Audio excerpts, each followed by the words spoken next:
Hello, this is a guy who likes fanfiction and is too lazy to read, so here is Protector of the Fairies in audio form. Check the description for the links to the author. Protector of the Fairies. The hatred she holds.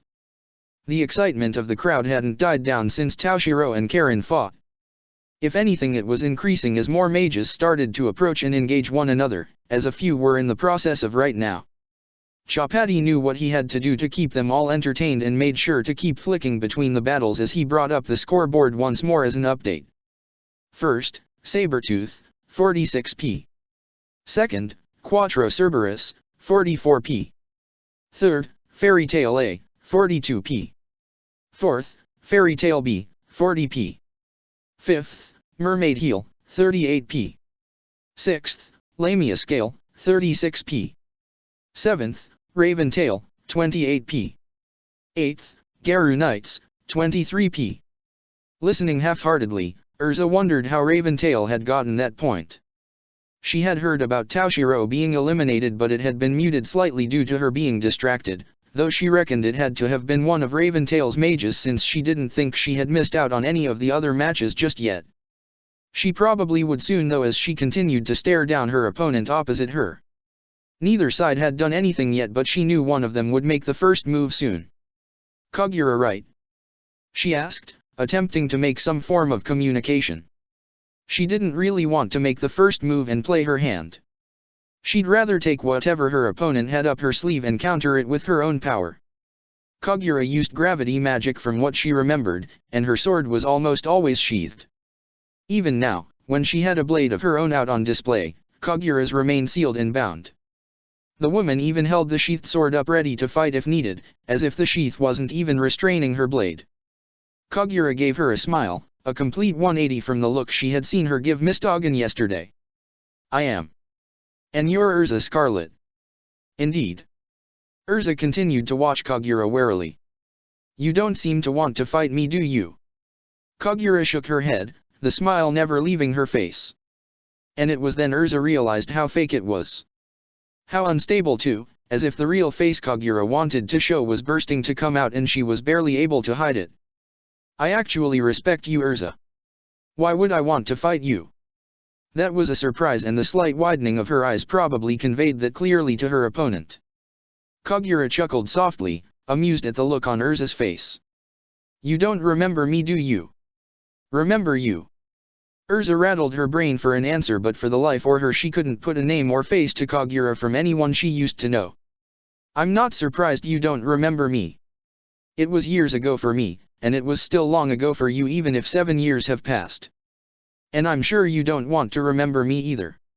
Not with the painful memories it would bring.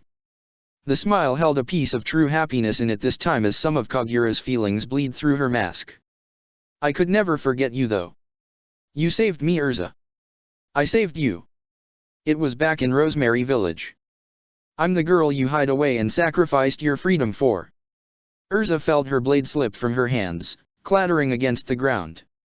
You. I remember you. I knew that would jog your memory, Urza. I never got to thank you back then. But I can help you. With those words the smile dropped a tiny bit, returning to how it was before. I can give you a wonderful present.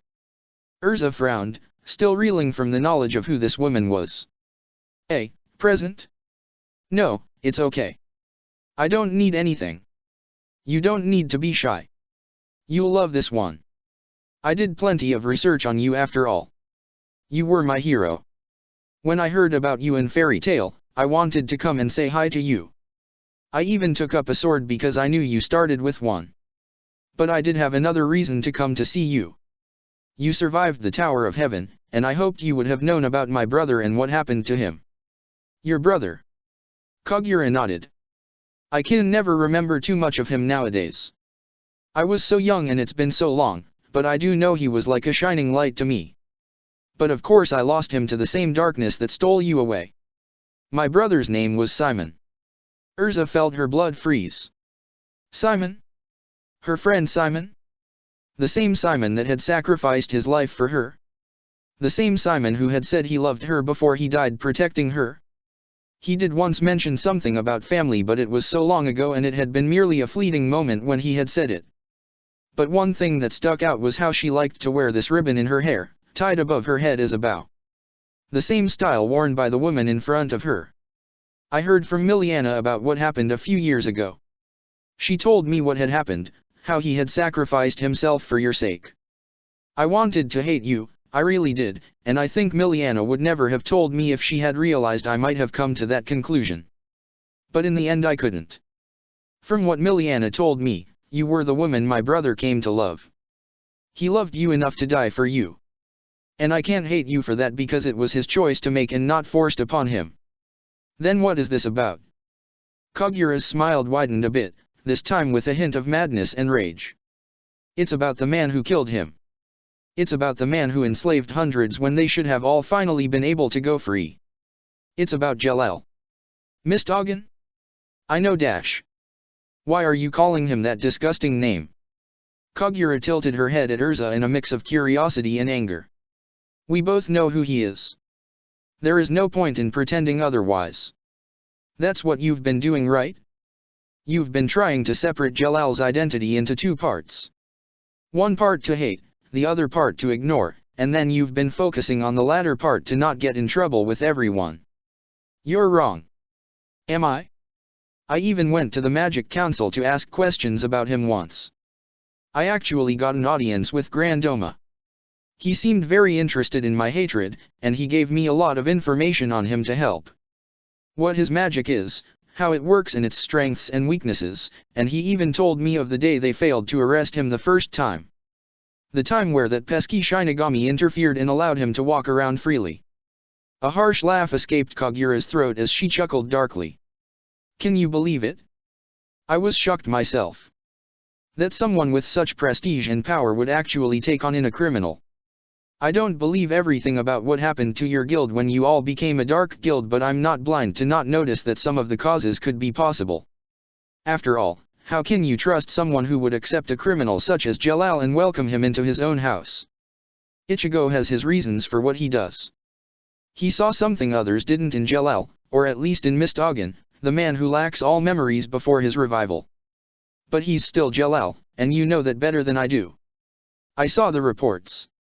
You didn't try to save him. You even tried to suggest to Ichigo Kurosaka to let them take Jalal. You wanted him to suffer, didn't you?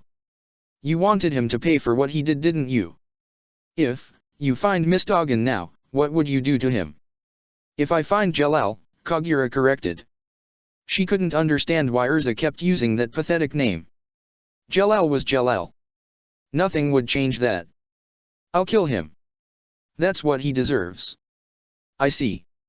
Then I'm sorry to say this, Kagura, I really am, but I have no choice left.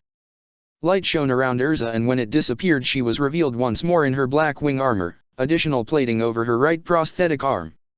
I will stop you. Kagura froze, the smile dropping from her face completely.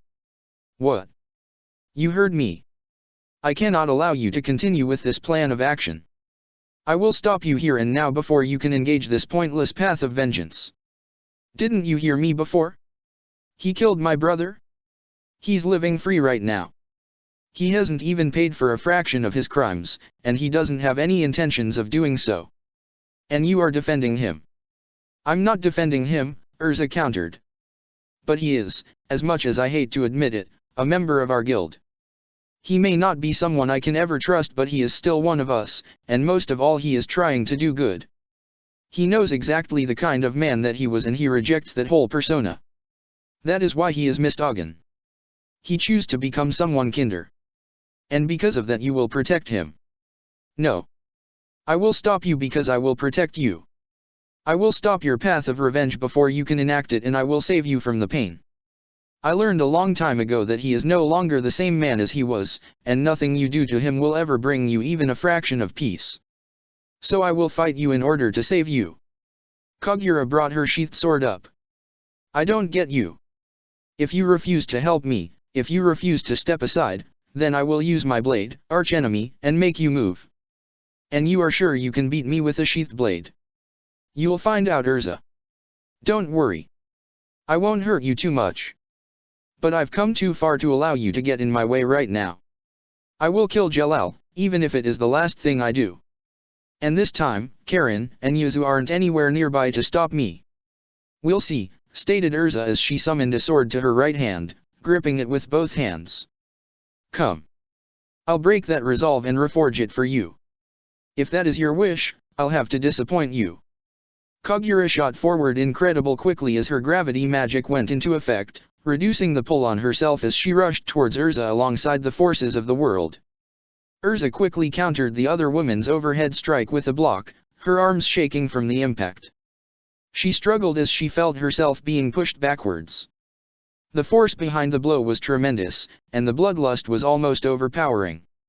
If this was the strength the blade had while sheathed, she wasn't sure she wanted to know what it would be like if it was drawn. The short time the blade had been exposed for yesterday hadn't been nearly enough time to judge Kagura's true strength. Her own blade made a cracking sound before it was completely cut through. Discarding the broken weapon before Kagura could act on her weakness, Urza summoned up a black axe in each hand and swung. She didn't take away any of the coating she normally applied to the blade's edge, but she knew the blunt force of the strike would be powerful enough of its own, not that it would cut Kagura though. The mage quickly dodged as she leapt into the air, slashing down as she jumped and breaking the axes into pieces. It was almost an impossible sight to see. She knew swordsmen who fought without drawing their swords at times, normally when their opponents weren't strong enough to face them properly without being killed or injured, but even then they had always fought barehanded. But Kagura wasn't doing that. The fact she could use her blade as such a deadly weapon while it was still sheathed spoke for each strike's raw power and her own rage. The blade itself was transmitting her feelings into a deadly edge to strike with. Kagura shot down quickly as the gravity around them grew heavier, but Urza didn't let the mage reach her. Switching into her flight armor, the process taking less than a second to pull off, she used the abilities it gave to swiftly dodge. Her speed was far greater here, even letting her fly to some degree, though it wasn't as easy as others could do or as long-lasting. She had to keep moving to make the most out of it. Summoning two swords to her hands and charging in, she used the high speeds she was moving at to launch a series of slashes at Kagura from all sides, speeding past her as she finished. Sonic Claw. The second she landed, she switched instantly, summoning up her purgatory armor and swinging up with the large mace she summoned up with it. Even the raw power and strength of the armor wasn't enough to stop Kagura's vicious strike, and she was shocked to see the force of Kagura's swing shatter the armor on her arms from the pressure of it all. Her knee shot up and slammed into Kagura's midsection before she took advantage of the gasp of pain Kagura was releasing to move back and knock her away with a quick kick. Kagura didn't fly far before her sword slammed into the ground, stopping her path and allowing her to land safely on the ground. Taking the chance she had quickly, Urza swapped into her Lightning Empress armor, using the time to start building up a charge. The sparks flickering off her body alerted Kagura to her plans, and she was forced to dodge the woman as she blasted forward, barely dodging the wall of gravity that would have hit her and did crush the wall behind where she had been. Her spear spun round and deflected Kagura's swipe, letting the force it released destroy the ground next to her instead of her own armor.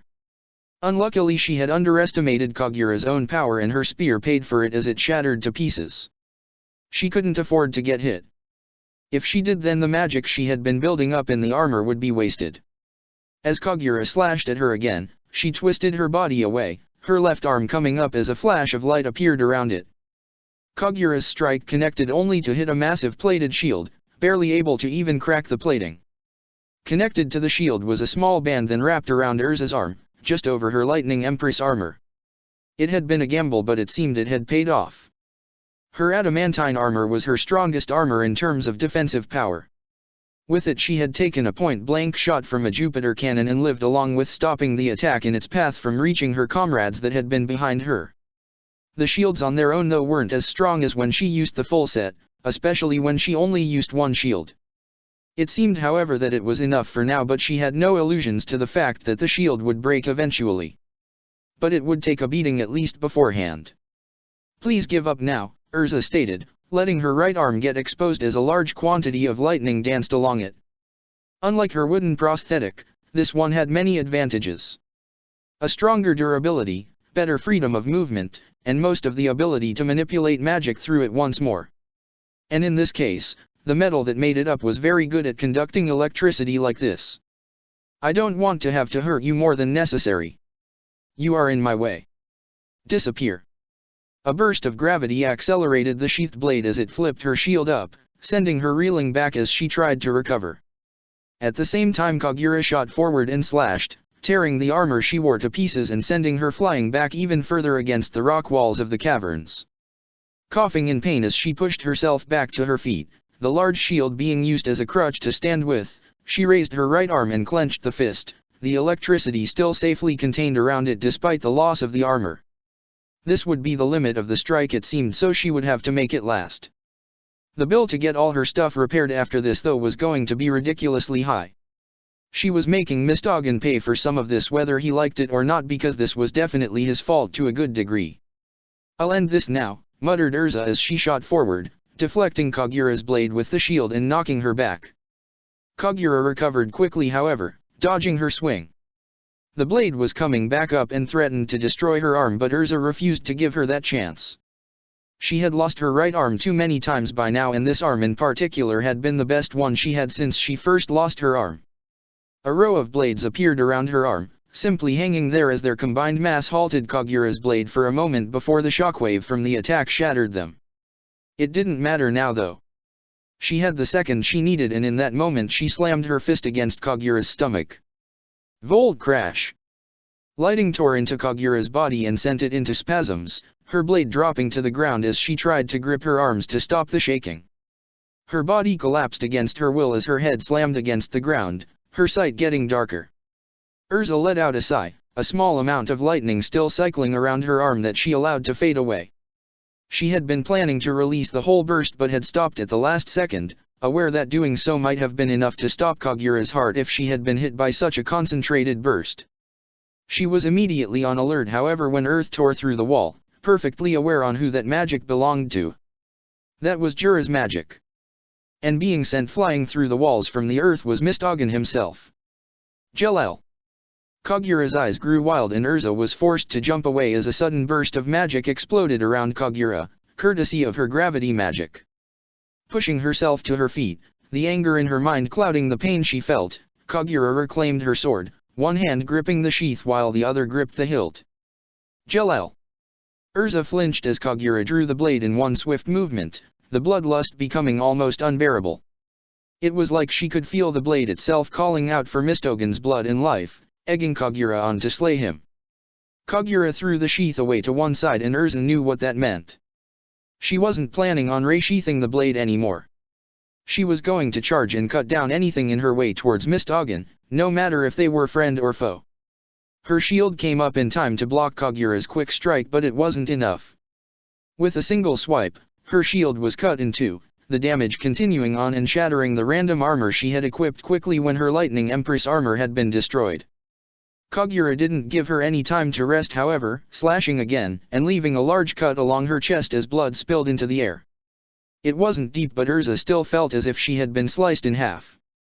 Her flight armor appeared around her as she shot away from Kagura, panting heavily as she tried to examine the situation carefully. Two styles, Urza muttered to herself.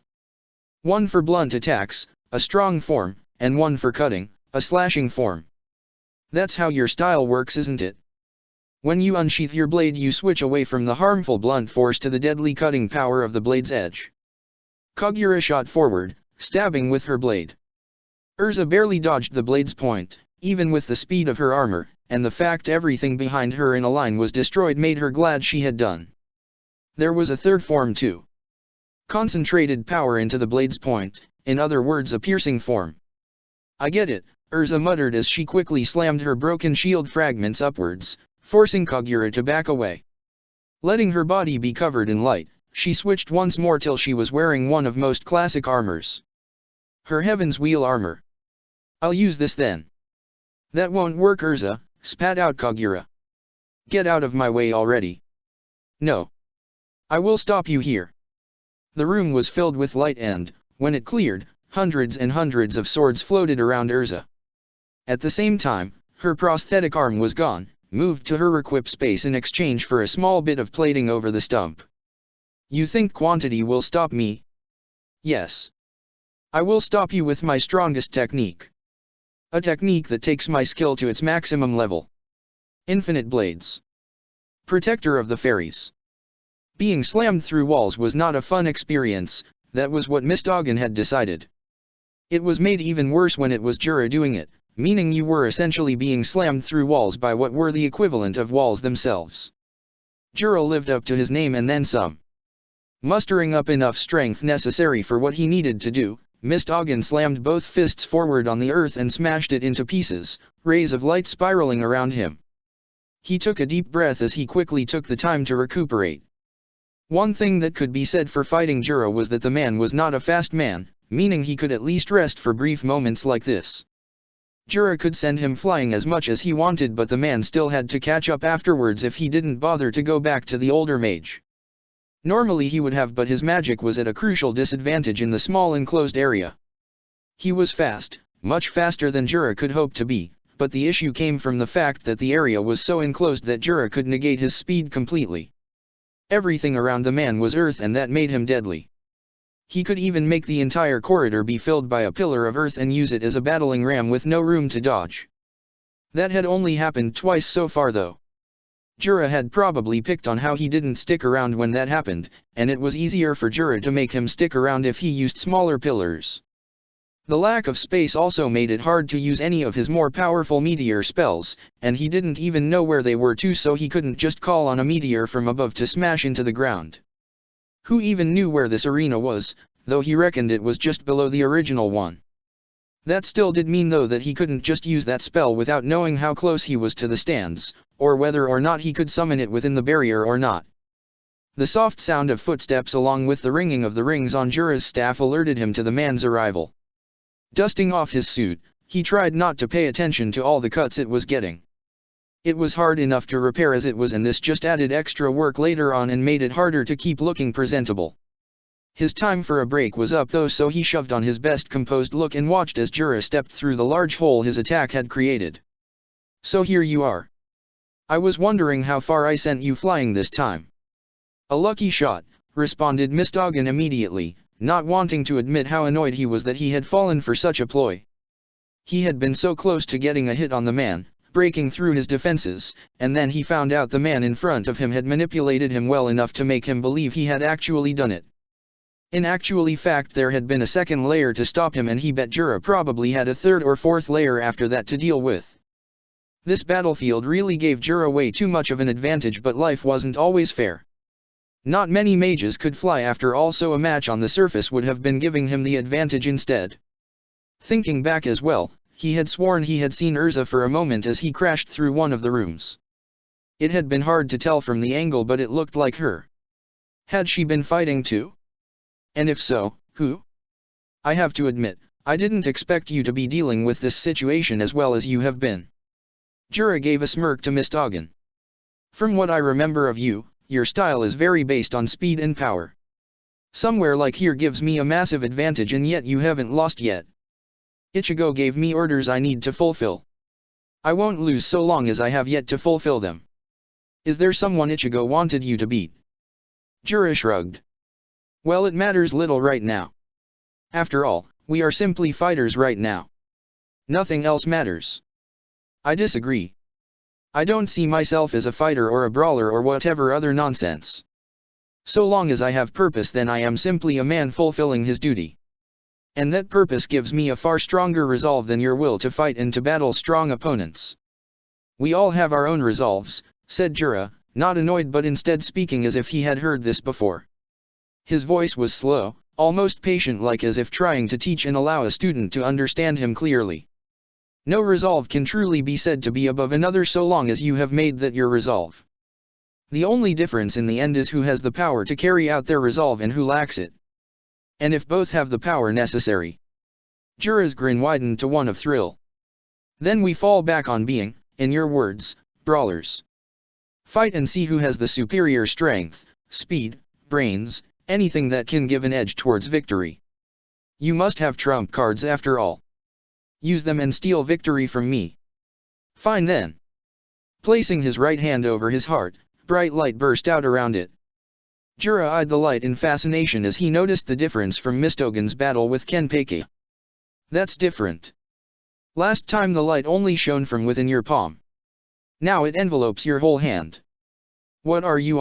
I see. Jura nodded, satisfied with the answer he had come to. You're using meteor in combination with light make magic. I thought the energy seemed stronger than before too. Purer even. Of course. Heavenly body magic uses the light of the stars and everything else in the sky. And, with light make magic, I will shape it into a weapon to beat you. Bringing his fist back, golden light morphed around Mistogen's right arm before extending off into a large golden fist. Light make, Giant's Fist. Jura didn't even bother underestimated the attack, pillars of earth shooting out of the ground in front of him and forming a barricade. The attack shot forward and smashed through them all, only coming to a stop right before reaching Jura. The answer was obvious due to the stone figure around him, a result of his rock mountain spell. I'm impressed, he stated as his spell faded away, eyeing the arm of light close to him. Mistogen's actually arm was still far away, but he could see the small link of light between the construct and Mistogen, linking the two senses together into one. You didn't show this against Kenpeki. And reveal my entire hand before the final showing? What about yourself? You're a lot stronger than you showed against him too. That's less me being weak and him being so overwhelming powerful. Besides, I needed time for my strongest spell. Time he unfortunately didn't give me, and I figure he didn't even know that was the reason I wasn't using it. He's very impatient, you know. He's not the only one. I can't spend all my time fighting you. I'm going to end this now. So suddenly. Juras smiled as he flipped his staff around, gripping it in reverse as the end shortened. Well, I might make this a bit tricky on you. The earth wrapped around Jura and protected him before the very ground began to shake. Mistogen knew why that was happening. The giant Jura could create was being formed around them down here, and it was causing tremors with every bit of earth it took to create itself. The ground above shattered as more of Jura's spell's form came into view before it finally broke through the roof itself, opening up the sky and the arena above. Kokya Jiao Tenjin Mayu Ou. Mistogen glanced at the giant nervously before putting those same nerves out of his mind. He shot upwards just in time to avoid a large fist and made his way up into the arena above. Looking around, he could see the top level of the arena, the part they had all fought in for the previous 4 days, had now gained the town from day 1 in it. His attention was immediately redrawn back to the giant, however, as the sword started to swing towards him. He dodged it by moving away, but he didn't expect the blast of wind pressure from being so close. Where was Jura? That was the giant's weak point. Was he on the ground? He had to be. The giant had formed around Jura, but he knew the giant had to still respond to Jura's movements. That meant he must have left the confines of it and hidden somewhere out of sight. He was probably being watched, and then Jura was acting to block his attacks by mirroring the correct actions. He sighed. No choice. Bringing both hands over his head, the light shone around both before joining with his meteor spell. The light shone out further before it shaped like the giant hand did, expanding out further and further. For a moment it started to destabilize, but the moment it did, he quickly reached into his breast pocket, bringing out a pocket watch on a chain and opening it up, allowing the light within to shine outwards brightly. He immediately shoved it away but made sure not to let it click shut, allowing the energy within to keep surging outwards and join with his own. Jura's giant swung its sword at him, but he caught it with the 2 giant arms of his own as his construct finished creating itself. Danga Jiao. From his hiding spot, Jura eyed the giant construct Mistogen had created, amazed by the fact Mistogen had even been able to create it in the first place. He allowed himself to be exposed as he leaped up onto a roof, calling out to his opponent. I see now.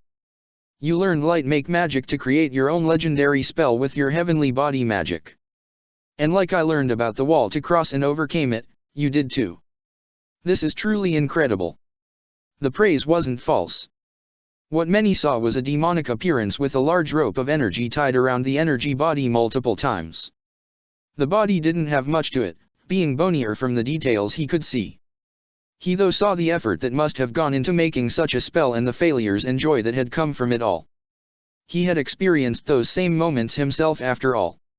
In the center of the giant he could see Mistogen, showing how different in practice their 2 spells worked despite the similarities they shared.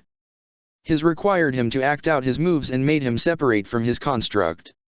Mistogen's however seemed to act with him but required him within the construct, acting as the heart. It made sense when he thought about it. Energy was far harder to control unless you were right in the heart of it all, a problem he had never had to face with the stone form of Kokyujou Tenjin Myuou. Come on then, he added as he raised his staff, the giant behind him mirroring his actions. In response Mistogin raised his fists and the giant copied, taking a boxing-like style. Bring it on Mistogin. Protector of the Fairies. Fire Dragon's Roar. The blast of flames was redirected instantly as Rogue leaped out of the shadows below him and slammed a fist against his chin, sending the flames upwards. They tore a hole through the roof above them and exposed another section of the tunnels, not that it mattered much to the 4 dragon slayers present. It had been an accident, Natsu would argue when asked how this had all began.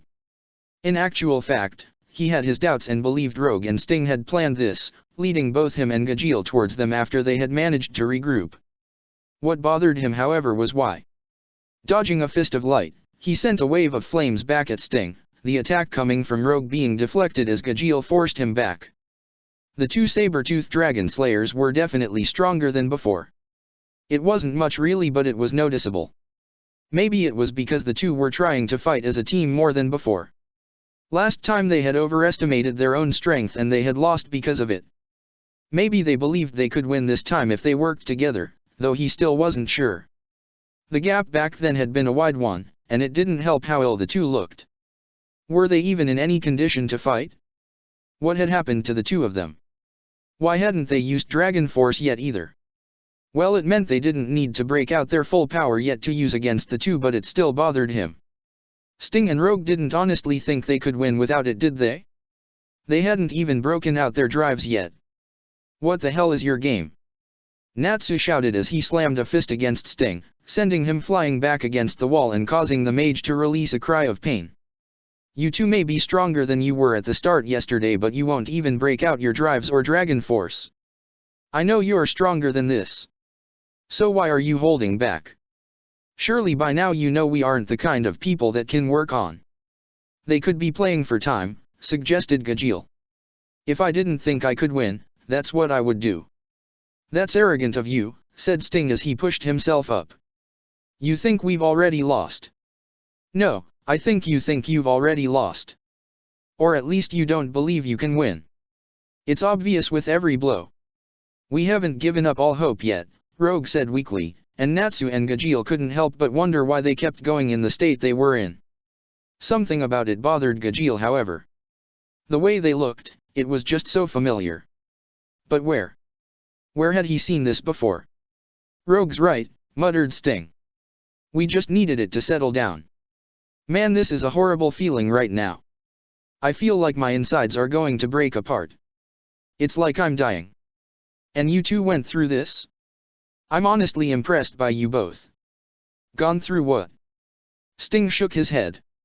You'll find out, Natsu. I promise it'll be a show you'll be happy with. Lunging forward, Sting himself was caught unaware when Natsu sidestepped him and his attack before ramming a knee straight into his gut.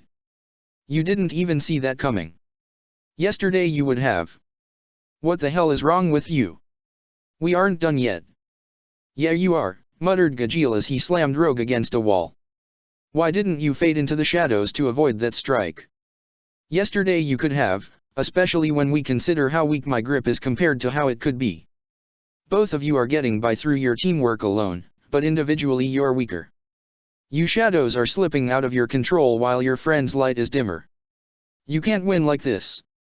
Turning away from Rogue, Gajeel glanced around the room and called out. I know you can see this. They aren't in any condition to fight. Withdraw them so they can actually get some treatment. Not yet. Cried out Sting. Not yet. All right, said Natsu, crossing his legs as he plopped onto the ground. How long do you need? Hey Salamander, you can't be really considering this, can you? It's idiotic. They both want to fight this badly, countered Natsu. I may want them to stop, but I can't deny that, if I was in the same situation, I would still fight too. So let's see what they got if they can muster it up in time. Really? Sting looked at Natsu with wide eyes.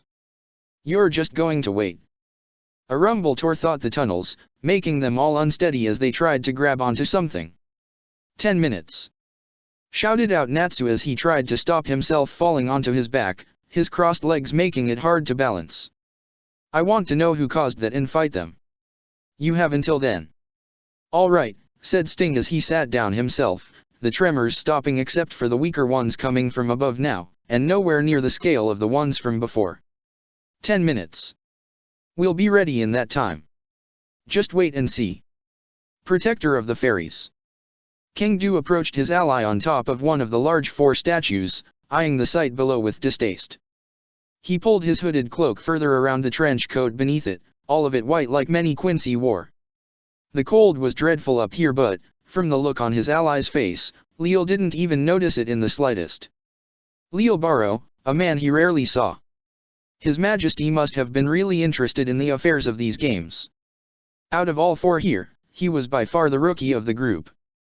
Leal was one of His Majesty's elite soldiers, working in a squad few were even part of. And as for Bambietta Basterbine, she was one of His Majesty's strongest. A one-woman army, not needing support. And then there was Uriu Ishida, His Majesty's favorite. He was privy to stuff the rest of them could only dream of, and he was also the first to arrive at His Majesty's side, even before Jugram. Sighing as he ran a hand through short dark hair, King put on the pretense of a smile as he turned to his ally, a cut running along the left side of his lips.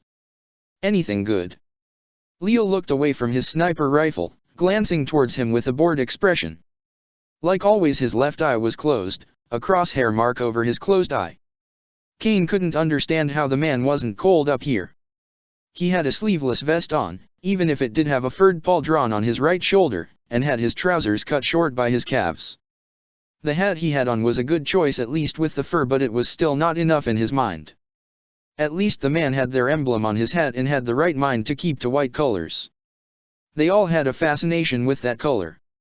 It's boring, said Leal as he rested his sniper rifle against his knees. Despite not liking such weapons, King couldn't help but admire its form. Good support at the back for bracing, allowing much stronger shots than a normal weapon could fire accurately, and the man was brilliant at aiming from what he had heard. The ending was weird though. It looked like a blast would come out through the plus symbol at the end and take that form when flying.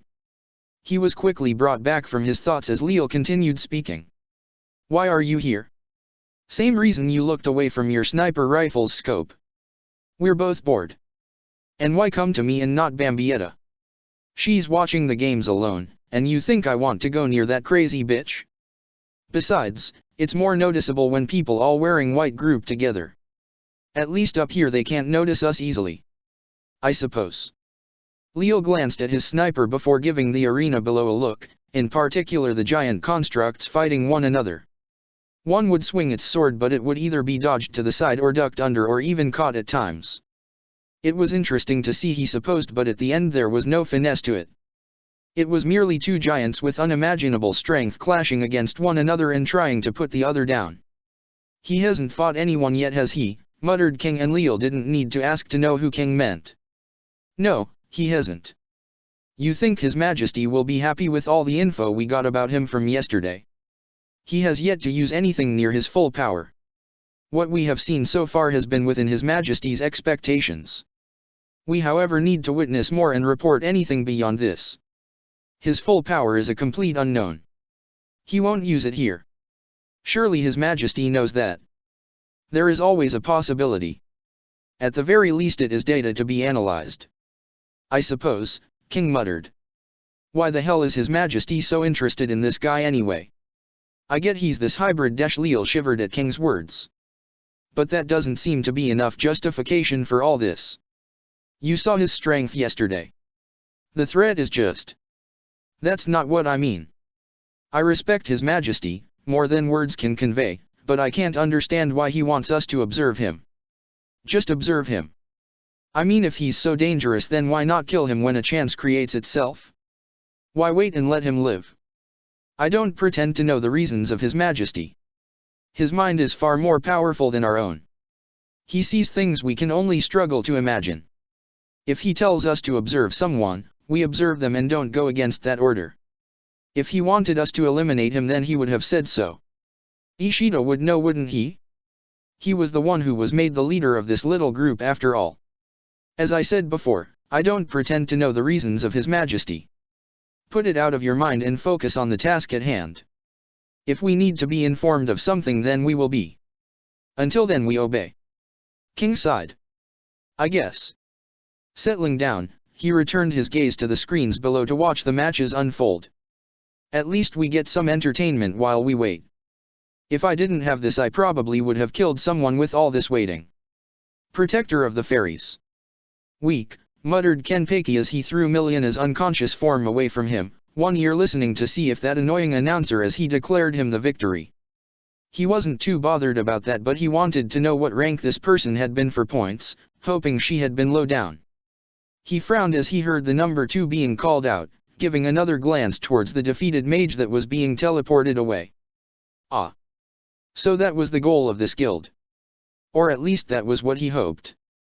Those Kurosaka twins had been strong from what he remembered seeing, so in theory they should be high ranks normally, but if this guild had swapped things around, then it meant they had been planning that people would go after them and didn't want them to lose too many points if they lost. He didn't like that plan. It was why he was the king piece for his guild. If he lost, then that would be 5 points gained by another guild, but at the same time he also had to lose for that to happen, and before then he could fight as many strong enemies as he wanted. So far though, he had only found this cat girl and she was barely a warm-up. She had fallen within a minute and he hadn't even gotten serious yet. He sighed again. There were so many disappointments recently. Mistoggen had been far weaker than he had wanted, Jura hadn't used his full power, but even then he was sure it would have been slightly disappointing. He wanted to fight that legendary spell of his. But there was still a few people of interest to find. Ichigo Kurosaka, for example. He may have gotten a draw for his guild yesterday, but everyone had seen that he had been holding back. If he wanted to, then he could have won. The thought of fighting him sent his blood into a frenzy. If he could be that strong when not trying to harm someone, how strong was he when he was? Would Ichigo be able to cut him with ease and fight him as an equal? Would Ichigo even be stronger than he was? He could hardly wait and was practically begging that no one had found him yet. Stepping up a flight of carved stairs, sunlight streaming in from above, he appeared out a large city, the same one from the first day. So he had finally escaped those tunnels. He must not have been too deep in them to have gotten out by now. Fairly close by he could see 2 massive giants and he desperately wanted to jump into the fight, but he held back. The other person he wanted to fight was nearby after all. He could see the sparks from here. Leaping up into the air, he bounced from roof to roof as he rushed towards the mages close by, leaping off the final roof and coming to a halt right in the middle where 2 attacks collided. He smirked as he batted both strikes away, purple lightning flickering around his body. You look like you're having fun. Mind if I join in? Protector of the Fairies. Darting through the streets, Laxus let out a stream of lightning behind him, tearing through the building's supports and causing it to barricade the road behind him as they collapsed towards him. It wouldn't hold back Orga for long, but it would at least buy him a few seconds of breathing room to think of something. Anything really. He knew how Natsu and Wendy felt when they fought Godslayers. It was hard to fight someone who could eat your own attacks. Orga was strong. Defense-wise Orga was probably weaker than he was, but in terms of raw power then he simply couldn't compete. A Godslayer truly did have massive amounts of strength, and it was made worse by the fact that his resistance to lightning didn't work properly against a Godslayer. The biggest advantage he had was with speed, and that was only because he wasn't sure if Orga had a lightning form or not. The man had yet to show any indications of such, but then he hadn't been pushed enough yet to warrant it. As for himself, it would be suicide to not use it.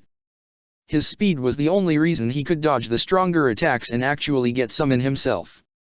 He could harm Orga. That was the first thing he had confirmed. If he hadn't been able to, then he would have ran ages ago and made sure to not be found. He didn't like the idea of fighting a pointless battle after all. Luckily that wasn't the case, but it was still difficult to harm him. His magic wasn't as effective against Orga as it normally would be against others, so it put him in a bit of a dilemma most of the time. Each strike needed more and more magic than normal to even hurt him. In the end he just had to find a way to deal with and win. He didn't want to use his legendary spell yet, but it looked like soon he would have no choice.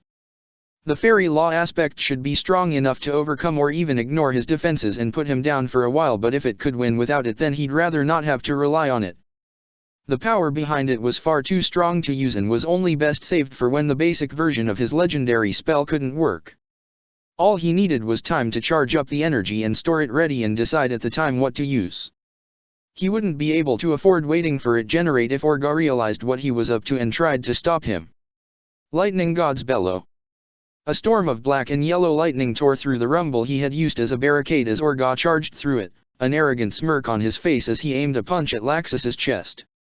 "You've been running for a while now," stated Orga in amusement as Laxus quickly darted from side to side, dodging strikes that Orga looked almost lazy in using. In reality, Orga was hoping Laxus would fall for it and not realize he was being serious despite his laid-back nature. He had a feeling that he would lose if he wasn't, especially after the show he had seen from when Wendy fought Kelia. A Godslayer's element may have been superior to a Dragonslayer's, but that didn't mean it was a sure win. He couldn't help but eye Laxus's lightning form with a bit of envy. He could do something similar, but he had been far too lax on practicing it and now he regretted it. He would have been much faster if he could use it. He half wondered as well if he could eat Laxus as he was. Using the lightning form basically turned your body into lightning after all. In the end though, he decided not to bother trying. He had no idea if it would work or not, but he didn't fancy trying. Worst case, it could kill his opponent or cause him Laxus to fight him from the inside, and there was also a chance it wouldn't even work anyway. It would be hard to absorb lightning when its form was being held together by a human's will. "Who said I was running?" asked Laxus. "I'm merely waiting for my chance to steal victory away from you." "Oh really?" Catching Laxus off guard with a sudden kick, he raised his hands as Laxus was sent flying backwards, knowing that wouldn't keep the other mage away for long. A small orb of black and yellow lightning generated between his palms before firing forward as a small beam. 120 mm black lightning cannon. Laxus brought up his arms to block the attack, but, as he did, the ground shook.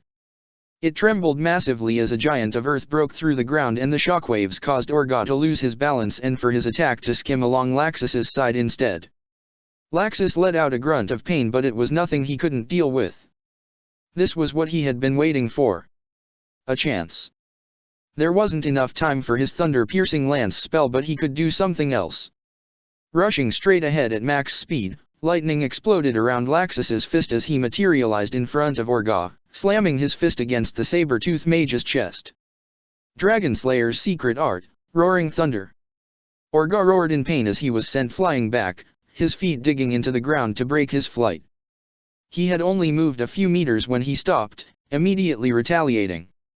His arms slammed forward before lightning appeared around Laxus, exploding into a large sphere of the element. Laxus hurriedly broke out through the top of the sphere, a few burns across his skin from the deadly current. He let himself dart around the air a bit as he recovered his breath, Orga willing to allow him to do the same as he rested himself. "You're strong," admitted Orga as he wiped some of the sweat off his forehead. "I knew you would be a tough one, but you are really making me work for this." "Same.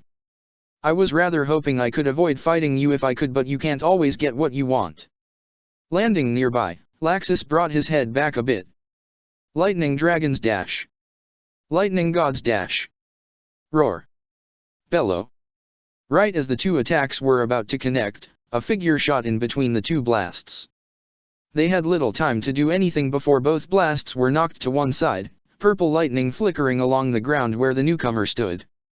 "You look like you're having fun," said Kenpeki as he smirked predatorily at them both.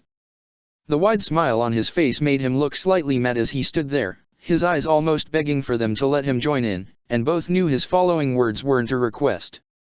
"Mind if I join in?" Protector of the Fairies. The three Slayers of Lightning. Kenpeki's grin widened as he immediately sensed the increasing magical power of the two mages around him. "I was right to come here," he said as he licked his lips. "You two are strong, aren't you?"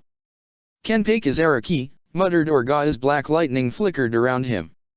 "So you're on the move too then?" Kenpeki's grin widened further. "Well, what can I say? The power you two were giving off was irresistible, and besides, I've already gotten a grasp on the situation.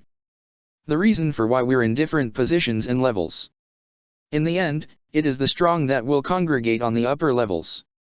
And you feel like you're one of them? Asked Laxus as he let lightning build up around his fists. You think you're on the same level? No. I'm stronger. Rushing forward with one arm held behind him, the wind blowing his long messy hair back, Kenpeki roared in excitement as he sent a swipe of purple lightning towards the two in an arc. Lightning Devil's vicious swipe. Not enough. Laxus charged right at the attack before flipping at the last moment, a few sparks of the lightning flickering across the surface of his skin harmlessly before he skidded back to the ground past it, his hands stretched out in a semblance of surrender. The lightning around his fists shot forward as twin blasts, their form unstable as they tore through the air. Lightning Dragon's piercing claws. Dodging the blasts by mere millimeters, Kenpeki let out a laugh as he lunged across the remaining few meters between the three, reaching towards Laxus with one hand while the other deflected a blast of lightning from Orga with ease. His hand was about to connect with Laxus when the fairy tail mage sped upwards, his form entirely made of lightning as he burst away. He didn't go far however, pausing right above Kenpeki as he returned to normal and brought an elbow down on the man's head. Lightning Dragon's wing slam. Not resisting, Kenpeki fell forward before both hands shot out, pressing against the ground and using his momentum to break into a roll forward. As his legs touched the ground once more, a much wider grin filling Kenpeki's face as he laughed more, Orga attacked. 120 mm Black Lightning Cannon. The storm of black and yellow lightning that tore through the air was enough to make Laxus immediately fall back, the attack much stronger than the last one Orga had used. Kenpeki held his ground however, his smile never dimming in the face of such a deadly attack. How tasty! Without a word of warning, Kenpeki stood up, taking a step towards the rapidly speeding energy without a care. It slammed against him as the lightning erupted outwards before it was all suddenly pulled back in unnaturally, the lightning that had sparked off in one direction bending back round towards the center. And in the center stood Kenpeki, being revealed more and more as the lightning was drawn straight into his mouth. Orga felt his jaw drop as he watched the sight, a bead of sweat running down the side of his face. Come on, you've got to be kidding me. Gods eat dragons, Kenpeki called over as he wiped his mouth. But what eats gods? The answer? Devils. The ones who bring gods down to the ground and burn their thrones to the ground. Breathing in as his head raised backwards, Kenpeki almost frowned at the fear on Orga's face. How disappointing. Orga couldn't help but shake. He had mocked Laxus for doing the same at one point but now he couldn't help but understand why he had been so afraid. He had been the one hitting lightning before, no matter who created it. But now someone else had proved their power superior to his, making his own power nothing more than a tasty treat they could enjoy. If Laxus couldn't beat him, how could he ever beat someone like Kenpeki? Lightning Devil's Rage. As the torrent of purple lightning rocketed towards Orga, almost 3 times the size of his 120 mm Black Lightning Cannon, he couldn't help but freeze up. He had seen that look on Kenpeki's face as he fired. Disappointment. And yet he had used so much magic in that one move. If he had really been dismissed so easily, was this really the amount of magical power someone used to beat someone you had dismissed? Or did Kenpeki really have so much magical power that this amount barely scratched the surface? If the latter was true then it made him even scarier. As the attack was about to connect, a bolt of lightning shot down right in front of Orga, a normal yellow in color. Laxus raised one hand towards the lightning as it slammed against his palm, forcing him back a step as he tried to hold his ground. So that's why I felt so excited, he muttered, Orga snapping out of his stupor to watch Laxus in puzzlement. Ever since he showed up, I've been filled with such a strange feeling. It happened again when the barest amount of energy of his passed by me, a tiny bit touching. I thought it was fear or perhaps wariness, but I understand now. I was waiting for him. My magic was calling out to face him. Laxus slowly leaned forward as the lightning started to get sucked towards him, breaking away from the blast. Gods eat dragons. Devils eat gods. That has to link back. So that only leaves one possibility. That dragons eat devils. At once the rest of the energy shot broke apart around Laxus's palm redirected towards him, being drawn towards his mouth as he gulped it all down. With each piece he felt so much magical power flowing through his body. It was unlike anything he had ever tasted before. Was this what it was like for a god slayer to eat a dragon slayer's magic? Or for a devil slayer to eat a god slayer's element? No wonder they did it. Nothing could compare.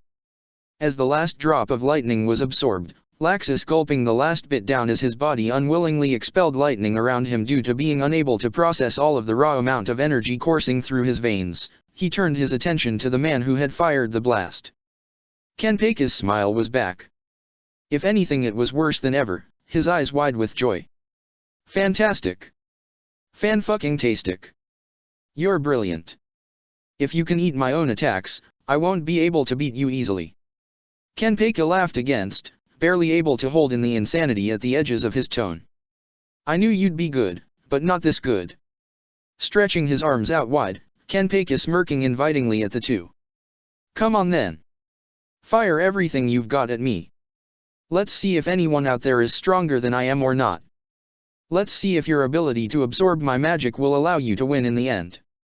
Hey Laxus, called out Orga as he hesitantly took a position close beside him, only a pace or two behind him, as if that short distance would be enough to make Laxus seem like the more appealing target. Can you beat him? If I don't get in your way.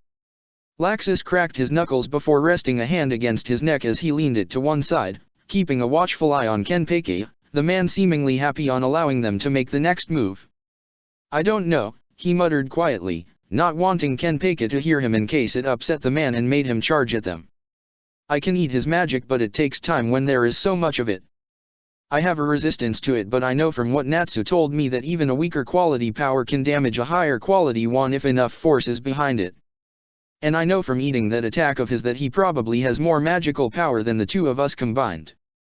Tripled. He really suits the nickname of a demon then, muttered Orga fearfully, not all the fear coming from the unconscious wariness from his magic. Then. What if we work together? Could we win then? Your magic won't be very effective against him. Knowing that, are you sure you still want to fight with me? I won't blame you if you want to run. You could end up causing trouble for your own guild if you stay and fight. He'll hunt me down anyway if he beats you. And Sabretooth doesn't run. If we beat him down right now, we can stop him from rampaging anywhere else, because we both know he won't stop if he takes us down. He won't be satisfied till he fights everyone still standing. An image flashed through Laxus's mind of his teammates before his hands clenched into fists. No, we can't let him do as he please. Very well. We'll fight together. A dragon and a god, teaming up to defeat an unstoppable devil. Sounds like the things from legends, doesn't it? Orga chuckled hesitantly. Any idea how that story would have ended? Not a clue. Me neither. Cracking a smile, Orga let lightning burst around his form. We might as well find out then. Enough waiting. Roared Kenpaki as he charged forward. Raising one arm upwards, purple lightning crackling around his arm, he swung down, the lightning extended forward like a blade. Lightning Devil's Sword. Neither wanted to be hit by the attack as it extended towards them. This was far more deadly than the previous time he had used this attack in the tournament, and they knew it was because he was finally getting serious. Laxus knew as well that, even with his resistance to Kenpaki's magic, he would not be able to take a hit like that and shrug it off. For him it was easy to dodge, however, as he shot up into the sky. Orga, however, was forced to run, barely making it out of the blade's arc before it vanished. At that moment, however, he missed Kenpaki leaping at him, a fist cocked back. Lightning Devil's crushing step. Barely avoiding the attack, Orga could only watch in shock as the ground cracked and crumbled, Kenpaki's fist leaving a wide crater from the impact. The Devil Slayer's head snapped up so that his eyes locked onto his own, and Orga swallowed the fear he felt immediately. It was bad enough that Kenpaki was hunting him, and it was made worse when his eyes showed the reality of the situation and the matter of prey and predator. Both fists coated in lightning, Orga moved forward, surprising Kenpaki momentarily. That was enough for him to close the distance, slamming both palms against Kenpaki's exposed chest. Lightning God's mercy. Kenpaki was sent flying back as lightning exploded out of his palms, the Devil Slayer crashing through a building and bringing it down on top of him as the lightning tore away the supports. The moment of reprieve wasn't long, however, as the rubble on top of Kenpaki was blasted upwards, flying in all directions as the man in question pulled himself of the wreckage. His eyes locked back onto Orga's own once more, and he felt a shiver go down his spine at the excitement now present in the Devil Slayer's own. "You actually surprised me. That's good. You're good too. I wasn't expecting much from you, but you've proved me wrong." The wide grin on his face dropped slightly as he remembered the previous attack Orga had used. Lightning God's mercy, was it? There was a lot of power behind it, but I wouldn't bother using such a technique against me. Mercy won't help you win. Only strength will. And if that was all the strength a technique like that had, you must have stronger ones too. So what if it is a pretentious name? It sent you flying back. And that's what matters. Kenpaki's grin widened. "Ah, I forgot. When faced with a stronger opponent, one of the most commonly used plans is to team up." Raising an arm above his head, he blocked Laxus's lightning-coated fist with ease. His other hand snapped upwards and grabbed Laxus, throwing him away in one swift movement. Laxus changed form to lightning immediately after he left Kenpaki's reach, slowing himself down as he made some distance between the two. "Unfortunately, I've seen so many people use such tactics against me. It's kind of gotten old. Teamwork isn't enough to beat me if you lack the power to carry it through." Laxus froze as a dark shadow was cast over them all. His head turned towards the source at the same time as Orga and Kenpaki's did, and he knew he wasn't the only one panicking as a giant stonefoot approached them. "Hey now," muttered Kenpaki in annoyance. "You're interrupting our fight." The stonefoot didn't halt, slamming down to where they had all been. It would have crushed them if they hadn't quickly reacted, Laxus flying out of its path as a bolt of lightning before skidding to a halt beside it. Kenpaki meanwhile took a step back, being the nearest to safety in the first place. The slight pieces of stone that were near him got blasted off as purple lightning expelled from his body, protecting him from harm.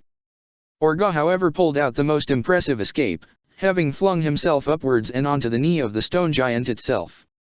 Laxus blinked before rubbing his eyes, as if that would dispel the sight in front of him. Around Orga's body was what appeared to be a large armored form of electricity, only consisting of the upper body. The arms crackled with large quantities of black lightning while rings of the same energy cycled around the rest of the body. One large arm gripped onto the earth of the rock giant tightly, digging into the leg and helping to keep him steady. In Laxus's eyes, it was probably that same move that had pulled Orga out of the way in time. But what was this? The feeling it gave off was strange, but at the same time it felt similar. Familiar even. But from where? Images flashed through his mind as he came to focus on a certain few dragon slayers, remembering what moves they had used. "Drives," Laxus muttered before calling out to Orga. "So is this what a god slayer uses to become stronger?" Indeed. Dragon slayers have their drives. God slayers have manifestations. Lightning manifestation, Ragin. Drives, manifestations, who cares about such names? Kenpaki leaped towards the giant before digging a hand into the leg, using the handhold he had created to fling himself up towards Orga. All that matters is how strong it is. With one hand still making the motions to grip the earth, Orga raised his other hand, the armored form around him copying his actions. His palm opened for a second before clenching again. With the armored form around him however, a bolt of lightning generated within its grasp before it shaped into a large spear of the energy, a single spike at the end with four surrounding it slightly lower. Lightning flickered from the points as Orga manipulated the spear and faced Kenpaki's wild charge upwards. At the last second, the ground the two had made their battlefield became unsteady again as the giant once more started moving, taking steps towards the other giant of energy that was trying to grapple with him. Orga felt himself slipping before the lightning from his form shot inwards towards him, tightening like a brace to connect him to the construct. He raised the spear before digging it into the earth above him and using the grip to pull himself upwards more, his armored form's other large hand reaching up straight afterwards and tearing a chunk of earth off the giant. Without pausing, he sent the earth flying down towards Kenpaki, the Devil Slayer almost at him. Being knocked off the giant didn't halt Kenpaki for a second, quickly using the earth sending him down as a platform as he created handholds to flip over it. With a powerful leap he shot upwards, landing on the lower part of the giant's arm. He could see Orga had gotten up onto the elbow with the time he had been delayed and had set up a stance to wait, his spear held up ready. Smiling as he charged, purple lightning coating his whole body, Kenpeki rushed forward and sent a fist at the spear, not caring as it threatened to pierce right through him. The spear halted as it hit the skin of his fist, a dribble of blood flowing down his hand slowly. He glanced at it in shock before he laughed. "I'm bleeding? Fantastic. Fan-fucking-tastic. Come on. Let's have some more fun." "You're mad," screamed Orga as he used the armored form's free hand to swat Kenpeki away. The Devil Slayer flew right off the giant only to land against the shoulder of the other, Mistoggen barely sparing a glance as he kept up his assault. Both hands clenched, Mistoggen forced his giant form to grab one of Jura's giant's arms before tearing off the lower half of it. Unfortunately for Orga, that arm happened to be the same arm he was standing on. At the last moment he quickly leaped upwards, an armored hand barely managing to get a grip on the bit of earth above him. That grip failed him completely when Kenpeki landed right in front of him, his legs smashing through the lightning and causing him to fall back down to the ground. Kenpeki didn't wait around, leaping down after him as he let a large amount of purple lightning expel around his right fist. Lightning Devil's dash, his eyes flicked to one side just in time to see the blow coming. It wasn't nearly enough time to dodge however, and that was something Laxus took shameless advantage of. Dragon Slayer's secret art, Roaring Thunder. The lightning around Laxus's fist exploded outwards as it made contact with Kenpeki, sending him crashing down towards the ground far away. He had only traveled a few meters when Laxus appeared above him, not willing to let him go yet. Locking his hands together and raising them above his head, Laxus roared as the lightning burst out around the two palms and escaped through his fingers. Lightning Dragon's Jaw. The single blow as Laxus brought the locked palms down on Kenpeki's back was enough to send him flying down to the ground in a second, creating a large crater as Kenpeki crashed into it. Laxus still didn't let up however, his form shifting back to lightning once more as he darted downwards. With his momentum at full burst, he shifted back to his physical form and used the energy as pure physical strength, slamming his fist against Kenpeki's chest as the man tried turning over. Blows rained down on Kenpeki as Laxus rapidly shifted back and forth between lightning and human, punching until he felt the blood on his hands.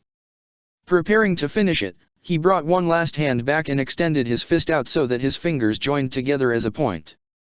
The lightning around his hand increased as he lunged downwards, the hand becoming a deadly weapon as he focused all of the lightning's piercing power into a single blow. He didn't want to kill him, but he knew he had to do something that would make Kenpeki stop. Bombarding him with injuries, making him bleed, anything short of crippling or killing him. Not even his fights long ago with Ichigo had pushed him so far against someone like this.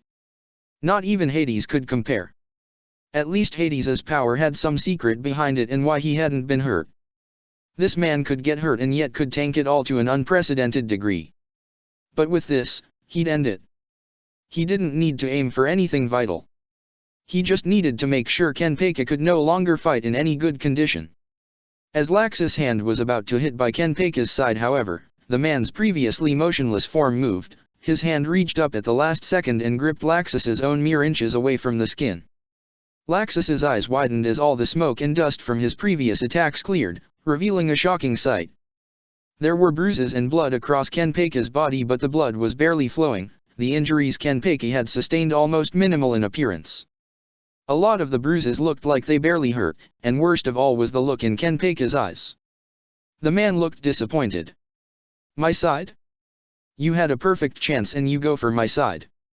Forcefully moving Laxus's hand, Kenpeki redirected it until it was right above where his heart was. "When you have the chance to end your opponent, you go for the kill. I'm not so weak that you can try and end this with cheap shots."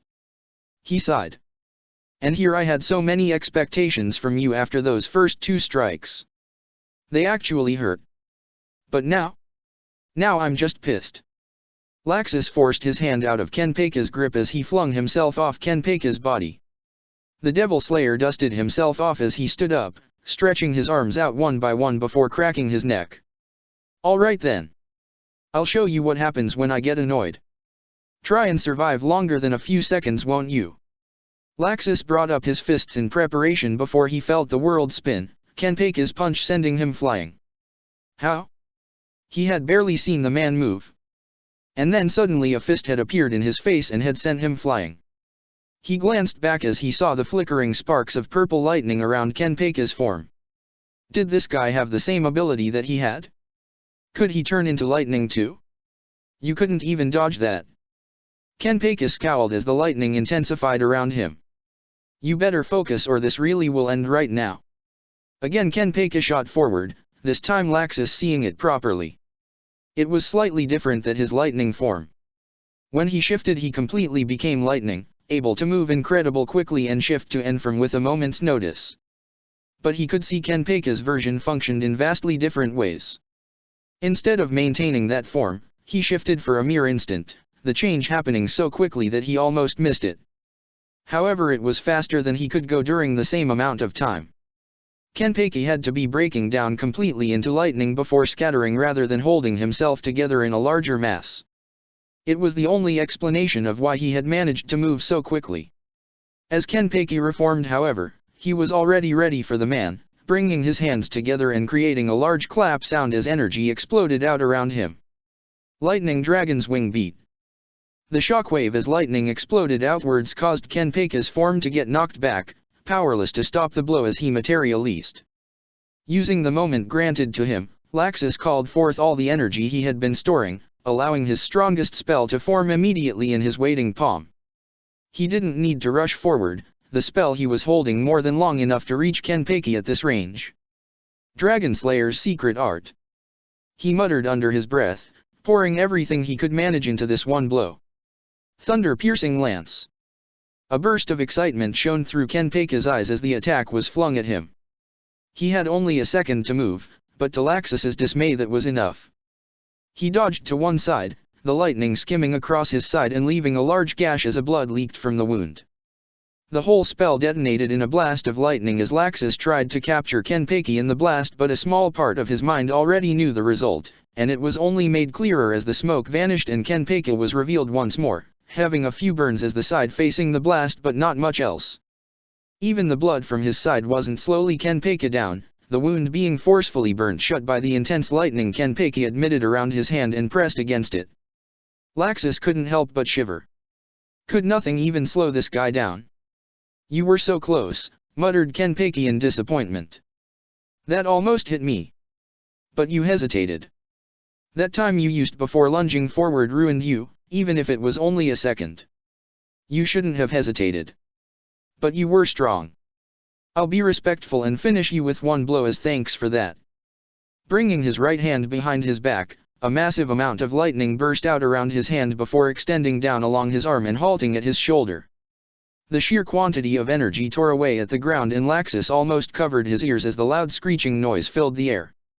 His thunder-piercing lance had caused a similar phenomenon in the early stages, though it had never been this loud. From what he remembered, it occurred when you had a massive quantity of lightning magic concentrated within a small area and the energy was struggling to break free. Kenpei's other hand came up to rest on his shoulder, pressing against the lightning that seemed to want to spread further around him. Devil Slayer's Secret Art, Fang Slicing Bite. Kenpei took a step forward as he got a grip on his shoulder, despite the odd stance he had set himself up into. He paused as he noticed Laxus had yet to move. Are you really going to just stand there? Do you think you can survive this easily enough? Kenpei's smile returned full blast. Let's find out then. It won't be too bad if you can. Laxus was slow to respond as Kenpei moved, and he was cursing every last thing he could as he saw Kenpei beginning to swing. He was too close. He wouldn't be able to dodge at this distance. He could eat some of it quickly, but he wouldn't be able to halt the full blast in that time without suffering some serious damage. At the last second, as the blade of lightning was about to strike him, a mass of black lightning covered him completely as Orga landed next to him, his arms brought up in a crossguard that the armored form mirrored. Kenpei's eyes widened as he was caught off guard and Orga used that chance to push back at the blade of lightning. It wasn't enough to stop it, but he had enough strength now to allow one arm to act freely, his spear of lightning generating once more as he stabbed it down at Kenpei. The Devil Slayer took the hit as lightning tore into him and continued on behind, and yet he still smirked as he stood there, only a small singe on his skin where the spear had made contact. Pressing forward himself, Kenpeka's arm slowly dug into the armored figure and began pushing past the lightning that made it up, sneaking closer and closer to Orga. Laxus! Orga shouted as he pushed back against Kenpeka's attack, not able to even spare a glance back as he focused completely on the opponent in front of him. That spell. Can you use it again? Or make it stronger? I won't have much time. I'll buy you as much as you need. So how long? Laxus frowned. At his level of strength, I'll need a minute at most. I can make it much quicker, but summoning one so quickly tired me out, and firing them so quickly after one another is tough on me. I'll need the time you can give me to safely make a new one. That's all right, muttered Orga as he finally managed to repel Kenpeka by a step. 1 minute. Be ready. I'll give you the opening you'll need to. You've still got strength left in you. Kenpeka laughed wildly. Come on then. Our fun isn't over yet then. I accept your challenge. Putting more strength into his attack, Kenpeka removed his arm from his shoulder as he let the lightning run wild, easily breaking through the armored form. Orga barely managed to avoid being struck as his armored form shattered, but he quickly focused on remanifesting it, knowing it was the only thing that would be able to help by the time he had promised. Lightning God's Divine Spear. Orga cried as he twisted the spear round and stabbed forward, a blast of lightning tearing across the short gap towards Kenpeka and continuing past, ripping through the street and tearing away part of the fake houses. Kenpeka only grinned throughout it all before swiping it apart with the remains of his secret arts power. He suddenly vanished to Orga's eyes before reappearing behind the armored form, smashing a fist against the back of it. Even as Orga tried to turn, it was already too late. Kenpeka had vanished once more, appearing again at one side as he attacked from there. Orga felt his armor slowly getting whittled down as Kenpeka bombarded the manifestation from all sides, the armor cracking and breaking before one final hit shattered it all. Orga had no time to react as Kenpeka reached through the shattering form and grabbed him, pulling him out and throwing him against one of the buildings. Smacking against the wall, Orga let out a grunt of pain before pushing off the ground he had fallen against and rushing towards the Devil Slayer. Generating an orb of lightning in one hand, he threw it forward as Kenpeka himself moved to intercept him, detonating in a blast of lightning that pushed Kenpeka back a step. That chance was what he needed to close the gap, slamming a fist up at Kenpeka's chin. Purple lightning flickered off Kenpeka's skin as he was hit, a few sparks remaining on Orga's fist as he grunted. Even the few sparks hurt, but he knew he couldn't stop here. He was so close. Only a bit longer. Spinning, he extended both arms out as waves of lightning flew out all around him, focused towards Kenpeka as they blasted him upwards. Lightning God's Dance. Lightning Devil's Crushing Step. Kenpeka responded with as he fought against the energy and forced himself downwards, smashing his fist down on where Orga had been. The resistance of the lightning to Kenpeka's movements had been enough to move out of the way, and at this distance he knew what attack would do a lot of damage. Lightning God's Bellow. The lightning burst forward only for Kenpeka to smirk, turning his head suddenly and opening his mouth. All the energy was immediately drawn into Orga's shock. He wanted to curse himself. He had forgot about what this man could do as a Devil Slayer. He should have been more careful, but he hadn't done it since last time, so he had forgotten and assumed he had been safe. Still, he couldn't give in yet. There were always some attacks he would be too late to eat, or attacks that would be too big to eat without taking a lot of damage in the process. All he had to do was make sure that Kenpeka didn't get a chance to act when he used them. So he did the only thing he could do. His hands extended forward, moving so slowly in his eyes, and yet Kenpeka only seemed to pause, confused at his actions. His hands stopped right by Kenpeka's chest, the palms aimed towards one another as pure black lightning danced between them and his arms, not a hint of yellow in them like normally. He smirked at the man before Kenpeka suddenly realized what he was trying to do and smirked too. Not bad for a God Slayer. I'd say the same for a Devil Slayer. Lightning God's Charged Particle Cannon. The beam tore through everything, despite not being any larger than any of the previous attacks. If the damage before to the streets around them had been anything to worry about, then this was even worse, opening up a large hole in the ground across the street behind Kenpeka and revealing the tunnels below. The houses on either side of the streets had their front halves missing, the rubble not even left behind, just like with the earth from the ground. Orga panted heavily as he took a step back, a slight ray of hope in his eyes that was quickly crushed when a bit of blood was spat into his face. The smoke cleared as Kenpeka swung his hands to his sides, a trail of blood coming down from his mouth as he grinned. A much larger burn was now across his chest, the same size as the beam had been when it fired, and yet it was only darker than the others, barely any other sign of it having managed to stop or cripple the man. In any other situation, Orga would have fallen into despair. All of that, and he hadn't been able to completely overcome the strength this man had and the superiority of his Devil Slayer magic over his God Slayer magic. But instead he smiled, taking a step back before his lightning manifestation returned full force, both hands pushing off the ground and sending him flying upwards. Following the direction the God Slayer was going with his eyes, Kenpeka prepared himself to move after him when he froze himself, watching as Orga passed a flying Laxus with that same spell he had before. No. It was different. The feeling it gave off was almost majestic, radiating light and lightning in all directions. This was the man's true legendary spell. This was fun. Dragon Slayer's secret fairy art, thunder-piercing lance. Unlike last time, Kenpeka couldn't find any room to dodge. He smiled as the attack was about to connect, only this one wasn't like any of the ones he normally showed.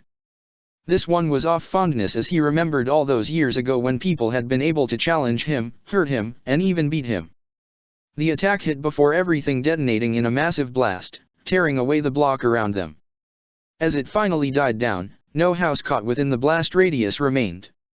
For once Laxus was especially glad these were just fake houses, else the amount he would have had to pay in damages would have been astronomical. "It's over," he muttered as he slowly came down to the ground. So lost in though and so weak from using so much magic, he was powerless to stop the hit that smashed into him from behind him, knocking him down the remaining part of the distance to the ground. He couldn't look up far, but he didn't need to when a pair of feet landed in front of him. His eyes could make out the figure clearly enough, Kenpeka standing there with a large bloody gash across his chest that could only have been caused from his attack from the strange design of it. Blood freely leaked from the wound, not stopping, but it didn't even appear to be even a concern to the man from the look of it.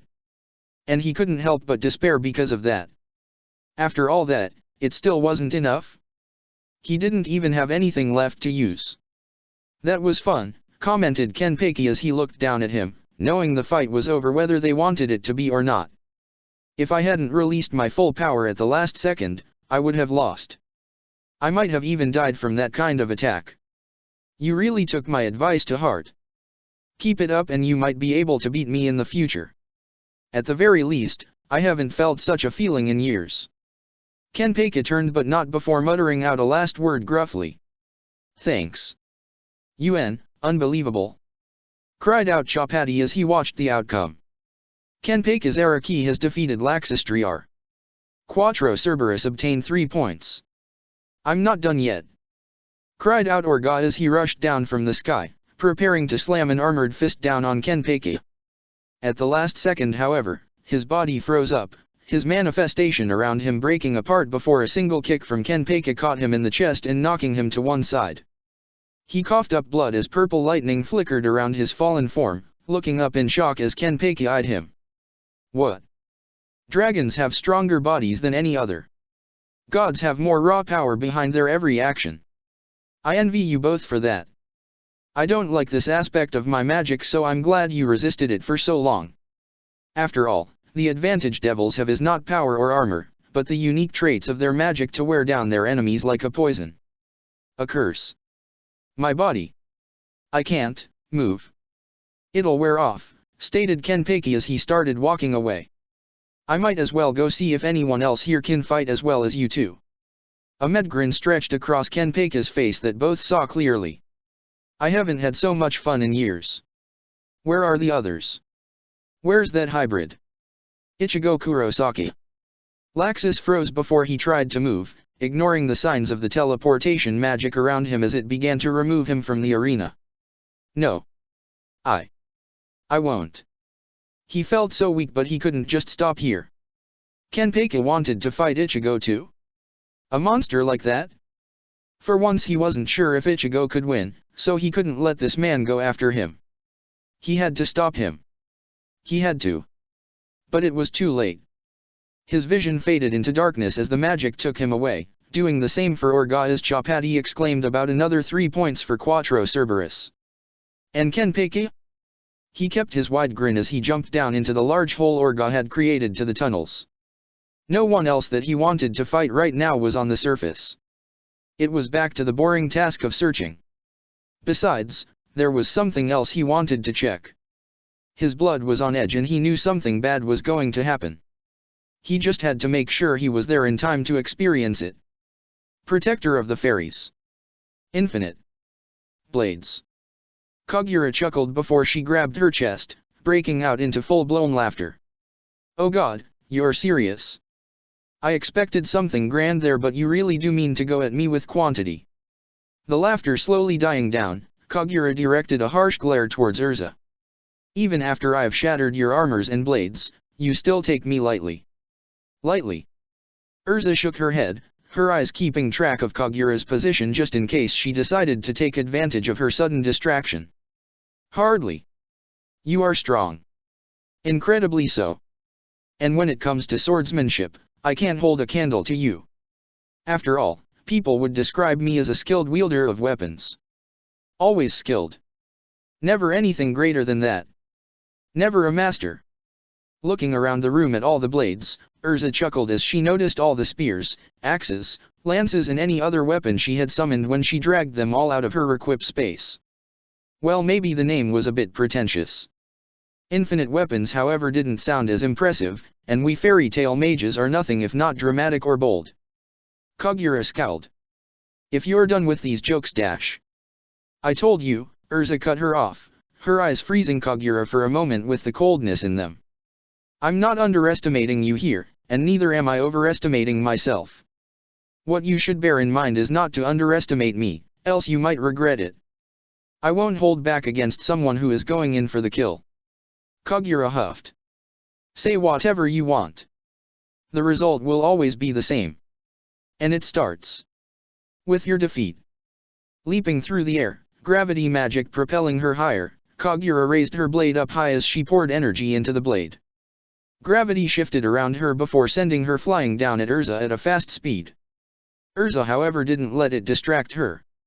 In the end, she had seen faster mages out there. She may not be able to match Kagura for speed, but she could at least follow her movements and counter her. As Kagura swung down, 3 swords darted into her path, blocking her own blade for a mere second before she shattered all 3 of them. Her blade sliced down into the ground, too late to hit Urza as it sent a shockwave into the ground and opened up a small gorge along its arc. She was quick to pull her blade back up, but Urza was slightly faster, forcing her onto the defensive as she slashed with the sword in her hand. One blade. What was that? Urza didn't respond, instead continuing to pressure her opponent. Giving Kagura a break or a chance to recover at this stage was dangerous. She had to strike now, while momentum was on her side. 2 blades. Kagura sneered as she blocked another slash from Urza's sword. Where's the other? Her reflexes born from her experience were all that separated her from being skewered by the blade that stabbed her from behind, instead the blade merely grazing her skin and leaving a shallow cut along her side. Her eyes widened before they narrowed once more. Telekinesis? That's what you've come down to resort to? This is no different than your normal usage of your Heaven's Wheel armor. I see you haven't noticed yet, muttered Urza before knocking Kagura off guard as she pressed back against her blade. With a small opening in her eyes, she struck.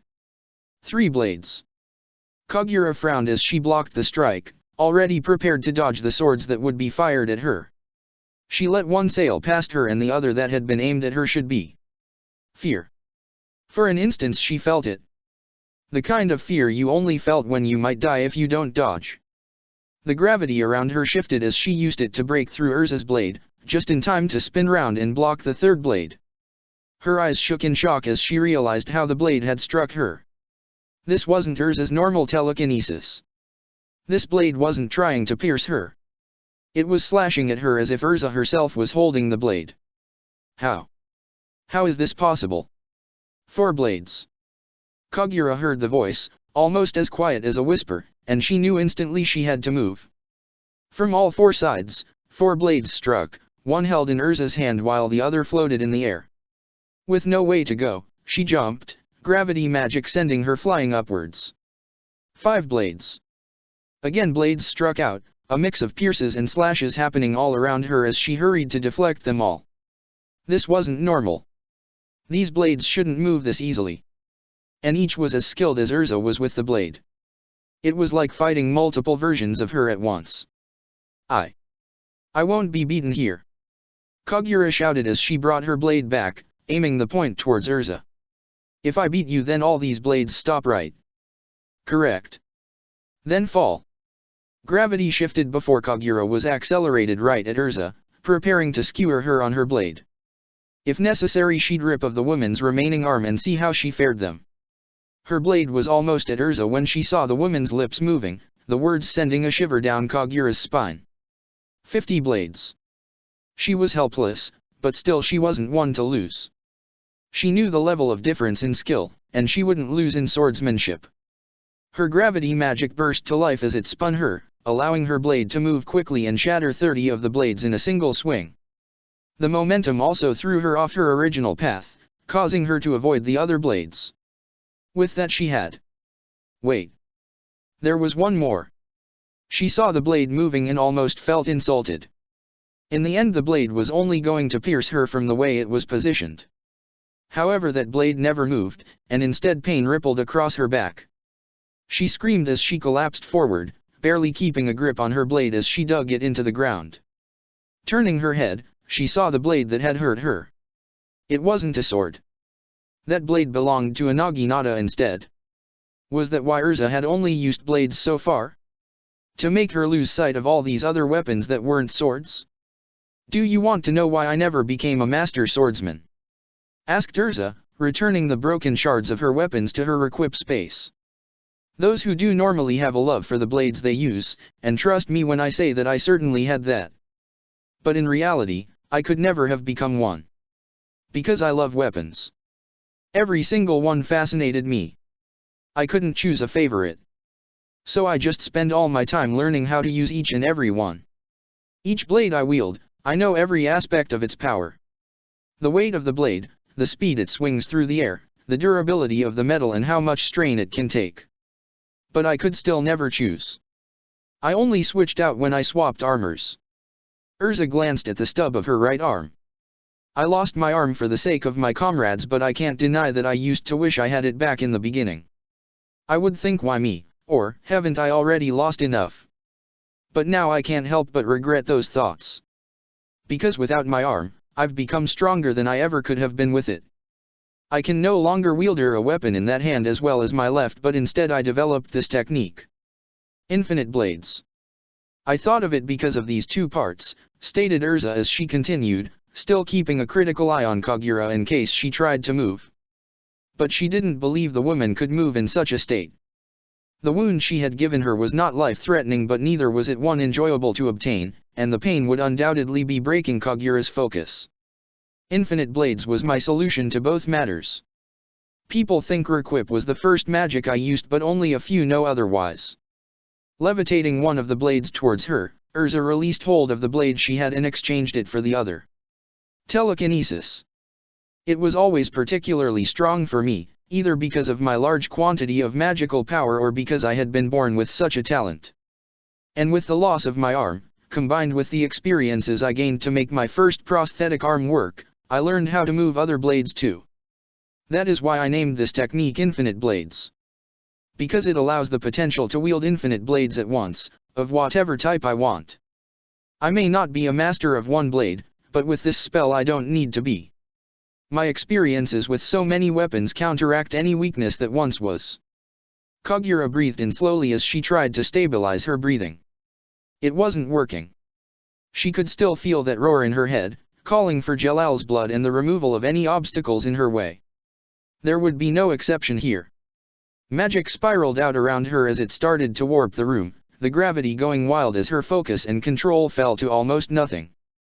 The pain made it hard to focus on much, so she would just disregard the control and focus on cutting down anyone in front of her.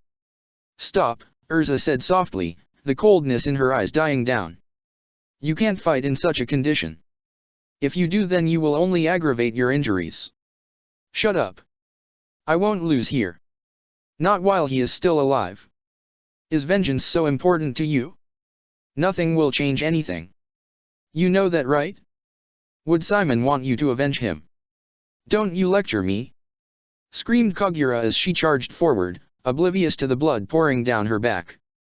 Didn't he love you? Miliana told me herself how he felt about you. He died for you. So why? Why do you disgrace his memory by doing nothing? Because Simon didn't die for that reason.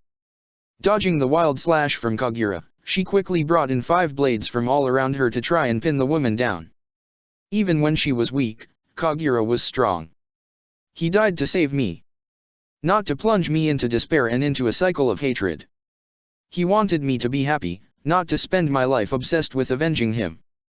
And he would want the same thing for you too. Don't talk like you can understand me.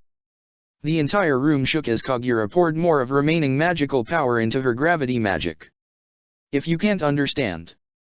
If you can't move out of my way. Then you'll just as bad as Jalal is. I'll kill you both. No you won't, said Urza sadly before dodging Kagura's final strike and disarming her in one swift moment. The sword Kagura wielded clattered against the ground before Kagura slowly dropped to her knees, tears in her eyes. Why? Why can't I win? I should be able to kill you. I remember now, muttered Urza as she looked towards the blade scattered along the ground. I knew the name archenemy rang a bell, but I couldn't remember why. But now I remember. The name means the blade of resentment. I know that. That's why I choose it. Then you misunderstood. Urza sighed sadly. There is a reason it can be wielded within its sheath. The original wielder was one who stood among legends. He slaughtered hundreds and hundreds, never satisfied as he tried to wipe out all sources of evil, no matter how tiny. Only one day did he look back and see the destruction he had caused and the blood he had spilt. People say he was close to taking his own life, but that he couldn't do it. So instead he wrapped up the blade within its sheath to ensure he could never draw it again. The name came about, not because he fought for the resentment people had against evil, but because he himself was so filled with resentment of what he had done. The swords around Urza slowly vanished before disappearing, the armor doing the same as Urza returned to one of normal ones that wouldn't drain her magic to keep on. She leaned down towards Kagura before pulling the woman into a hug. This blade is never one you should draw in the name of revenge.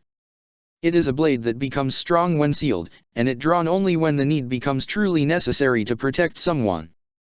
That is why the blade is taught to be used while sheathed. To try and stop anyone going down the same path he did. I know you hate Jalal, and I know you'll never forgive him, but think what Simon would want.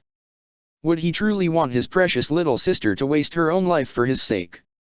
I don't understand, Kagura muttered weakly. What am I meant to do now? What do I have left if I give this up? That's up for you to decide. And if you can't, then lean on your friends for help.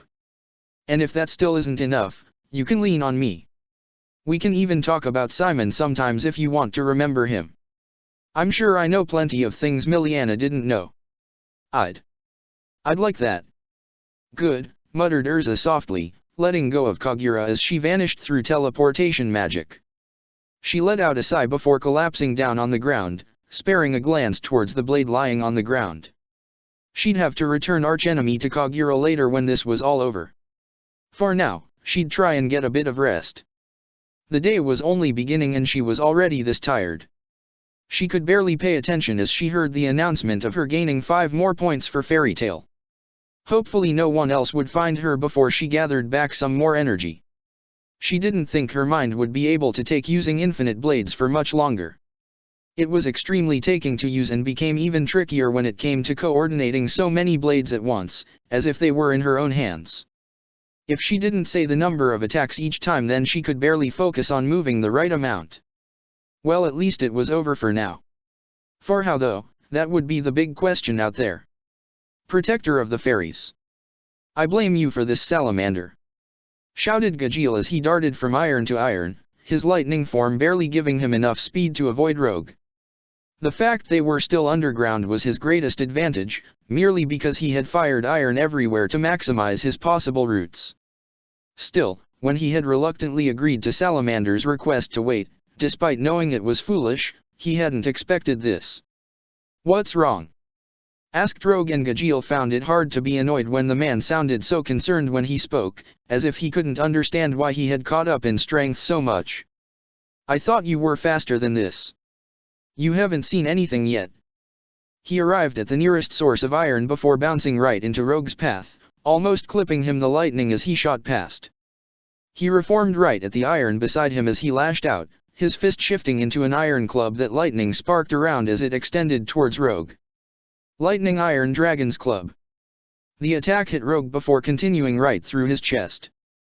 And yet Rogue was perfectly fine. Normally he had seen Rogue shifted completely into shadows, but this was a completely different matter. He had shifted the part of his body being targeted into shadows alone, leaving it completely unharmed as the attack shot through him. Just like it had done when he attacked the future version of Rogue. The way Rogue was now made him dangerous.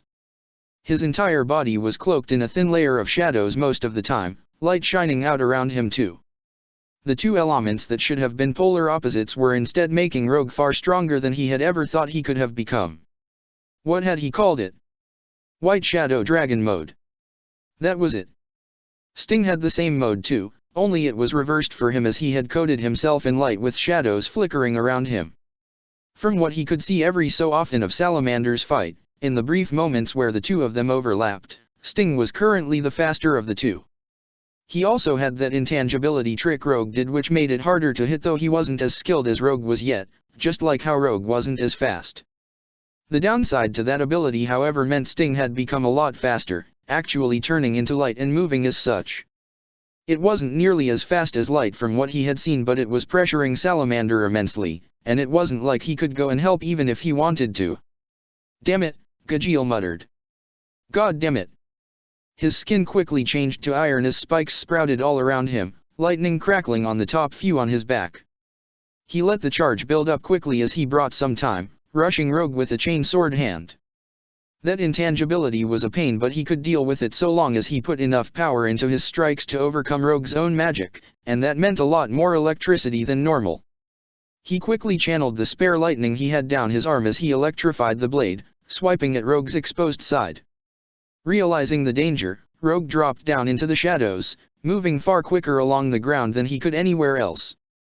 He darted up from underneath Gajeel, but he was prepared too, dodging the uppercut as the blast of shadows and light hit the roof and caused some of the earth above to collapse down on them.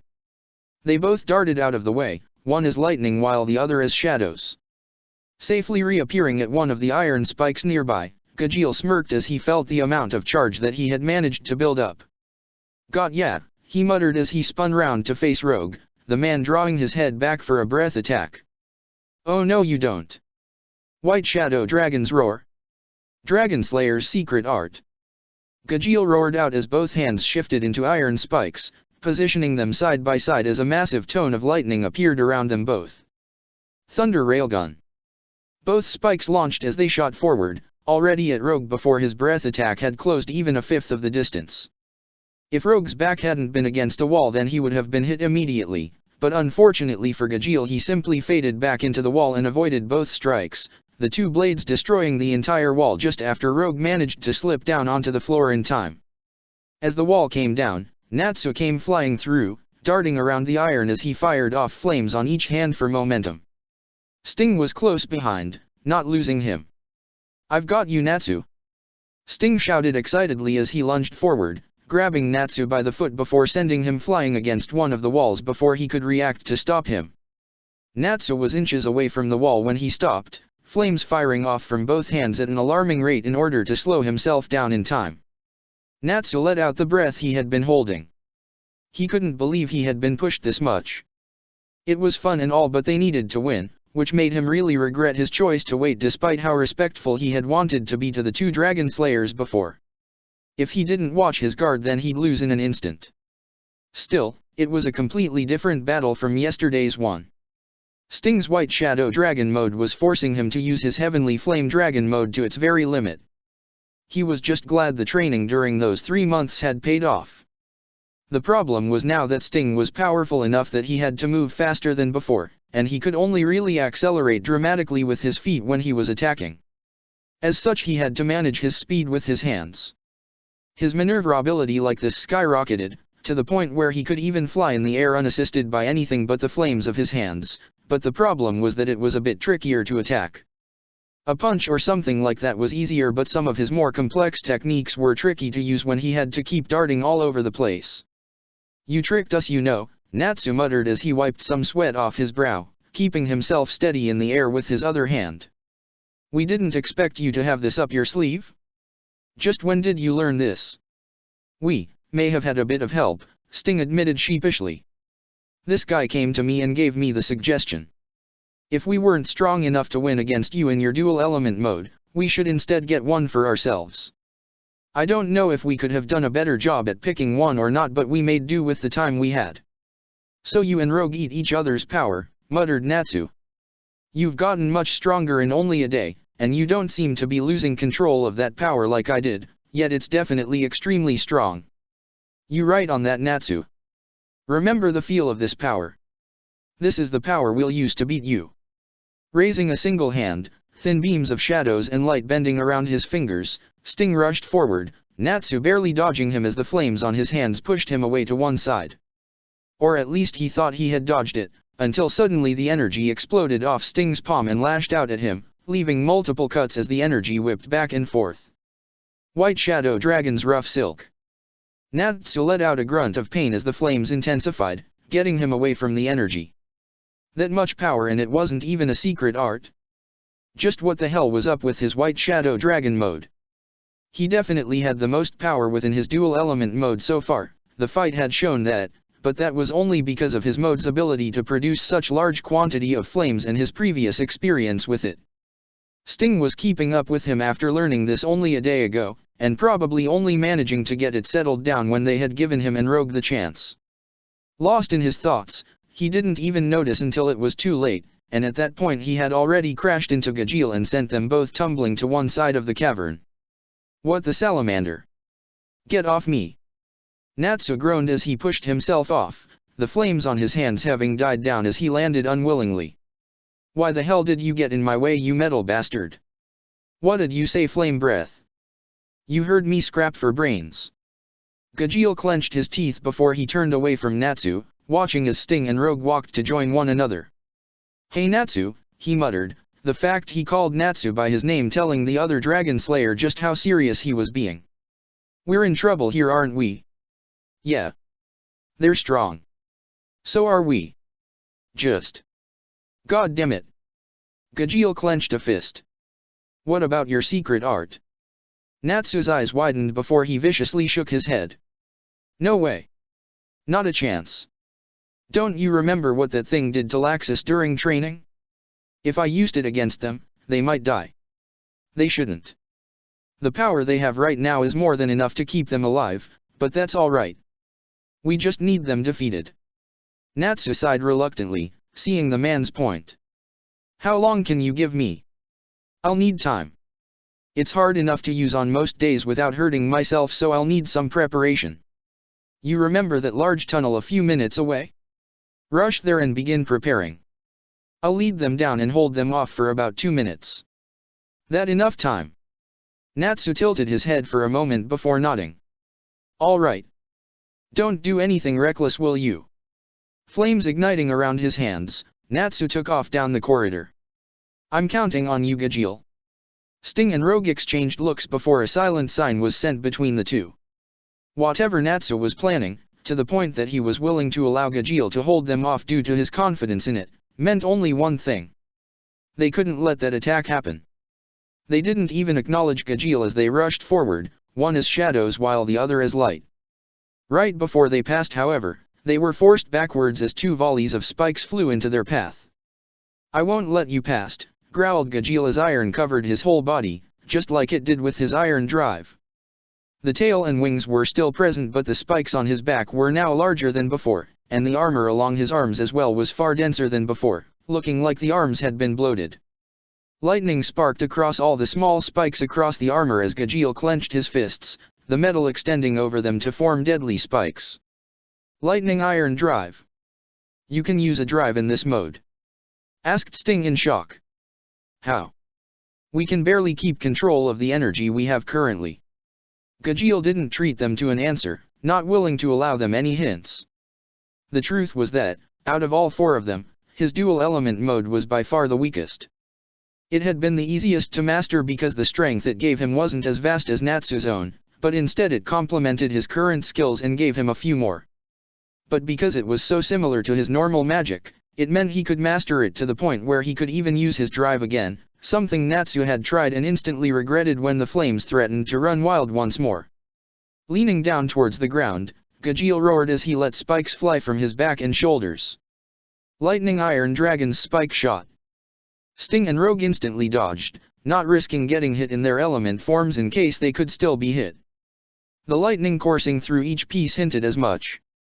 We need to hurry, called out Sting as he breathed in before releasing a blast of light and darkness. Gajeel braced against the roar as he took it head-on, still being sent flying backwards despite the strength of his armor. Rogue was after him in a shot, hiding in the shadow of the attack as he lashed out with a shadow and light-coated fist. White Shadow Dragon's Dazzling Fist. The attack cracked the armor as Gajeel was forced back another step, the metal already repairing as lightning sparked along its edges. Rogue winced as he avoided the counter-swipe of Gajeel's spike arm, holding his right arm carefully as lightning sparked along the lower half of his arm. Watch out. Physical attacks will damage us too. We need to careful and dash. That's his goal, shouted Sting as he lunged forward, coated in light and shadows as he crossed the distance between him and Gajeel in a flash as a beam of light.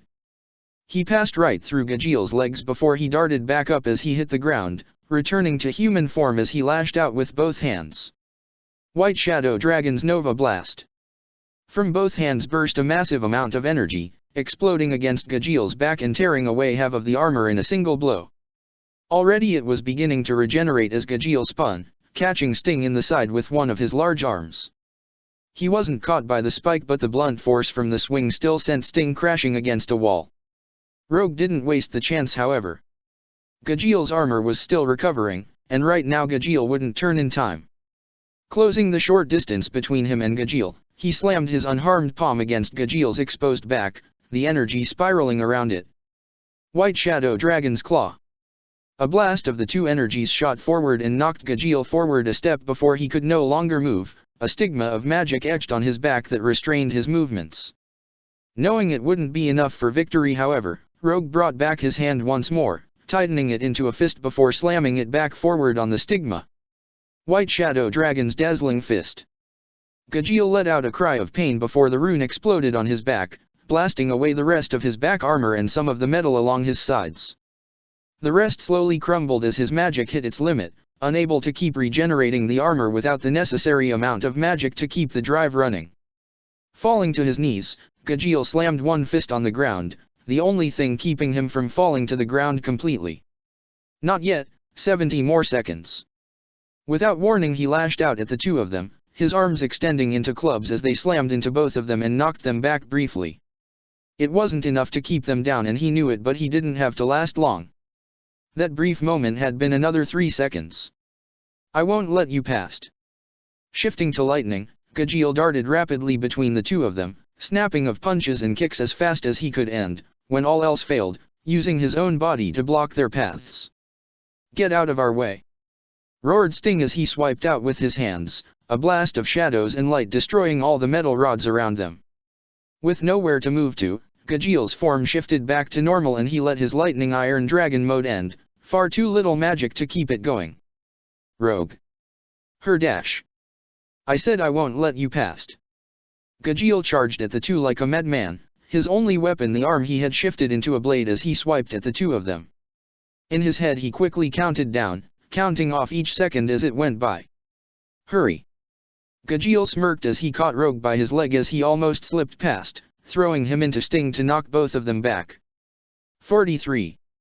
Sending waves of energy forward, Sting and Rogue sent Gajeel flying back before Sting shot forward, slamming a fist from beneath him and sending him crashing against the roof of the cavern. 37. Roaring from the pain, Gajeel pushed himself off the rock, ignoring the waves of pain ripping across his body as he lunged down in front of the two. They tried to rush past, but he didn't let them, using the last bit of strength he had left to keep holding them at bay for even a brief second more. With every passing second, Sting and Rogue's attempts to break past increased. Despite the fact that he had been unable to beat them both before, Gajeel was shockingly resilient and skilled at keeping them in check. He wouldn't let them move freely, even if he lost in the process. Gajeel smirked wider as he saw the increasingly worried look on the two Dragon Slayers' faces. 24.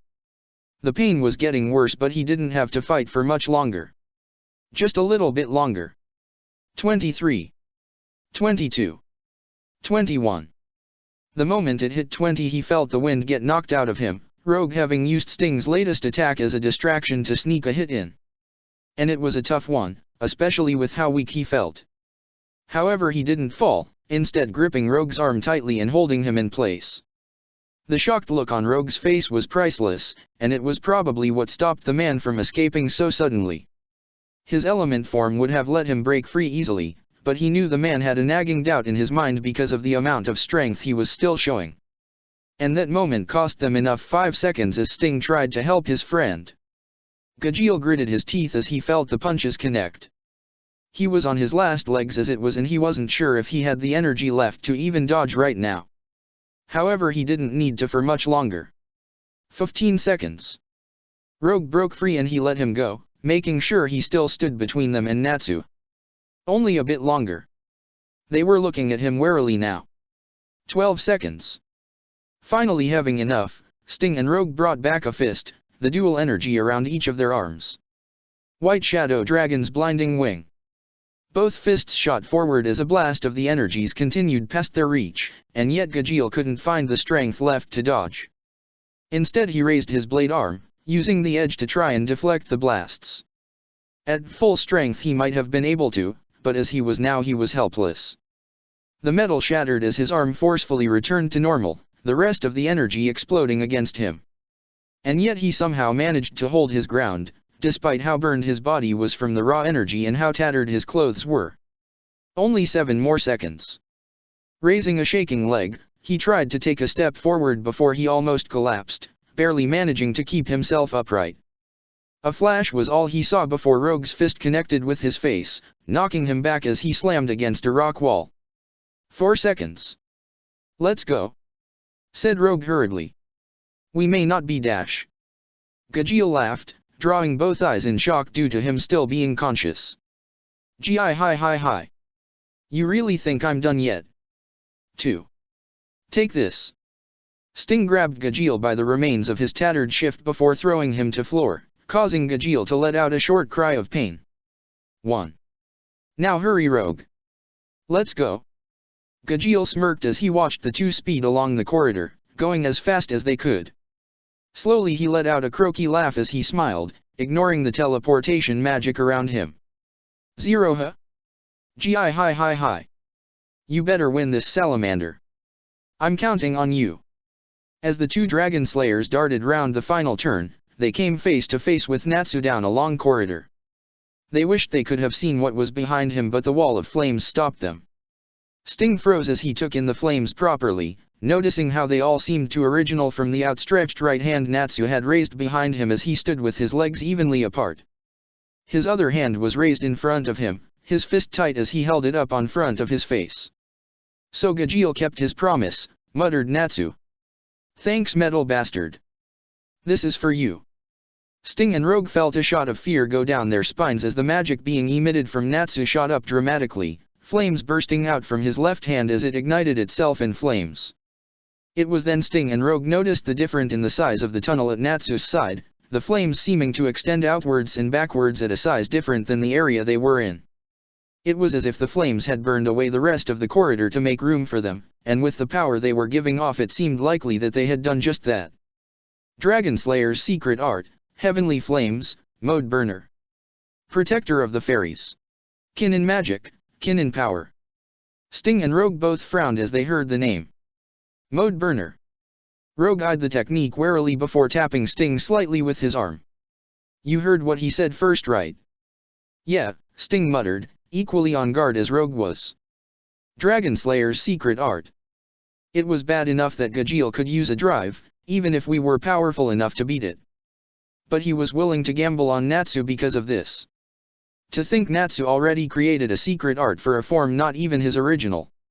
It's probably the nature of the flames. His is a combination of his fire Dragon Slayer magic and some form of wind-based Dragon Slayer magic.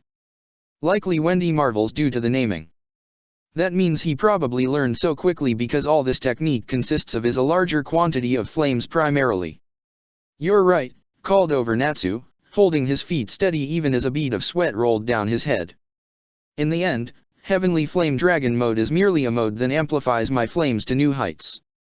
It's not like Gajeel's that gives him a whole new ability, though I guess I have something like that with how I use my flames in this mode. If that's the case, stated Sting, then we can beat that. That's an impressive quantity of flames, but Rogue and I won't lose to that. Rogue. Right. Twin storms of energy swirled into existence behind the two, a storm of light in one hand for them and a storm of shadows in the other. Both spun to face Natsu side-on as the energy compressed down into two single orbs before they pressed both orbs together. The energy threatened to explode for a moment until the magic finally resonated with each other, the two orbs becoming one and yet not changing its size. I see, muttered Natsu as the flames around his left hand intensified as he slowly turned the clenched fist to face them.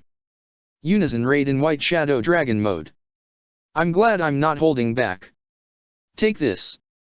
The two shouted as they pushed the attack forward. White Shadow Dragon's Holy Flash Fang. Natsu observed the energy as it began moving. With how focused he was, it was almost like it was moving in slow motion. The feel of it was very much the same as yesterday, but there was a difference. The attack was stronger, and yet nowhere near as much compared to some techniques. Maybe it was because it had originally been a union of the two types of magic. This mode already combined the energies for them, so it was actually similar in strength to the attack from yesterday. Regardless, right now it was giving off just the right amount of energy, being enhanced by both their newfound skills with the dual element mode and with the Unison Raid in play. If it hadn't been strong enough, he wasn't sure he could have waited much longer. Not with the strain he had to deal with from keeping all these flames in check. All right then, he muttered, his clenched fist slowly opening. Now you'll both survive this. Mode Burner, launch. Sting and Rogue froze in fear as the flames blasted out from Natsu's left hand. Their attack never faltered, already halfway across the tunnel towards Natsu, and yet the flames had already met it in an instant. But it was more. The amount of flames was far larger than they had, though possible for Natsu to control, the corridor widening as the flames devoured everything in their path. What the hell is this? Sting gritted his teeth as he felt his footing slipping, digging himself into the ground with all his strength to stop himself from being blown away. You never saw what Tenro Island looked like, so you probably don't understand the gravity of these flames.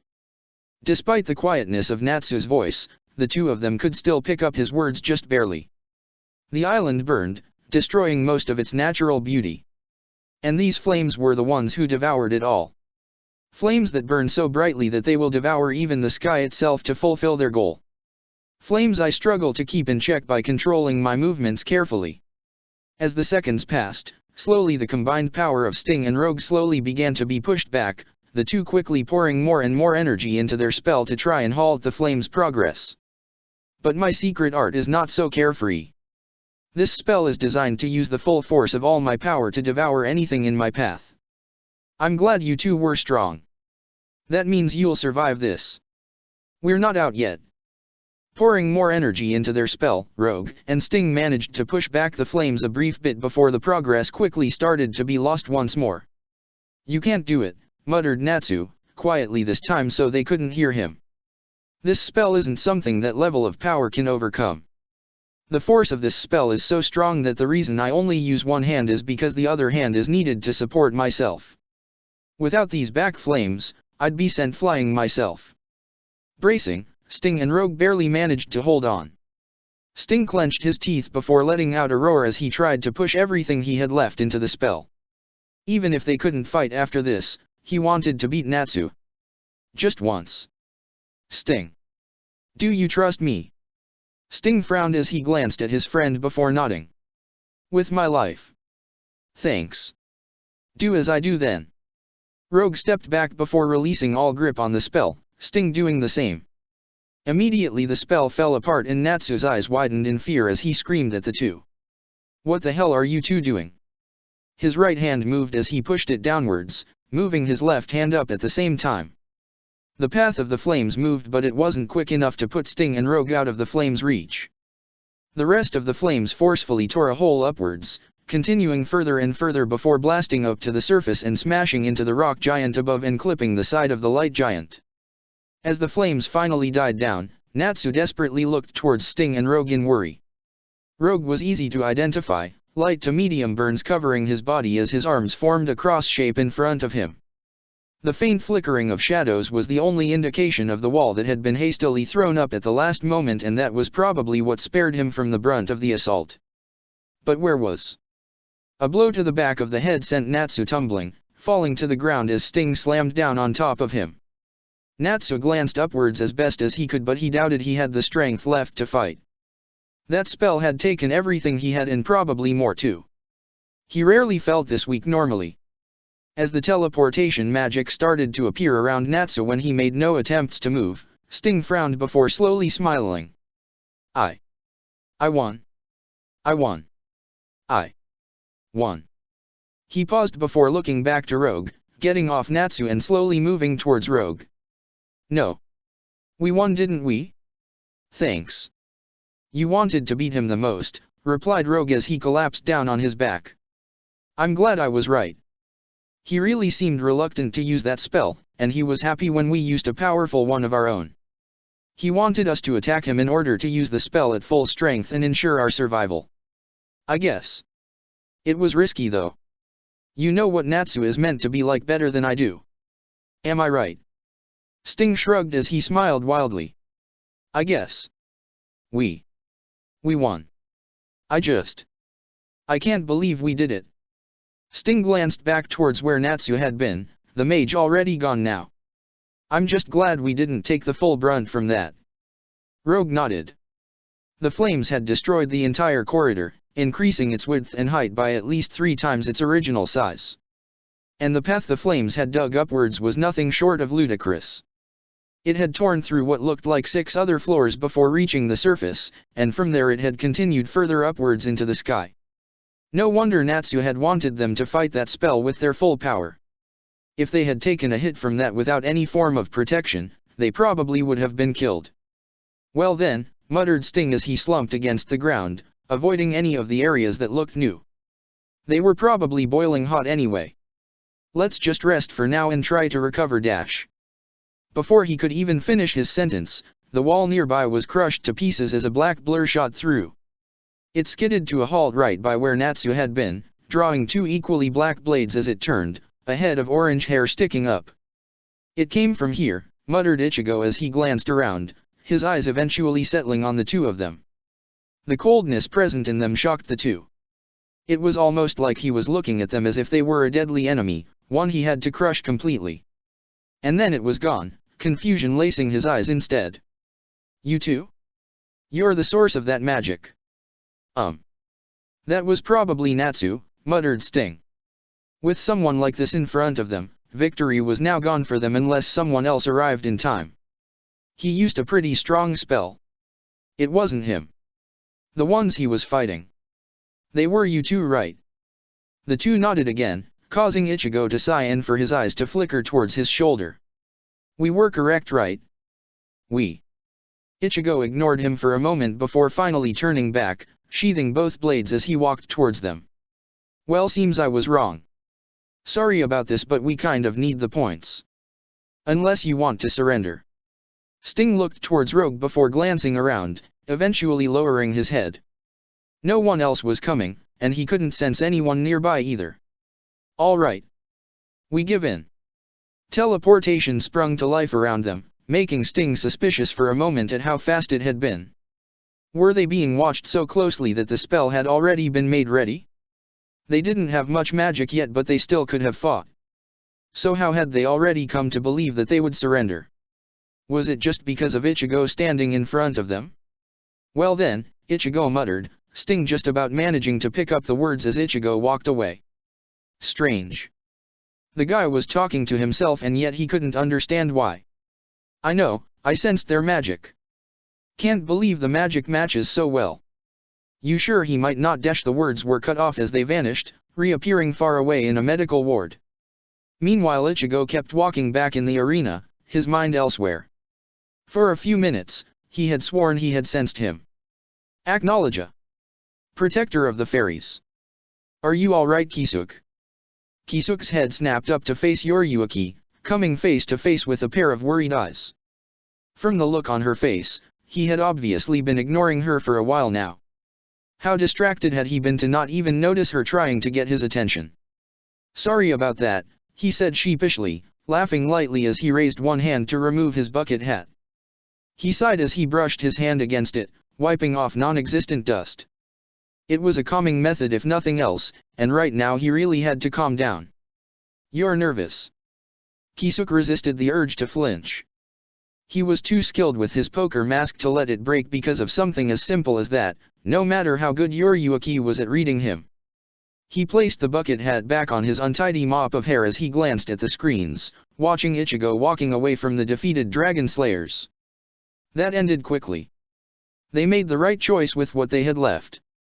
Yoriyuki scoffed. Only an idiot wouldn't have given up then. They were basically running on empty after beating Natsu and Gajeel. And fighting as Heinz Kid right afterwards? Wasted effort. Still, this tournament is more than just individual skill. They may have lost but they gained points. 1 from Gajeel, 3 from Natsu. And Ichigo in return only gained 1 from each of them. That's a net win for them of 2 points, and they already ahead of that B team before then too. I suppose. Say, have you ever sensed anything like that magic before? Like what? Yoriyuki's expression softened as she noticed something Kisuke doubted he had let slip through willingly. What's wrong? Is it that obvious? Only to me. And maybe that old friend of yours from Fairy Tail, though I'm not sure since you did change a lot since then. Gildart's right. Yeah. That's him. And I doubt he can read me as well as you can. He probably would prefer the straightforward honest man I was back then. Can't say I blame him. It's hard enough dealing with you without the whole cryptic stuff. A smile crept up onto Kisuke's face for a moment. I can't say it isn't fun. As quickly as the smile had appeared, it vanished once more, Yoriyuki's doing the same as the conversation turned serious. That magical power has the same feeling of the events from 7 years ago. You weren't there so there is no way you would ever notice, but I was. Ichigo was too. That's why he noticed. And I bet a few others sensitive enough might have noticed. That magical power is almost a perfect match for the one given off by Acknowledge.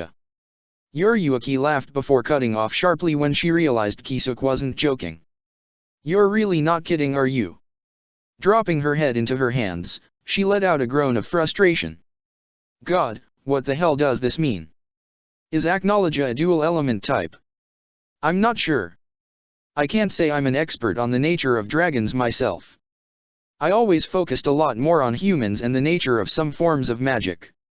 My expertise with this form of magic ended at the dual element modes because that was all I was interested in. Raising one arm, he let his elbow lean against his knees as he rested his head on his hand. Still, one thing I can say at the nature of that magic. Surely you felt it too. I'm not sure what you mean. Yes, you are Yoriyuki. You just don't want to acknowledge the existence of them as being the same as Ichigo. Or something close enough to be more precise. I had my suspicions about their magic when they performed a unison raid yesterday. It flowed so flawlessly that I was shocked such a thing was possible, even by unison raid standards. But the time they spent in that white shadow dragon mode was long enough for me to finish examining the energy signature. They've become hybrids.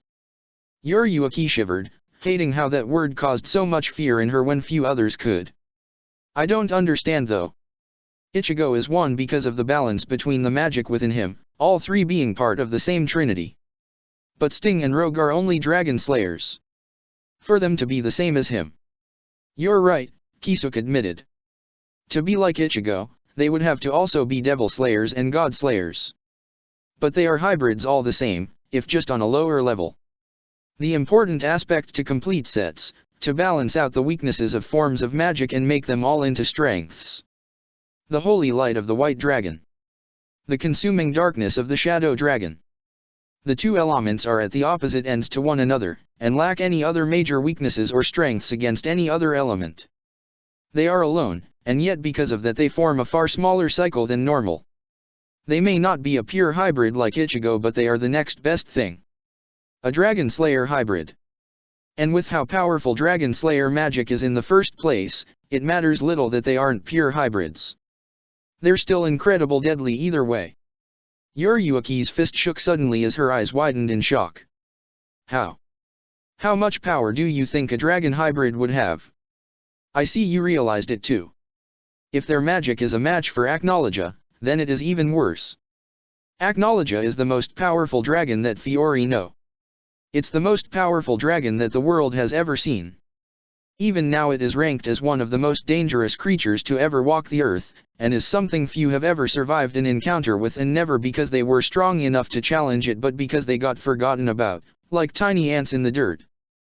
Kisuke sighed as he brought his hand back down, shaking his head as he tightened his fist around his sealed Zanpakuto. Back on Tenro Island, I knew it would try and kill Ichigo if it saw him. When it comes to hybrids, there are three senses always involved: recognition, identification, and comprehension. The latter is one few ever can understand. I barely manage to comprehend that type of existence, and most of humanity would fall into the simple category of recognition. After all, you fear the very name of the word. That's the recognition at work. And I assume dragons can identify them. A lot of things can, Kisuke admitted with a shrug. To be honest, anything old enough and powerful enough can naturally feel the way certain things feel. And the closer you get, you either feel more admiration for such a thing or more hatred. It really depends on the type of existence something is and probably a few other factors. But any dragon out there would likely be able to identify Ichigo on sight, especially now that he's completely accepted what he is. And when you hate and fear something, it is only natural to try and crush said thing. But Acnologia is a hybrid. Yuruki frowned. Certainly he would feel some form of comradeship with him. Perhaps, but perhaps not. Acnologia slaughtered most of his entire species from what I know. All I do know is that he shouted at Ichigo at Tenro. Called him by what he was, but there was no fear in his voice now I think about it. It was anger. Almost as if the dragon was insulted by the fact another hybrid could exist. Yuruki let out a large groan as she leaned back in her seat. Acnologia. Hybrids. This stuff is going to drive me insane. What I want to know is how Acnologia even came into existence. Even in legends, Acnologia stands above almost all other dragons. Where did he come from? If we knew that, there wouldn't be as many questions to be answered. But so long as that creature is at the beck and call of Zeref, it won't ever willing give us those answers. I dread to even think of how he managed to get Acnologia to follow his orders. Whatever he did, it is something I doubt anyone who has seen even a glimpse of Acnologia's power will ever be able to comprehend. Protector of the Fairies. Jura took deep breaths as he struggled to stand, the building he had been using a hiding spot crushed to bits. His Kokyujou Tenjin Myuu was barely hanging in there, missing most of its chest after that blast of fire burst forth from the ground. He was lucky the structure was still holding up as it was, but he didn't have enough magic to repair the giant after using it for so long. Mistogen's Danga-jiao wasn't any better as it stood. Unlike his Kokyujou Tenjin Myuu, Mistogen's Danga-jiao consumed massive amounts of energy with every single moment. It was more versatile, faster and stronger, and yet it wouldn't last nearly as long. And it was also structurally weaker, hence why Mistogen tried to dodge deadly strikes rather than take them head-on, especially with him resting in the center of the construct. Right now, Danga-jiao was missing an arm, and the rest of the body was getting fainter and fainter with every passing second, energy escaping from the surface in waves as Mistogen struggled to try and contain it. Jura couldn't help but be impressed at the man's creativity though. It was likely Danga-jiao had been created before he learned light make magic, and it was only thanks to that skill that he had managed to shape the energy more efficiently and keep most of it in check. But now too much was leaking away, meaning he doubted Mistoggen would hold anything back in this next strike. This would be their final clash. Come Mistoggen!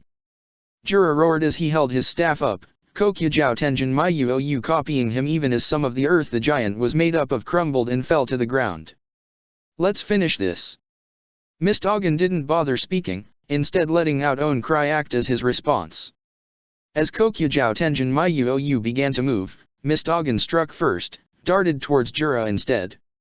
A stone sword came slashing down but only managed to cut off one of Danga Zhao's legs as it continued forward, a large fist pulled back and being released forward.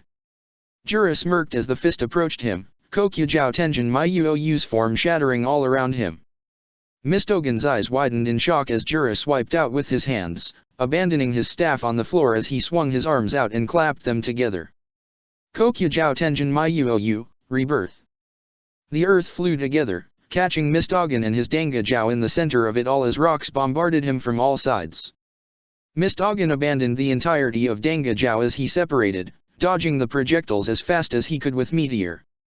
Both fighters rushed towards each other, arms pulled back ready to finish it when they suddenly felt everything go weak, Mistoggen falling from the sky as his Meteor faded around him. Falling to one knee, Jura swept his head around angrily as he searched for the source of the attack. Who's there? Show yourself. As expressionless as ever, the Raventail mage, Obra, stepped into view. The strange creature of its shoulder made a giggling sound before Obra raised his hands again. Jura knew what we was intending to do. It was trying to finish them off right now before they could recover any magic. I'd appreciate if you wouldn't steal the kill here, stated another newcomer, Obra pausing as he turned towards the voice.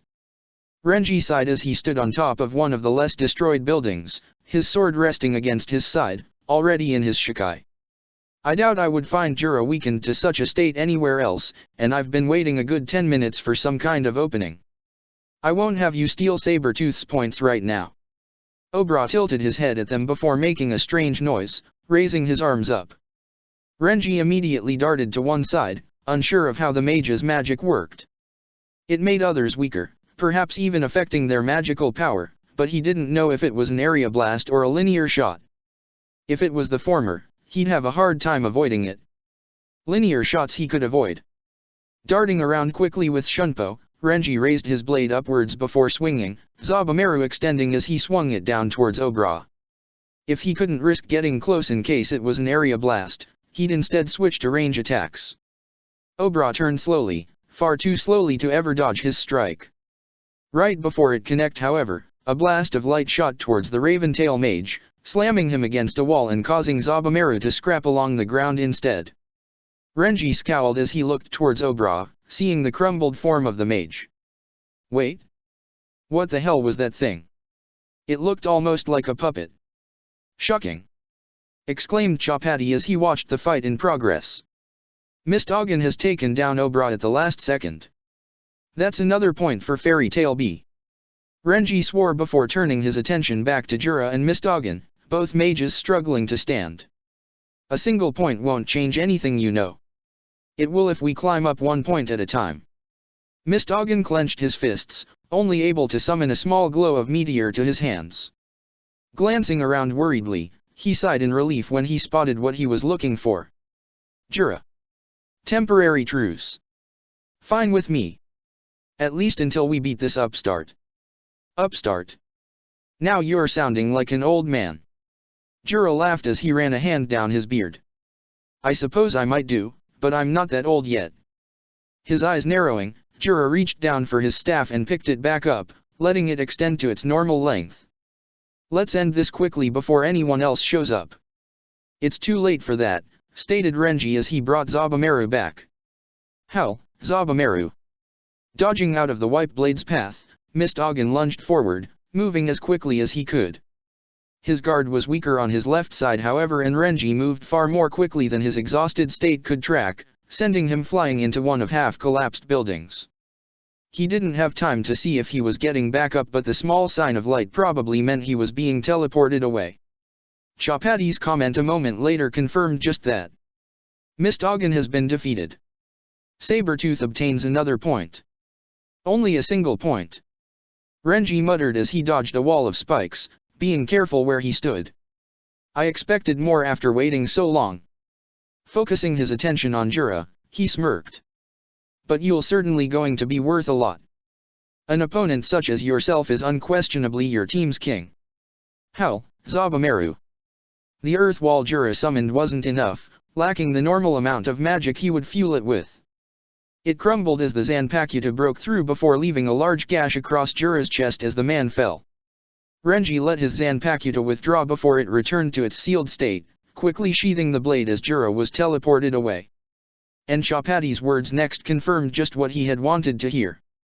Jura was worth 5 points. Unbelievable! Exclaimed Chapati, barely able to control his excitement. With that, Renji Aburai has defeated 2 enemies at once. Let's have another look at the scores now.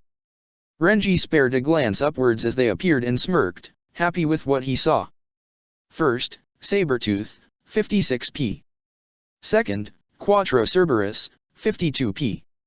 Third, Fairy Tail A, 47p. Fourth, Fairy Tail B, 43p. Fourth, Mermaid Heel, 38p.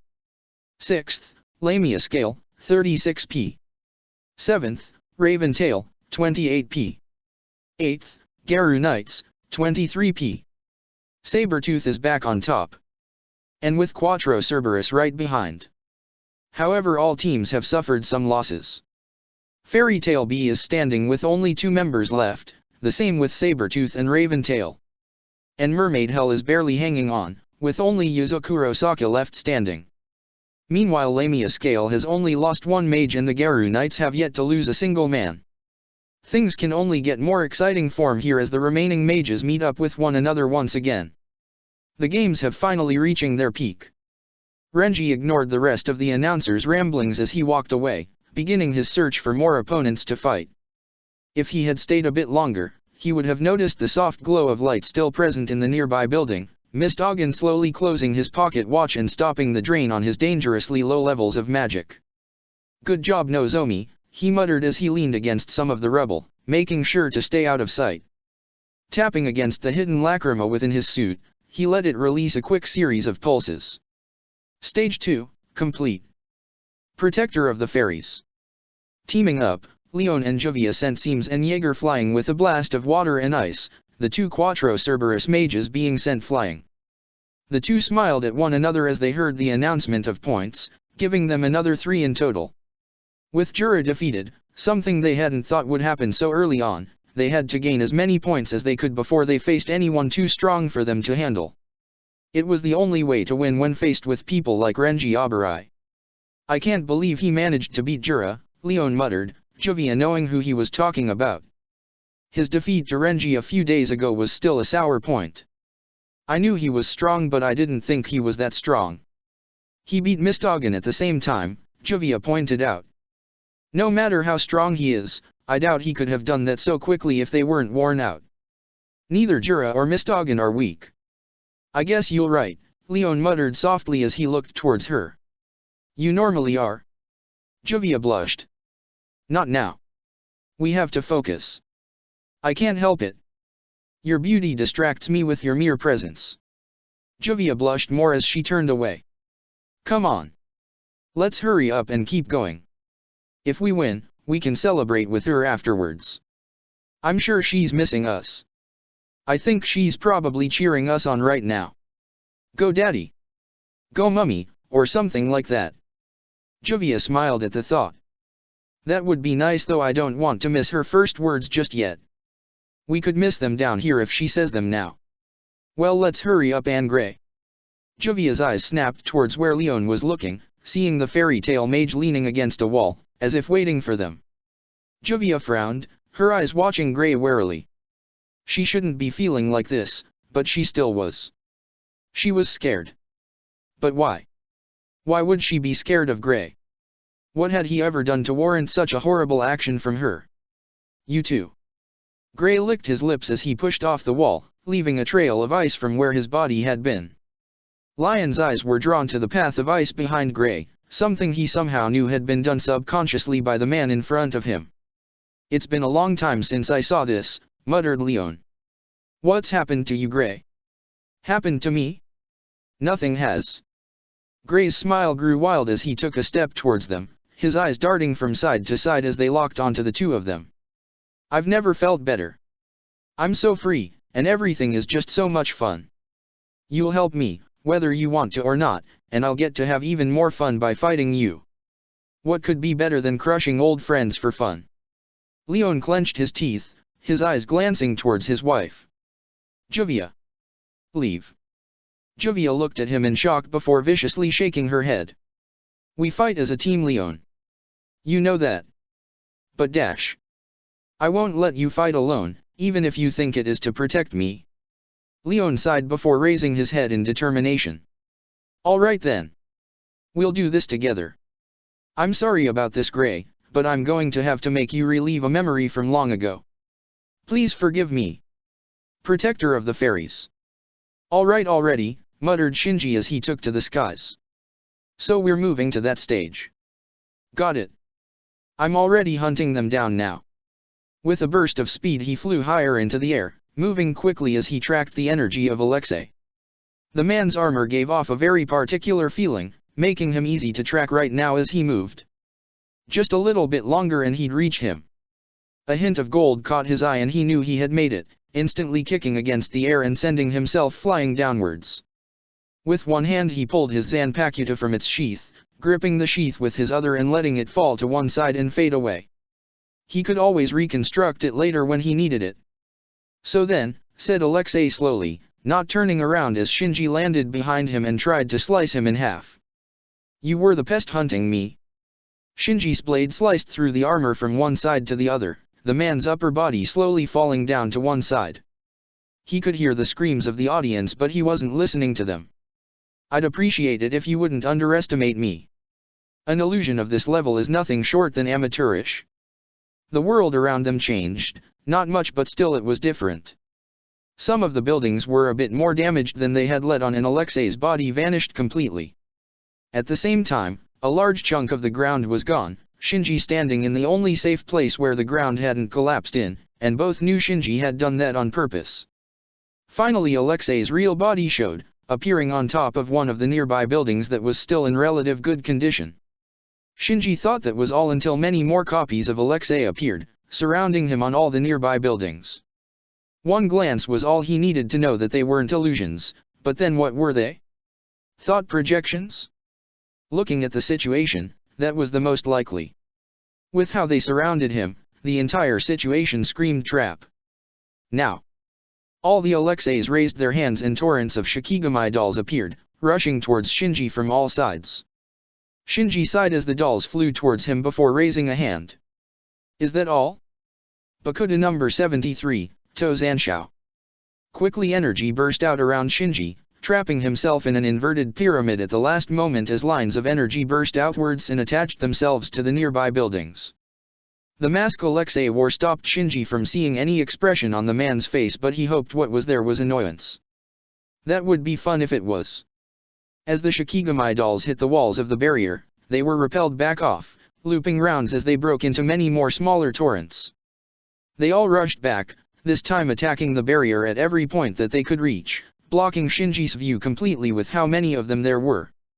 As such, he didn't see the Shikigami dolls being fused into large spheres at all sides, glowing before detonating in a massive blast of purple energy. That'll teach you, muttered Alexei before a laugh broke through the smoke. As it cleared, all he could see was the barrier still intact, only a few holes in it here and there. What? But Dash. It seems you've underestimated yourself, Alexei. No, shall I call you by your real name, Evandriar? Alexei scowled from within his armor before slowly reaching up to his helmet, unclipping the latches that connected it to the armor and pulling it free. With how the crowd was acting, and the way the judges were talking, he knew he'd be revealed if they searched him after this, so he might as well stop pretending. The worst he would get for this anyway would be a slap on the wrist or perhaps a ban from entering the tournament again, and it wasn't like it mattered too much to him. So you knew, Ivan said as he properly revealed himself, a scowl on his face. As expected from one of the only fairy tale members to reject the majority of the guild. Shinji shrugged as the barrier around him faded away. What can I say?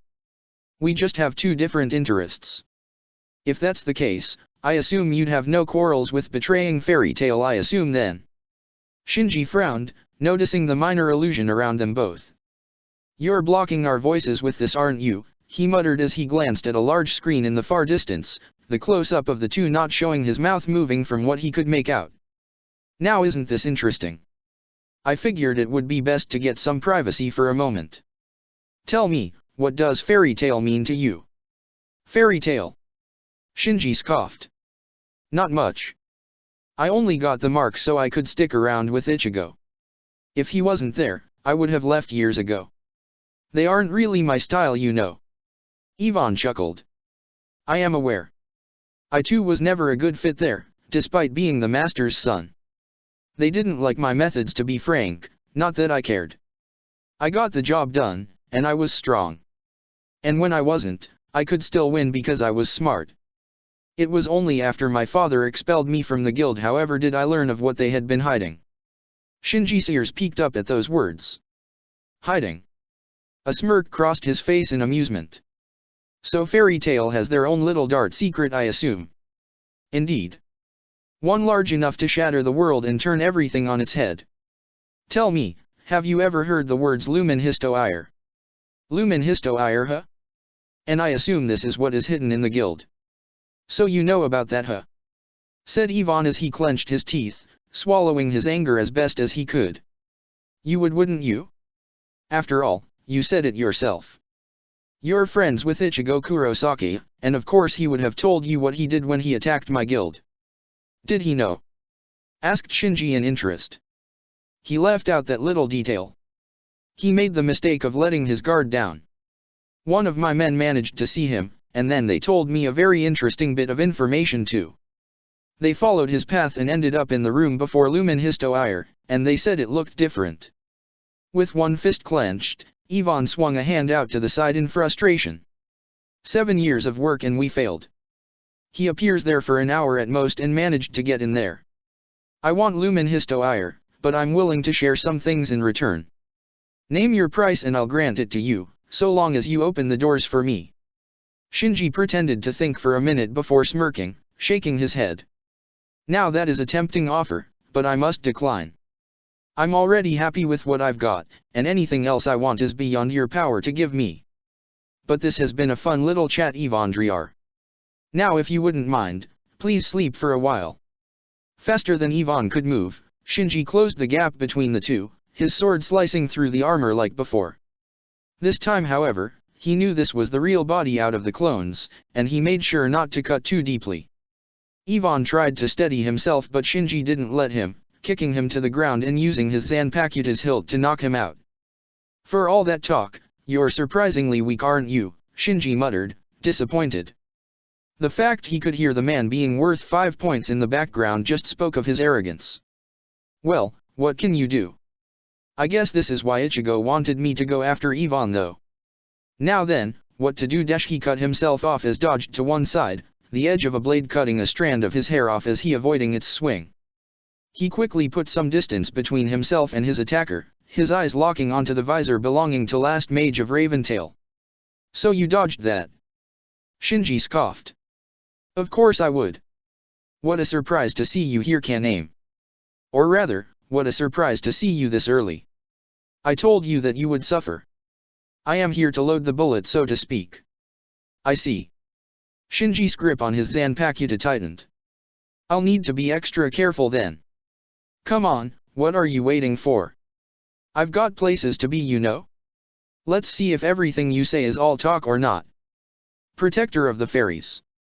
Sighing as he leaned back in his seat, Makarov spared a glance towards Mikao, the younger man equally as stressed.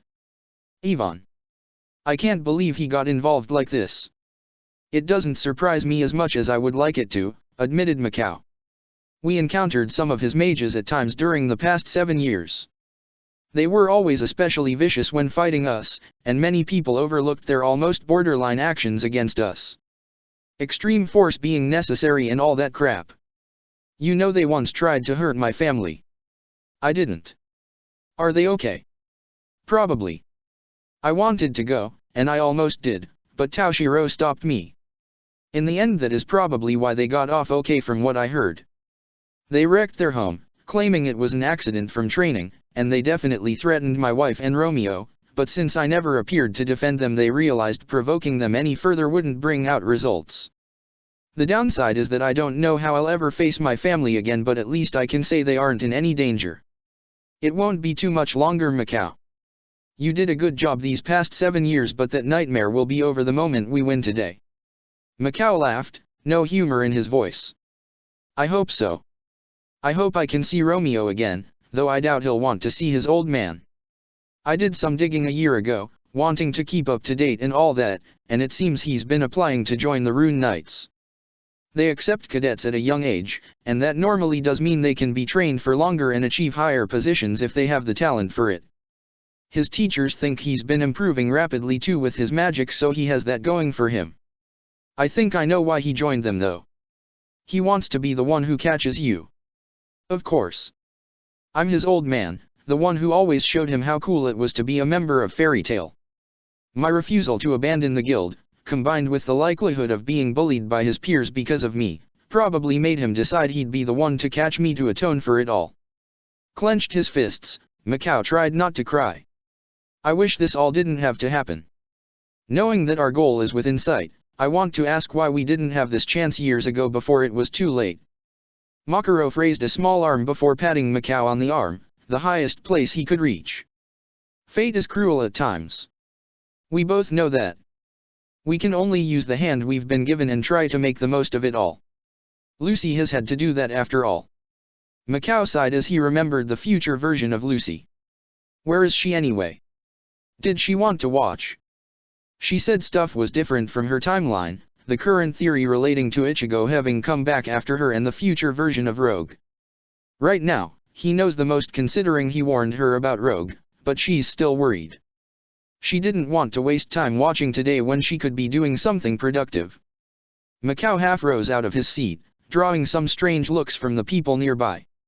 Hesitantly lowering himself back down, he purposely lowered his voice to make sure he couldn't be overheard. What he was going to say next could have been interpreted as treason to anyone who didn't know the situation. Do you think she's trying to break into Mercurius? Makarov subtly glanced around the area, lowering his own voice too. I know she has. It's why I had Fried go with her. Sparing a glance down at the arena, Macau asked, do they know? No. I decided it was best to spare them some of that knowledge. Considering what winning today means, I thought it was best to remove as many distractions from their minds as possible. I see. Is Fried enough though? He's smart and quiet, and that's what is needed. But I have some others nearby keeping an eye on the situation from afar. A relief team if you would. They will help out if things become necessary, and they are also luckily in the position that means that they aren't officially affiliated with us. Byakuya? But they know he's with us. But he is also an ex-member of the Rune Knights. And he does not bear out mark. Officially, he not one us, even if we might consider him as one after all we've been through now. I see. Macau gave a brief nod of acknowledgement. Then he's a good choice then. Considering his strength too, he's a good choice to have with us.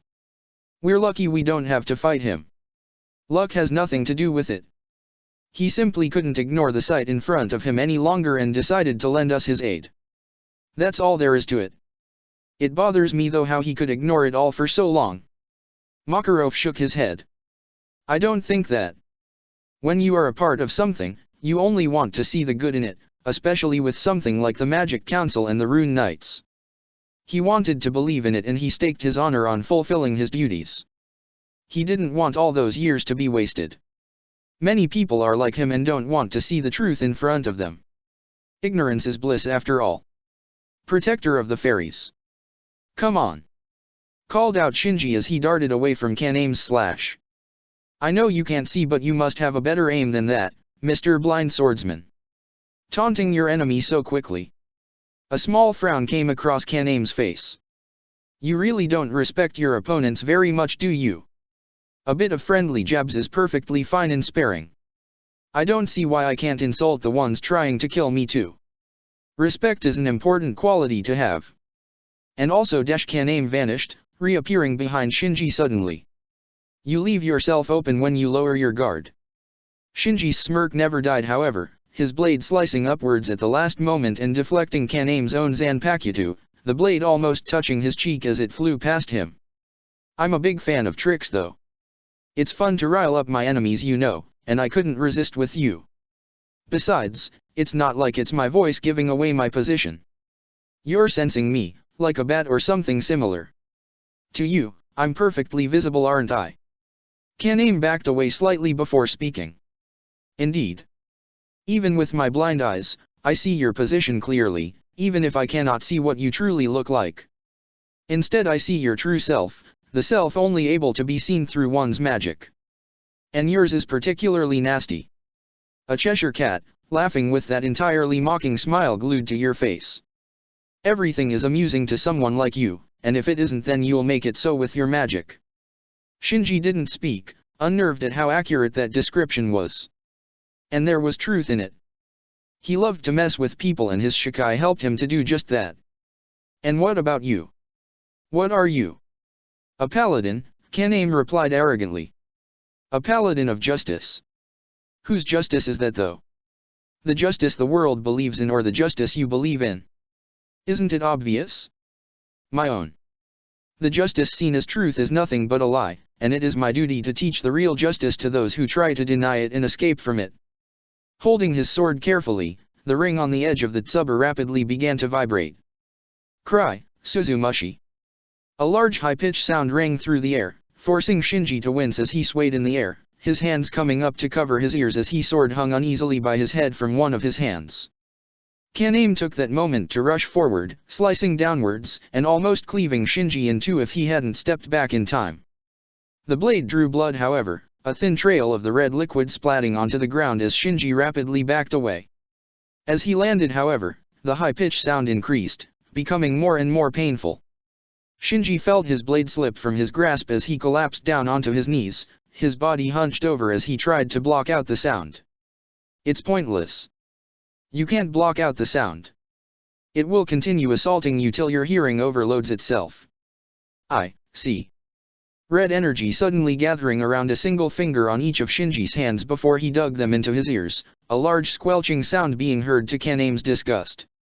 Shinji smirked as he withdrew his fingers, the sound now gone. Picking up his Zanpakuto, he paid little attention to the small trail of blood dripping out of his ears and down to the ground. That's better. I can't hear that pesky sound anymore. Such a fool, muttered Kaname, Shinji giving him what he saw as a mocking smile along with the image of him that he saw holding a hand up to his ear, as if asking for him to speak up. Even in such a situation, he was still being mocked by the blonde Shinigami. It was insulting, especially with how the man couldn't even grasp the reality of the situation. Fine then. Have it your way. Suzumushi Nishiki, Benahikau. Instead of the ring vibrating this time, the whole blade did, Kaname slowly moving the blade around him as a trail of blades appeared along the same path. With a final slice, all the blades flew forward at Shinji. Projectiles huh? Letting a pale blue and white rod of energy appear in his hands, Shinji threw it into the center of the incoming blades. Bakuda number 62, Hyaporin Kan.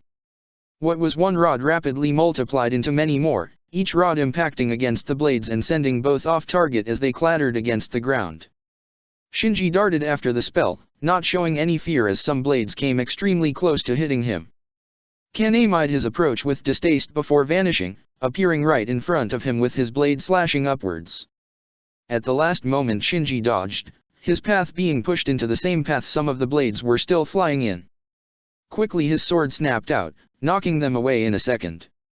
Kaname did the same even easier with the projectiles heading for him before darting at Shinji, his blade slicing from the left.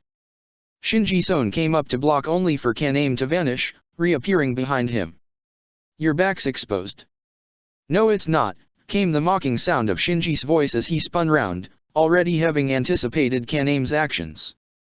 There was shock on Kaname's face however that he couldn't hide, confused at Shinji's words.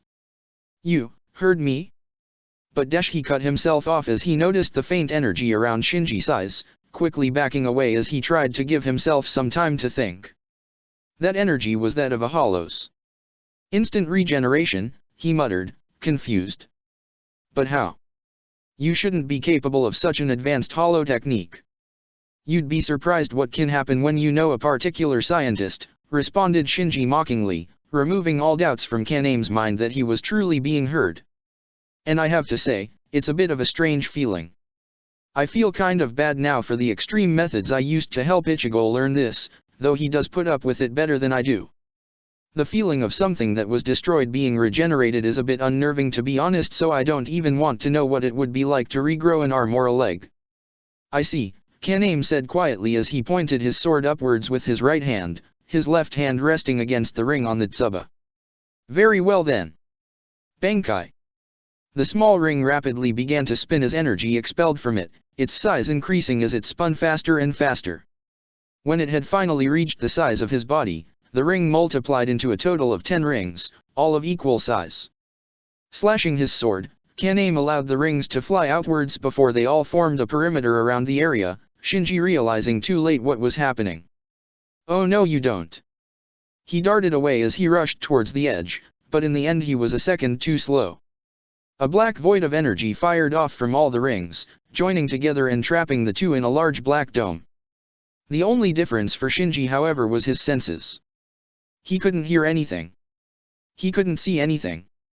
He couldn't smell anything. When all three of those senses failed, he tried to sense something but he couldn't. Not even a single speck of magic.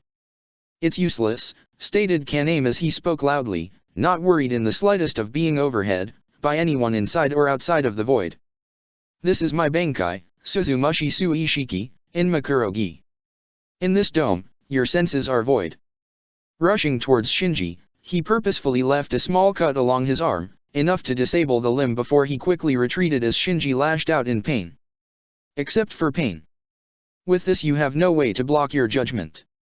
Shinji swore as his head darted from side to side, his arm held limply by his side. It was regenerating, but it wasn't like Ichigo's. He didn't have anywhere near enough experience to make it regenerate that quickly, meaning it was slow going and meant he had to be careful. He could probably increase the rate of it if he summoned his mask, but that would mean playing one of his trump cards early. Then again, Kaname was already using Bankai, so he supposed it would only be fair to use one of his own tricks. He never got the chance, however, before he was rushed, only knowing this from the pain that rippled across his back as the sword dug through his skin. Any attempts at regenerating his arm were abandoned as he pushed everything into healing the wound on his back, a wound that would have been worse if he hadn't moved forward as the attack continued. His sword slashed out on reflex, but he didn't hit anything. Kaname had already moved. Where the hell did you go? Shinji muttered to himself, desperately trying to think of a plan. As much as he enjoyed using his opponent's sight against them with his Zanpakuto, he wasn't as experienced at fighting against someone with a similar ability. If he couldn't locate his enemy, he couldn't even counter-attack. Wait. That wasn't exactly correct. He could still counter-attack. If he could feel pain, he had a small window of opportunity. In that brief moment, Kaname's position was easy to pinpoint. All he had to do was catch him before he moved back, hiding away in the void of the area. All right then, muttered Shinji as he held up his sword with one hand, his other hand still leaking blood as his back continued to heal. Where are you? The tiniest amount of pain hit him in the side and he quickly started moving, backing away from the blade cutting him. He wasn't fast enough still and he quickly moved some of his regeneration into the wound on his side before he started losing too much blood. Still, he almost avoided that. And there was a tiny amount of blood on his blade. It seemed that his wild slice had managed to scratch Kaname, and that was progress. However, he couldn't afford to fail too many more times. His regeneration would only be able to be split so much to keep himself alive, and the more he split it, the longer each wound would take to heal. When the next slice came, he actually managed to avoid getting a deadly injury from it, instead getting a long shallow cut along his chest that he could deal with. He felt his blade connect with something though, and that was all he needed, even if his blade had only hit Kaname's own. And, for a moment, he had almost been able to see the man. Was proximity a factor in that? Or was it something else? Kaname breathed in heavily as he focused on keeping his Bankai going, carefully observing Shinji. He couldn't understand how he had yet to defeat him. He was hitting him, but the man was just managing to avoid being hit by any killing strikes, ensuring that he survived enough to be able to still fight. And he had almost been hit himself those last 2 times. If he wasn't careful, he would lose instead. It was decided. No more playing around. This time he'd go in as fast as he could and crush him before he could react. Rushing forward, he didn't notice the small bit of earth he accidentally kicked, the rock flying forward and hitting Shinji in his uninjured side. As such, Shinji was already moving as Kaname struck, the blade missing his arm and instead digging into his chest, barely missing his vitals. At the same time, Shinji's blade sliced upwards, cleaving away the same arm Kaname had been using to hold his Zanpakuto and making him cry out in pain. How interesting, muttered Shinji as all his senses returned to him, looking down at the blade digging into him.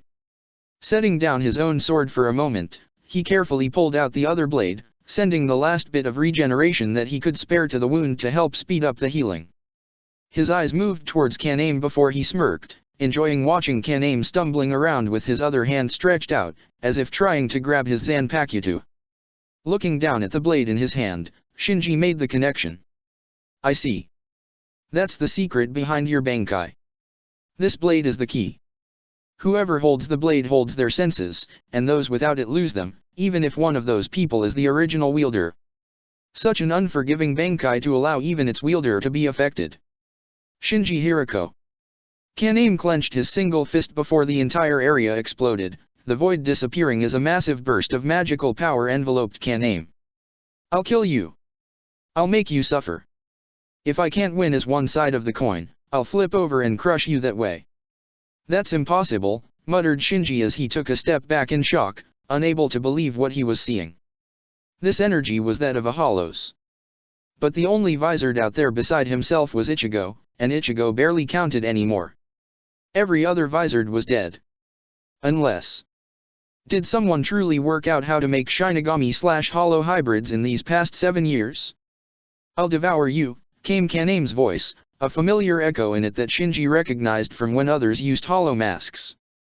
I'll completely crush you, in the name of the one who gave me in this power. I'll give you the justice you deserve.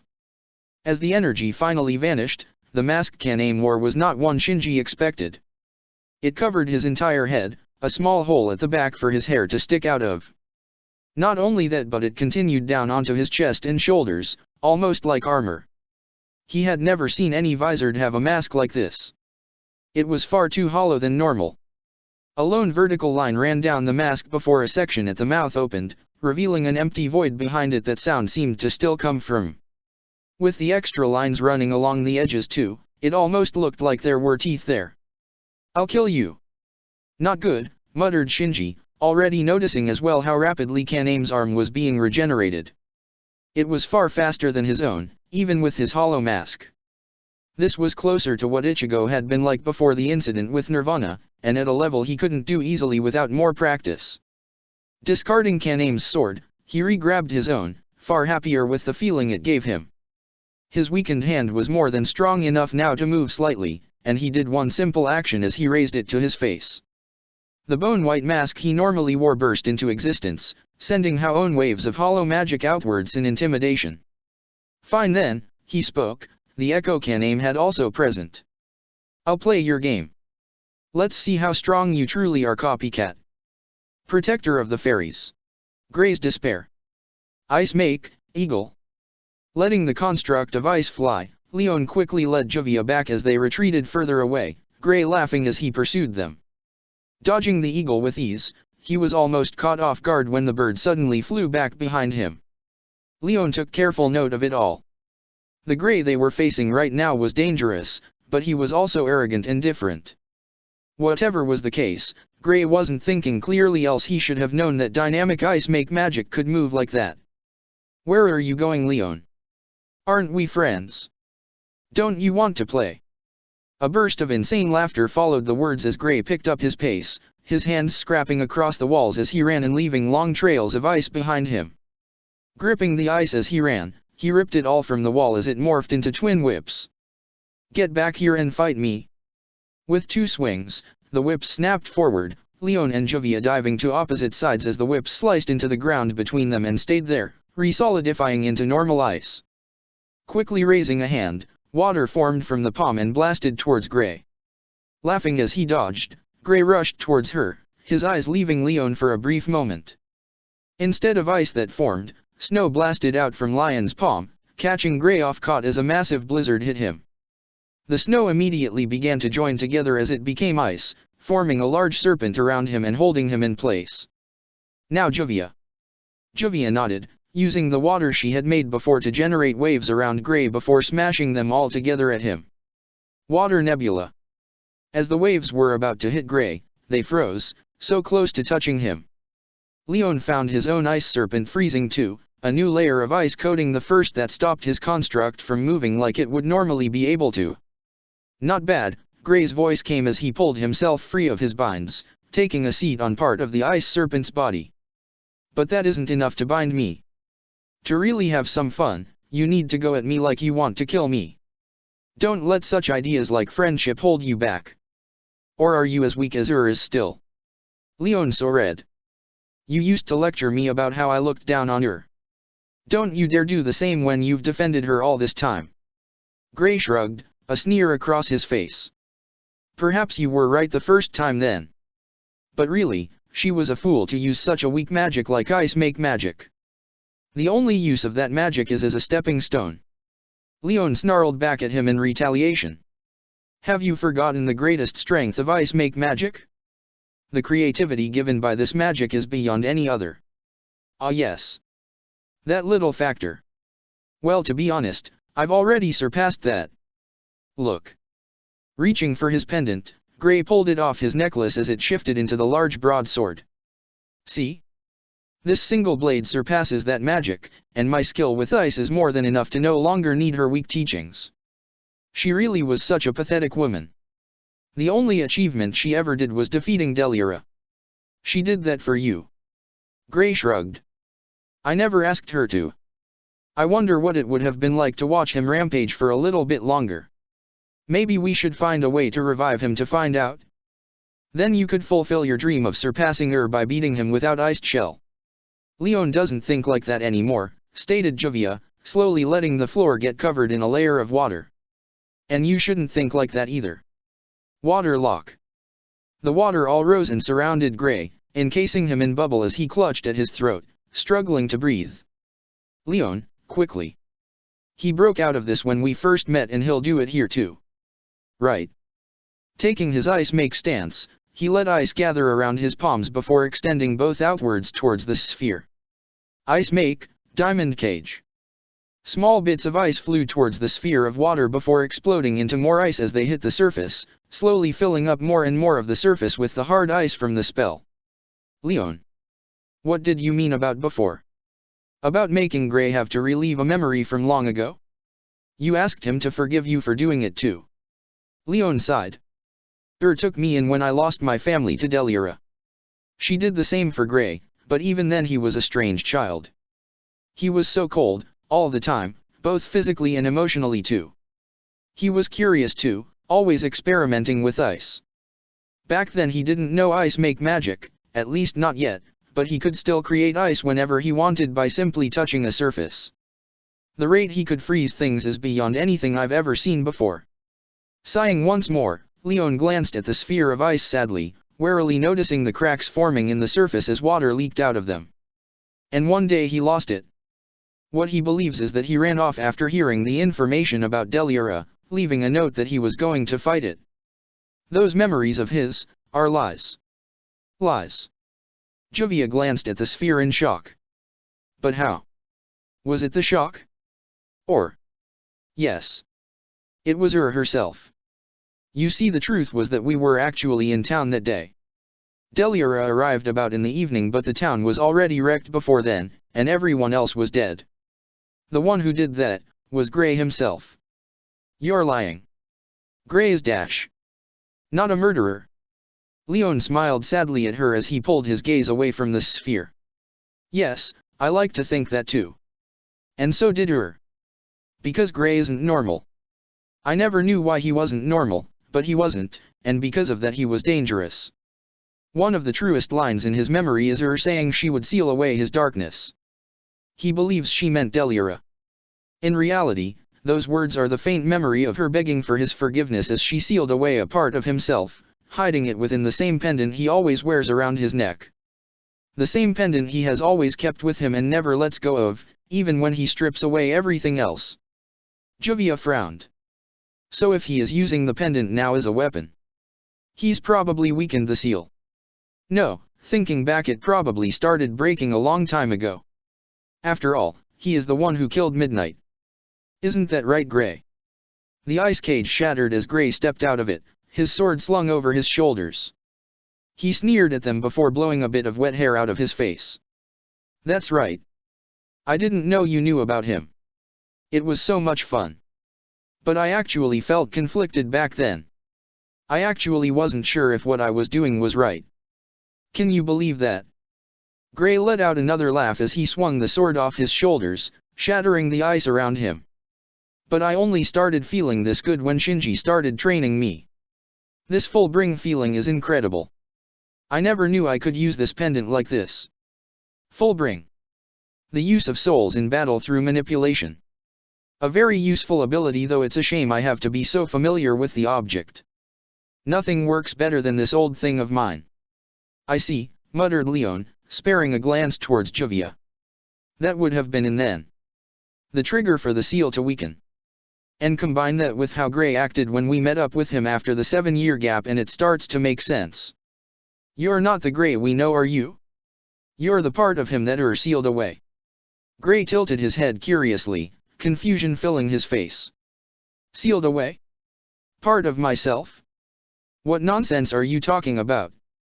The mad smile returned full blast to Gray's face as he leaped forward. No matter. Let's fight already. Ice make, zoo rampage. Hundreds of ice animals formed between Leon and Gray, many of them immediately giving up their short lives to impede Gray's progress as they fell to the large broadsword in his hands. Juvia. Back my spell up as best as you can. Got it. Turning into nothing but water, Juvia swept around the ice before slamming down on Gray from above. Sierra. Gray shrugged off the boiling water with a wide smirk across his face. Now that's more like it. Swinging the large blade around, ice trailing in its wake, he slashed straight down at Juvia. An ice bear suddenly intercepted the blade's path before being destroyed as he continued to slice through it. The single-second delay, however, was enough time for Juvia to have moved elsewhere, appearing in a solid form once more as she swung both arms at Gray. Water Slicer. As the slashes of water flew towards Gray, animals jumped at him from all sides, birds above flying down at him with claws grasping towards him, while tigers and other big cats opened their jaws wide as they attempted to bite him. You're both so much better than that other woman was. Slamming his foot against the ground, everything around Gray froze, the water being held in the air through small pillars of ice that had extended up towards them and frozen them. The animals likewise had been trapped, some simply frozen to the ground while others had been frozen by the pillars of ice extending from the ice Gray had already created. You know what? Let's kick this up a notch higher. Ice Age. The entire corridor froze. Every single animal around them was frozen in a second layer of ice, becoming nothing more than statues. Juvia barely avoiding getting frozen herself, Lion's timely intervention allowing the ice to bypass them at the last moment. Did you manage to get the time you needed? Juvia asked softly, not wanting to let her eyes leave Gray. No. Not yet, at least. I'm sorry. Don't worry about it. But if I was to fight a bit more, could you get that time? Lion's head snapped towards her. I won't let you fight him alone. Not as he is now. Can you help save him if you get more time? Yes, Leon admitted in frustration. But you can't fight him. He'll win. You have so little faith in me, don't you? Juvia chuckled before stepping forward onto the ice, putting herself between Leon and Gray. Hurry. Do what you can. And maybe I might be able to create you an opening too. Leon gave her a worried look before pressing his hands together, small amounts of ice generating in the air around his hands. Be careful. Juvia nodded as she rushed forward, turning completely into water as she spread herself out across the field. Gray tilted his head curiously before giving her a mocking smile as he tapped his foot, the water around him slowly freezing. It was almost painfully slow, and Jovia knew he was doing it to taunt her and to make her suffer. It wasn't anything like the Gray she knew. That also meant, however, that he didn't notice the water she had launched into the air silently, her real body contained within. The rest of the water was purely her diversion. The water, not frozen, rushed forward, Gray merely raising an eyebrow at it as he froze it completely in an instant. His guard dropped for a moment as Jovia reformed above him, her heel colliding with his head as she slammed her foot down, water spinning around her leg. Water heel. Not wanting to risk Gray getting the upper hand, knowing as well that she wasn't strong enough to win against him if he recovered, she let the water around her leg spin faster, forcing the rest of the body to spin as she stuck her other leg out. Water spin. Gray smiled widely as he was knocked back, the water around Jovia's leg cutting part of his skin. It was only a few scratches, but it meant she had increased the pressure of the water she was using, and it could probably increase further. Not bad. But how will you dash? Water tsunami. Jovia turned back into water as the liquid began rapidly multiplying, a large wall of water the height of the tunnel around her main body as she charged. She rammed straight into Gray as he spoke, pushing them both through the rock wall until they reached another room. She could hear the sounds of running behind her, meaning Leon was probably trying to catch up. If they were a bit further away at least though, he'd have more time if she failed to keep Gray occupied. The freezing coldness of ice hit her like a truck, automatically forcing her to push herself away from Gray and return to her normal form. She was just in time as the rest of the water froze completely, shattering a second later as Gray swung his sword. He had an annoyed look on his face, almost like he was going to throw a tantrum. It was odd really. He was treating this all as a game and, despite some of the things he did, he still was acting almost like an excitable child in some regards. Maybe it was because this was a part of Gray's personality that had been sealed as a child, so it had never had a chance to grow older, staying stagnant for all those years. Checking herself for injuries, she pulled off the frozen end of her left arm's sleeve, glad the slight coating of frost on her arm beneath was the worst she had gotten.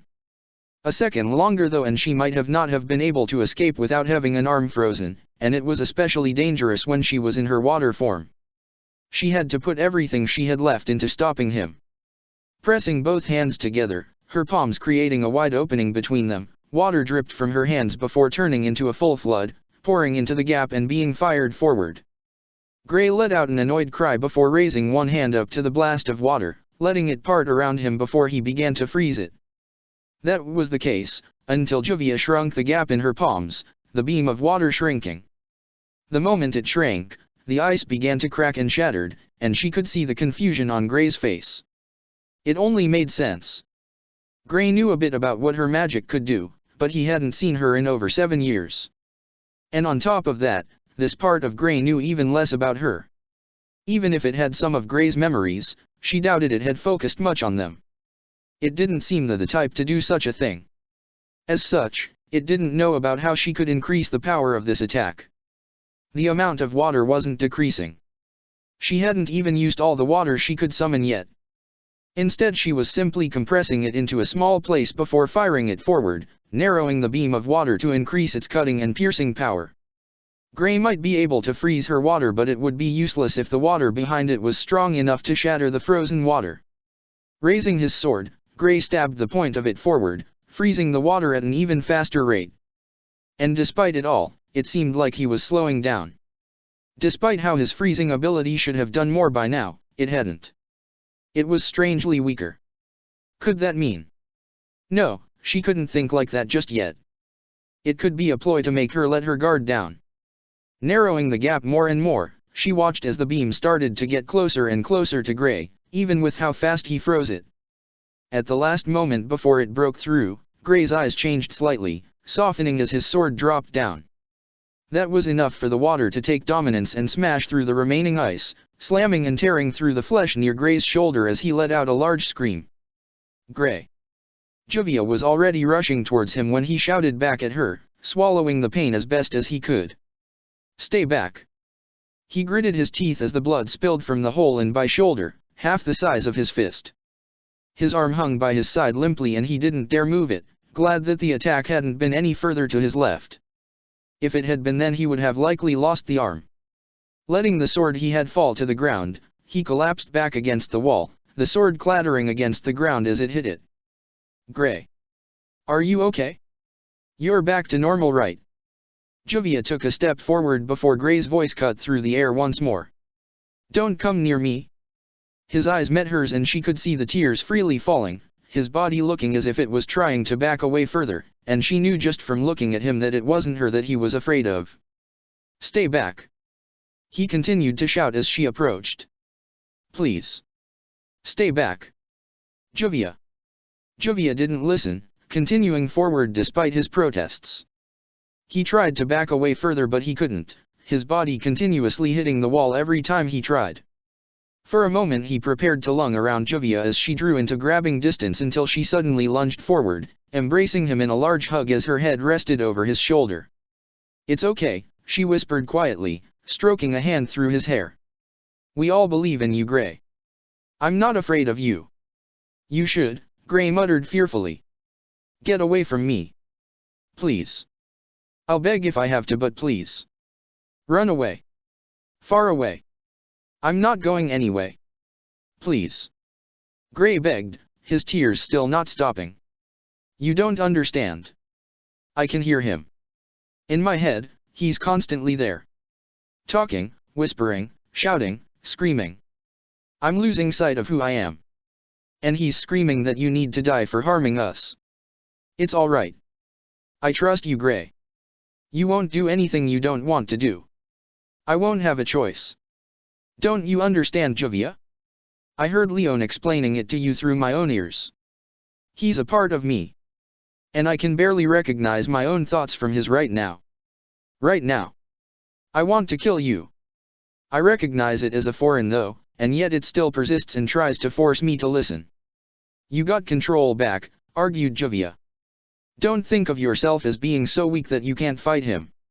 I can't. Muttered Gray weakly. I only managed to stop him because of you. Please, Juvia, run. Please. I can't hurt you. And you won't. I can dash. Please. She could feel the raw emotional in his voice, especially the despair coating the words. Don't make me a murderer again. I don't want to kill you, Juvia. Please. He's coming back. I won't be able to hold him back forever. Lion's coming to help. Turning her head, she smiled as she saw Leon rushing quickly towards them. She released her grip before standing up, waving a hand towards Leon to hurry him up. Don't worry, Gray, she added as she began to turn back round. You'll be dash. The blood that spilled out of her throat cut off all words she could make, Gray smiling at her madly with his uninjured arm held to one side. Her eyes glanced to it hazily, seeing the large broadsword covered in red. Where had that come from? Slowly her eyes traveled down towards the pain she felt. It was weird. Everything felt so fuzzy and slow. She could even hear Lion's voice shouting at her, but it was too muffled to make out. Finally her eyes reached her chest, puzzled by the large slash running across her waist as blood poured out of it. Gray. Her body slipped before she hit the ground, her lower half falling and separating from her as she hit the ground. The pain was weaker now, but maybe it was because everything else felt weaker.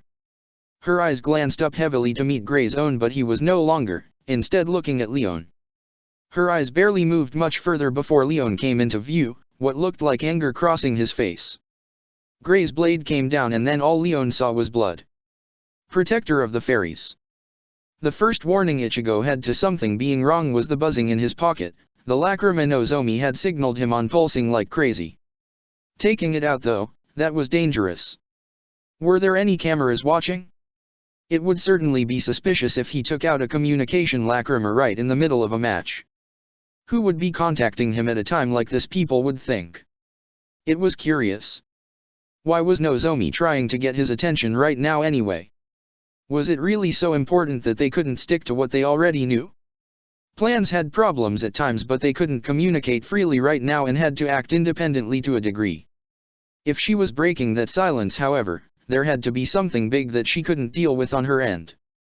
Deciding to take the risk, he pulled the Lacrima out of his pocket and let the screen come to life. What is it, Nozomi? Is this really the dash? The cameras are down around you, Nozomi said quickly, cutting him off. I don't know how long I can keep them off without people getting suspicious though. Right now you'll fine only because you aren't fighting. Alright then. Be quick. What's the problem? Is something happening elsewhere? The teleportation system. There's a problem. A problem. Ichigo frowned. It was working before, right? What's the issue now? Have people caught on to you? No, but they will. Very soon. Those words didn't set Ichigo at ease one bit, instead giving him a sense of fear. Nozomi, what's going on? It's Gray. I think. To be honest, I'm not sure what's happening. I wanted to get Shinji because he trained him not too long ago and might have had some advice, but he's busy fighting. Is he losing and you can't get a lock on him to teleport him out? Because of something with his magic. No, but something is wrong with his magic. Gray. He's going to kill Juvia. Ichigo didn't even wait to listen any further, already locking onto the magic he reckoned was Gray's. There were only a few people fighting right now and he recognized Shinji as one of them, so Gray wasn't there. He spun round before rushing down the corridors, Shunpo enhancing his speed as he moved as fast as he could. He couldn't just smash through the walls like he did before here, since if the teleportation system wasn't online then anyone he caught in the process wouldn't be removed safely. I'm on my way. Can you lock onto the others? No. My prince, when I got here I thought the system hadn't been tampered with. But I did wonder what was wrong. There had been an illusion blocking my path, and all the guards and the staff here were dead. If someone comes here when they realize people aren't being teleported away. I'm not even sure if I can repair it with the time we have, but I'll try. A small crackling sound came through the lacrima before Ichigo heard Nozomi swear. Another control panel went, and I lost monitor access. You'll be back on view within 20 seconds. Is Gray still viewable? Yes. To everyone. He's. Nozomi trailed off and Ichigo knew he had to hurry. I'll hurry. Get out of there, Nozomi. Cutting the connection, he shoved the lacrima back into his pocket before moving faster. If Gray killed Juvia, for whatever reason that had overtaken the man, he knew Gray would never forgive himself for it. Protector of the Fairies. Deflecting Kaname's sword, Shinji barely avoided the kick that followed. He had a feeling that, from the force of the wind that hit him slightly, if he had been hit by that then his ribs might have cracked from the blow. He hadn't wanted the man to get his sword back, but he hadn't expected how fast Kaname would be with his hollow mask. The man could use Sonito and that had bypassed his guard effortlessly from the sudden shock of seeing it. He was being far more cautious now, but it did mean that Kaname now had a blade alongside his hollow mask. A deadly combo when the mask was giving him enormous amounts of strength. It felt off though. Like something was wrong with Kaname's power. It felt far too much like a hollow's right now, more so than it should have been. With his old friends, they had always had a dominant Shinigami sensation in their power. Same with him, only now it was balanced between the two properly and it was no longer one with the other when he used the power. And for the time where Ichigo only had been able to use Shinigami and hollow powers, the feeling had been similar then. But Kaname? He felt weird. Before he had seemed like a Shinigami. Then, when he used the mask, he had started off like a Shinigami with hollow powers, just like his fellow Vizard had been. But the longer they fought, the more power Kaname brought out, and so the more the man's feeling changed. Right now, it was almost like the man was a hollow with Shinigami powers. What the hell are you? Shinji muttered to himself. If he couldn't work out the secret behind Kaname's power, he'd be in trouble later on. He was sure the man was getting stronger and stronger, and he knew his Shikai would be ineffective against a blind man. Darting backwards as Kaname chased him, Shinji aimed a hand at the ground just ahead of him before shouting out, "Hey to number 31, Shakaha!" The ground shattered as rocks flew upwards, Shinji gripping his Zanpakuta tightly as he threw his clenched fist forward. "Hey to number 57, Daiichi Tinayu!" The earth halted in the air for a mere second before it was all propelled at Kaname, the Shinigami/Hollow hybrid laughing as he shot towards it at full speed. Pulling up an arm in front of him, Kan-Aim smashed through the attack, breaking his arm and the bones connected to it in the process. It didn't matter much to the man. Not when it would be repaired a few seconds later, 10 at the most. What's wrong? Can you not even stop me? Shinji scowled under his mask, glad his annoyance wasn't able to be seen. It wasn't much help though, as Kan-Aim saw it anyway through the sight he saw. That's right. You're understanding it now, aren't you? The level of difference between us both. Shinji raised his middle finger at the man. Screw you. Like I'll accept your strength. You're just a little copycat. Incorrect, Kan-Aim responded, a strange tone of pride in his voice. You see, you, in the end, are nothing more than the prototype. Even your friend, Ichigo Kurosaki, does not have such a level of mastery that I have over my hollow powers. That's a big boast. Can you prove it? Of course. Allow me to demonstrate to you your own limitations, so you may wallow in despair. This is my perfection. Holding his Zanpakuto with one hand, Kan-Aim spun it round until the point of the blade faced the ground. Suzumushi Hyakushiki, Griller Grillo. Black energy, tinted with purple, exploded out of the blade, absorbing Kan-Aim within it as it expanded. The energy rapidly spread out before it started to form a new large shape, arms and legs forming along with 2 pairs of bug-like wings. The energy slowly started to vanish as it was drawn back in before Kan-Aim was revealed once more, only this time he no longer appeared human. 2 long arms extended from each side while a long tail went off his back and down past his legs, continuing much further on. On the hunch of his back extended 2 long spiraling horns, 2 rings on each with chains dangling down from them. What drew Shinji's eyes the most though thought was 2 things. The first was the mask. It resembled a cricket's, only it was a size that suited the massive body, and each side of it had a large bulbous eye. Slight protrusions extended off his mask with some rings hanging off them, and the only place skin was shown was where his mouth was, jagged teeth exposed to the world. The second thing he couldn't take his eyes off was the large hole in Kan-Aim's chest. A hollow's hole, the sign that they had lost their hearts and now wore them over their face to hide their old selves from the world. His eyes suddenly darted back up to the Kan-Aim's massive eyes when he saw them open, a strange noise escaping Kan-Aim's throat. How incredible! I've used this plenty of times before, but never in such a massive and different place. No sand, no darkness, just pure light and strange new sights. How breathtakingly wonderful! So this is the world I haven't seen all these years. You can see. Shinji shook his head. Of course. Instant regeneration. So this resurrection is powerful enough to allow you to see by healing your blind eyes. You know what this technique is? There was genuine surprise in Kan-Aim's voice before he laughed. What does it matter though? A name is not enough to be able to beat me. How though? How do you have a resurrection? You're a Shinigami first and foremost. Not a hollow. Then you truly do not understand. I said it before. I am perfection. I am someone who has mastered his hollow powers beyond you and Ichigo. Only one who truly can grant the world justice can achieve such power.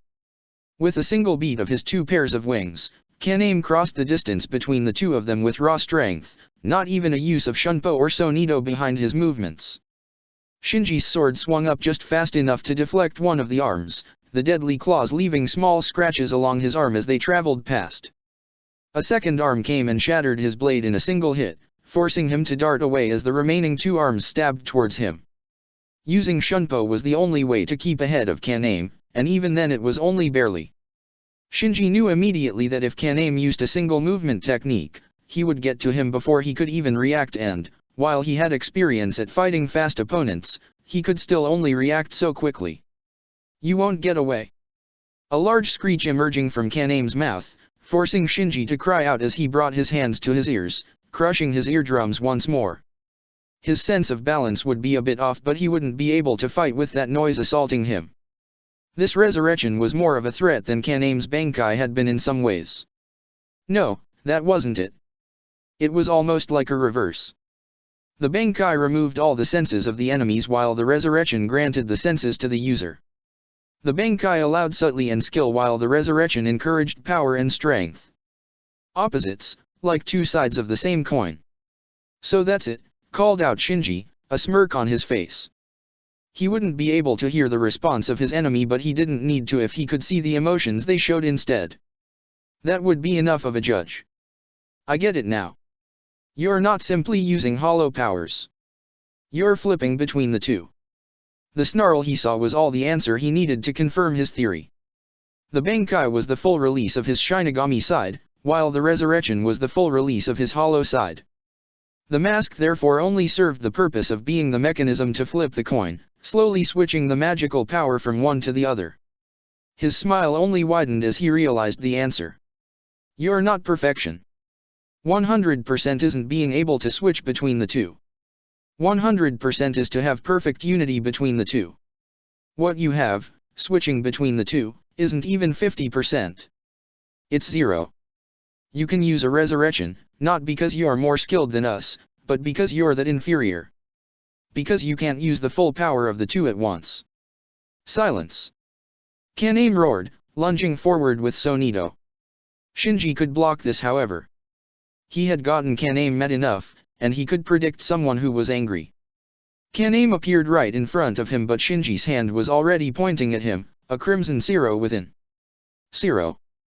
The crimson beam tore through Kaname, hitting him in his hollow hole and expanding the gap massively.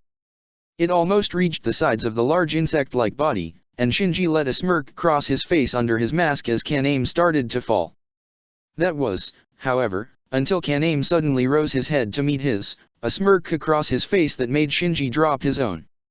Kaname's body rapidly regenerated before his hands moved, drawing circles in the air.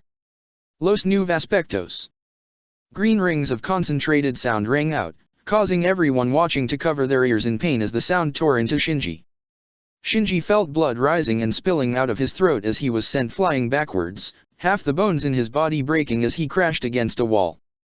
His regeneration sprung to life, but, as Kaname started to approach, he knew it wouldn't be fast enough, even as his hearing started to return and his bones started to mend.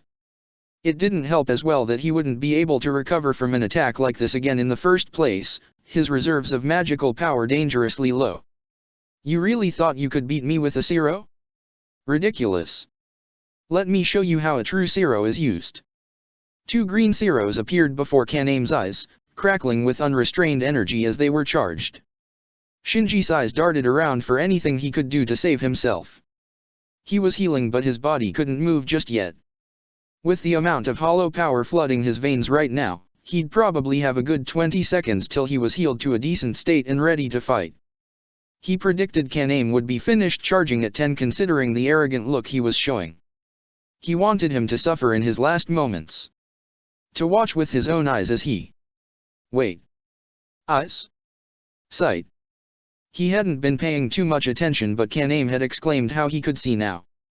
If he could see, then that meant he was able to be beaten. All he had to do was use Sakanade. No. This was too much of a coincidence. A blind man sent to fight someone who used a Shikai that messed with the sight of others? That was a smart move, but not when you took the resurrection into account with how it took away that defense. And, with so many people watching, his power would be broadcasted to the entire world. If he used his Shikai, he'd essentially be revealing one of his biggest trump cards for the world to see, one many people would love to pick apart. And once seen, it would become weaker as people became aware of it. Ichigo and Toshiro were pure examples of that, being able to spar with him even under his Shikai power and not get as disoriented as everyone else. Its strongest power was the first sight someone took of it. And then he compounded that with his words to trick them up even more. This boss of Kaname, and of Raven Tail, just who exactly was he? Why did he want him to expose his Shikai to the world? Die. Kaname said as the two Zeros suddenly joined into one and he leaned down to point towards Shinji. La Murata. The single blast tore forward only to miss Shinji, flying overhead into the air and slamming against the large barrier around the stadium. His eyes widened and, in his shock, he paused for a few seconds. That was enough time for Shinji to recover, slashing upwards with his fixed blade. The ring spun around his hand and turned the whole thing into a deadly spinning blade, slicing through the two arms on Kaname's left side along with his two wings on that side too. Kaname roared in pain as he clutched his side, Shinji darting back for a second as he watched Kaname start to recover. That was a zero. He laughed, enjoying the look of anger on Kaname's face. You only used a technique to fuse two together. Raising his blade, Shinji cut his hand along the blade, letting the blood spill into his palm before energy started to generate there. The blood from the wound was slowly drawn upwards as it mixed into the energy, turning the normally crimson zero into a light purple color. Unlike the normal compressed sphere of a zero, this one looked almost unstable, energy being pulled into the crackling orb of energy from all sides. Looking at Kaname's recovering state, Shinji raised the zero up towards him. Or rather where he knew the man turned hollow would run to and actually end up. I'm 100% now. It's not about being able to use both spectrums individually. I don't have a resurrection, not because I'm weak, but because I'm strong. Because my powers aren't individual from my hollow powers anymore. They are resonating at 100%, and because of that I learned many new things. Instant regeneration was one of those things, but this was one of the others. The zero that surpasses the normal zero. Gran Ray Zero. Kaname moved but, just as Shinji predicted, the man ran right into the blast, being consumed in the massive crackling beam of energy big enough to encompass all of Kaname's form and more. Unlike a normal zero, a Gran Ray Zero moved very differently through the air, the compression enough to distort the space it would fly through and give it an almost darting around path that took a long time of practice to be able to predict and aim with. The power behind it was like no normal zero, however, the whole blast spinning like a razor as the energy within compressed and decompressed rapidly. Goodbye Kaname-tuan. May you rot in hell, you bastard. The sheath of his Zanpakuto appeared in the air beside him as he released his attack, letting the energy fade away and reveal the burnt corpse of Kaname, his body out of his resurrection. He sheathed his blade as he released his Shikai and removed his hollow mask before pausing, looking at the body on the ground. Ah. Kaname wasn't dead yet. Well, he couldn't let someone like that roam freely, but the issue was the audience around him.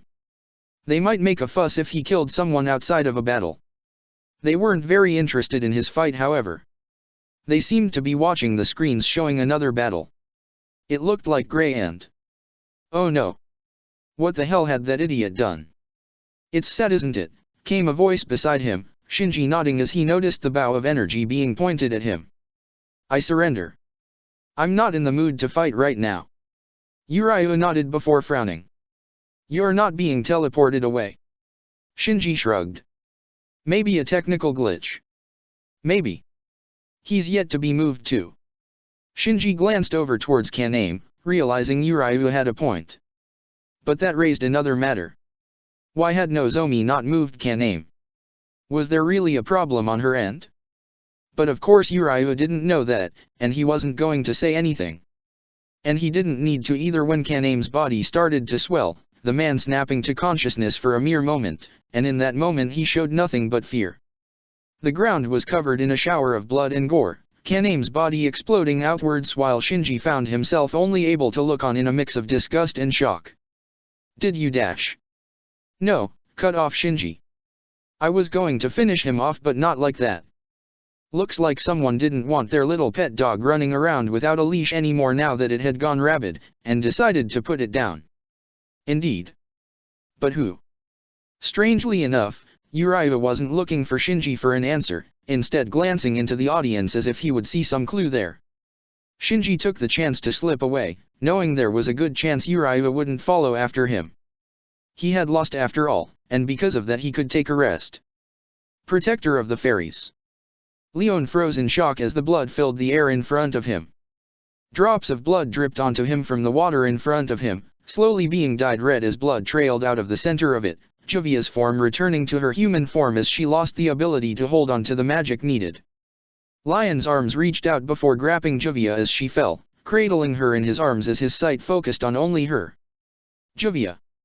Juvia smiled sadly as she struggled to raise a hand. The only hand she had left after Gray's attack. By taking the blow, she had forced him to cut through her once more, losing her arm as the blade dug through her diagonally.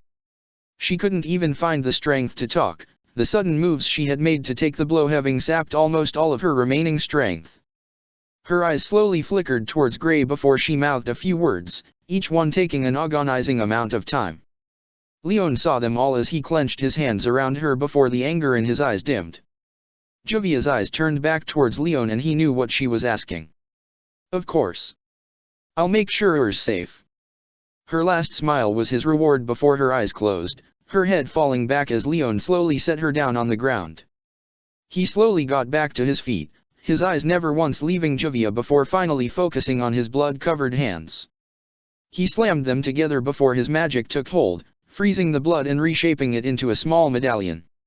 I'll stop him, Juvia. Don't worry. What's wrong? I thought she had more than that when she moved just then. Is she dead already? You shut up. I'm not in the mood to speak to you. Lion's head snapped towards Grey, his eyes furious as he clenched the blood medallion tightly. But like it or not, I will save you, Grey. But not because we're friends, I don't know if I'll be able to see you that way when this is all over, but because she wanted to save you. Save me? Why? I've never felt so good. I don't believe that. And your true self doesn't believe that either. Raising the medallion towards Grey, Leon settled into a stance, his other hand coming up to rest over the medallion's flat surface. He saw a slither of fear run through Grey's eyes as the wind picked up around them, ice forming and melting in the air as his magic spread out wildly. You recognize this, don't you? This was the move that stopped you so long ago. Iced Seal. That magic. She taught you, didn't she? That damn bitch. I won't let you ruin my fun. You truly are like a troublesome child, muttered Leon as Grey charged him recklessly. You lose yourself in your anger when you don't get your way. Grey is stronger than you, not because of his magic, but because of his mind. You are unnecessary. As Grey reached grabbing distance, Leon moved, slamming the medallion forward. Grey dodged to one side at the last moment, the medallion almost touching him as he flung himself over. His blade came round and sliced through the air, severing Lion's left leg from the knee down. A small grunt of pain escaped his lips as he tried to bear with it, his head turning quickly as the medallion glowed brightly. And like back then, history repeats once again. The severed limb shattered into ice as it spread out, grabbing Grey in its embrace as it started to bind his limbs and hold him in place. This. What the hell is this? That woman. She wanted me to sever her leg back then. Yes. Allowed you to cut off her leg in order to use Iced Seal. The iced spells are the strongest ice spells in existence, surpassing even those of Toshiro Hitsugaya's. They are spells that, no matter how weak the mage casting them is, will work against anyone so long as their resolve is strong enough. These are spells only possible through the sacrifice of the user's own body to fuel the spell.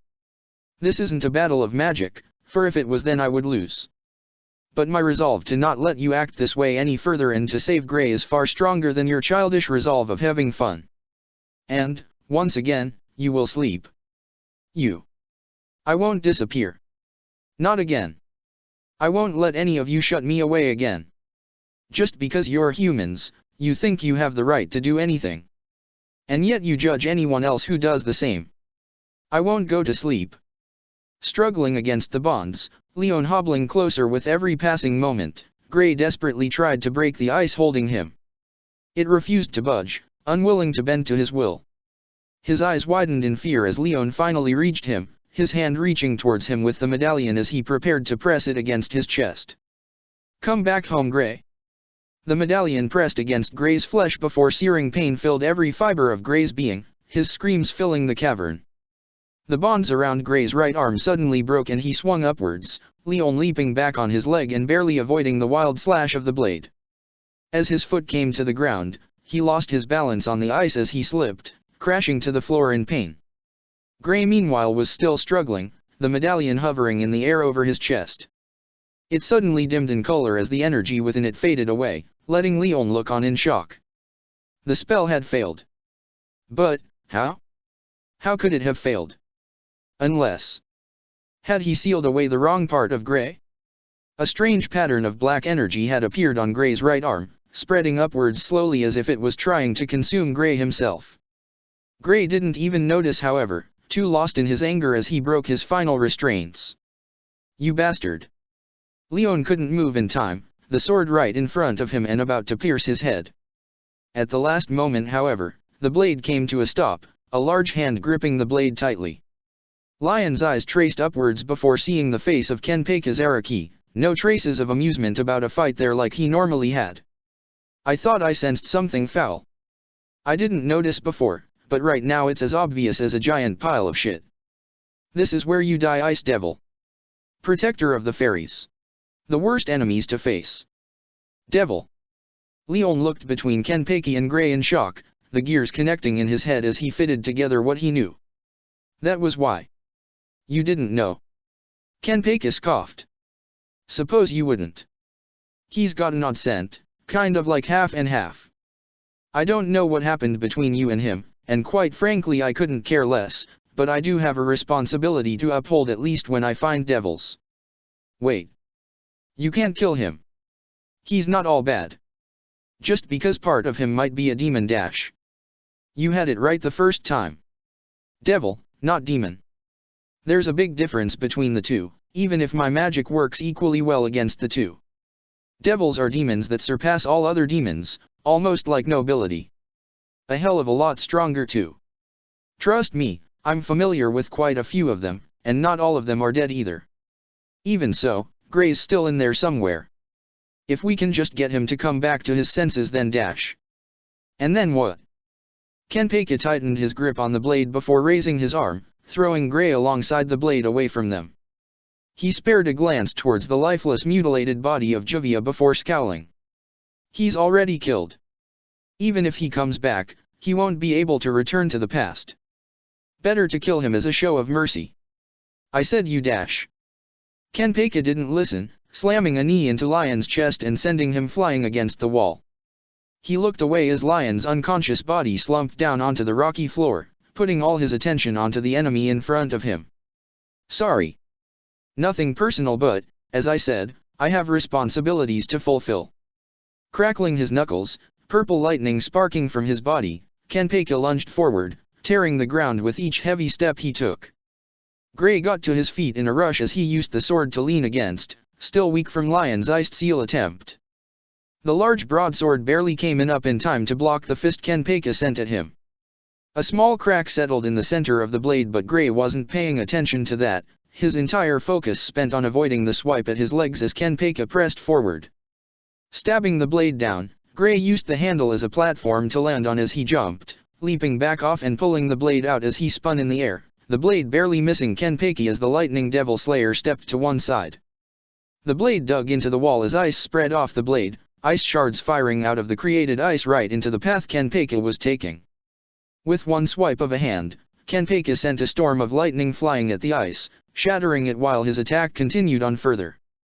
Barely pulling the blade free in time, Gray swung it round to block, just as Kenpei lunged forward with his right hand, his fingers pressed together into a point as lightning danced around them. Lightning Devil's piercing dagger. His fingers slammed against the crack in the blade before shattering the blade and letting his arm continue straight through. The lightning pierced Gray through his shoulder, hitting the already bloody wound from Juvia's attack from before. Gray couldn't stop the scream as he released the grip on the shattered blade, falling back as Kenpei pulled him arm back out and collapsing against the wall as he gripped his shoulder with his other hand. Ice quickly spread over the wound, freezing it shut to try and dull the pain he felt. It stopped halfway however, purple lightning sparking around Gray's body and making it hard to move. What? What did you? I'm a lightning devil slayer. Didn't you forget, little devil? Any and all aspects of my magic are 100 times more effective when facing a devil rather than a normal mage, especially when the devil is one as young and weak as you. I'm far too experienced for you to face. You should have stayed asleep if you wanted to live. Gray tried to take a step away from the man in front of him in fear, but his body wouldn't respond. Kenpei simply raised an arm up as lightning sparked along it, the man showing an annoyed look on his face. Shame you weren't any fun at least. This is your end. Lightning Devil's sword. Gray closed his eyes in preparation for the blow that came. Strangely, the blow that made him fade away wasn't from in front of him but behind, originating at his neck. His body slumped into the arms of another as another hand gripped Kenpei's own. Kenpei eyed the newcomers warily before smiling widely as he properly recognized the man holding him back. So I found you, Ichigo Kurosaki. Ichigo's gaze didn't waver, his eyes watching Kenpei's every move with almost frightening accuracy. Without turning, he called out to the woman crouched behind him, cradling Gray's unconscious body. Nozomi. Report. Cameras are down. I had to abandon the teleportation system, so don't expect anyone else to be teleported out easily, not that I could get it working again anyway. I checked all cameras before crashing the whole system, and everyone else still in the arena has reached the upper level. They are scattered, but they aren't in any danger anymore. Communication channels can also be acted freely on now without the cameras watching. Good. Ichigo's gaze finally shifted for a moment, and Kenpei took that instance to slash out with his other hand. Before it could connect, Ichigo lashed out with his knee and slammed it into Kenpei's midsection, releasing his grip on Kenpei's arm as the man was sent flying back and knocked through the nearby wall. Can you take Leon to the medical wards? And Jovia too. She can't be saved, my prince.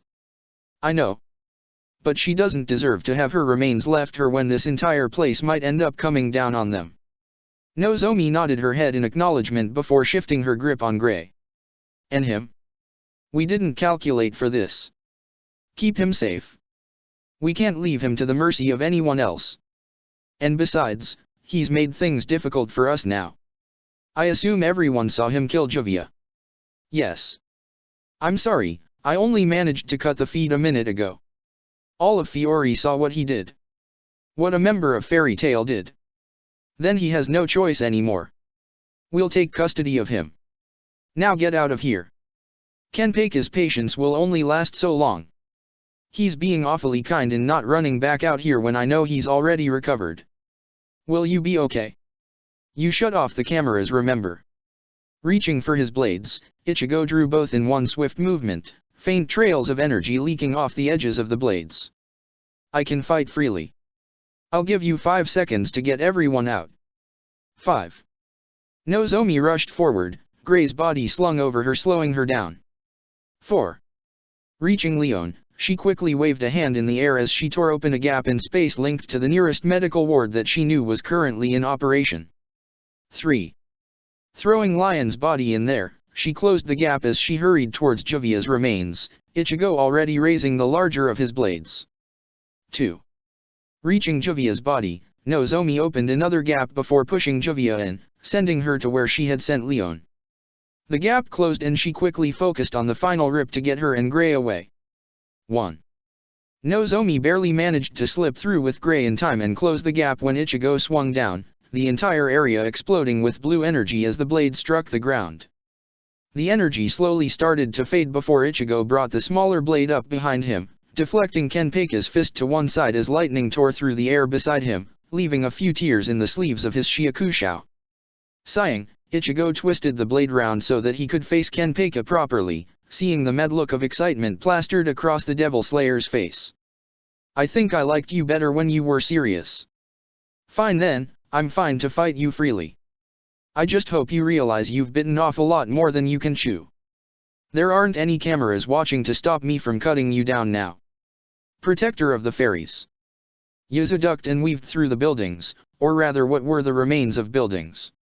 She wasn't sure what had happened to her, but the amount of large pieces of earth implied Jura might have been involved. She didn't have time to think any further about it though, ducking underneath the cover of a wall as some arrows of light slammed against the ground where she had been. You can fight him, Yuzu. It'll be fine. He'll be easy for you. Yuzu scowled as she muttered each line Karen had told her before the games began before clearing the look away from her face, not liking how ugly it made her feel inside. She couldn't blame Karen for her predicament. It had been a very logical plan when they came up with it. Since she had the best sensing skills out of anyone they knew, she would be in charge of hunting down the ones they knew that she could beat alone easily. The problem was they hadn't expected Rufus to be this good. Or rather, it was his magic that was the problem. He was creating enough projectiles to not even give her enough time to counter him, and he wasn't even trying to conserve any magic for later. It was almost like he had given up on winning any more fights today so long as he could beat her. Was he pinning all his hopes on Renji? She remembered him being strong in the earlier days, so she could see why he might do that. But she couldn't do the same. She was the only member of Mermaid Heel left, and no one else left in the games was someone she could label as weak. Not even those Sky Slayers she could sense not far away, or at least not at the moment. It might be worth trying to pick them off later if she could, but right now she had to focus on getting past Rufus. Her cover cracked suddenly and she moved, a burst of Hiran Kyoku getting her out of the way as a large ball of fire consumed her old position. It seemed Rufus was picking up his pace, and that meant she'd have to up hers too. His sensing skills actually was superior to hers, based on his memory of her magic. No matter where she moved, Hiran Kyoku left a trail that he could follow and even predict.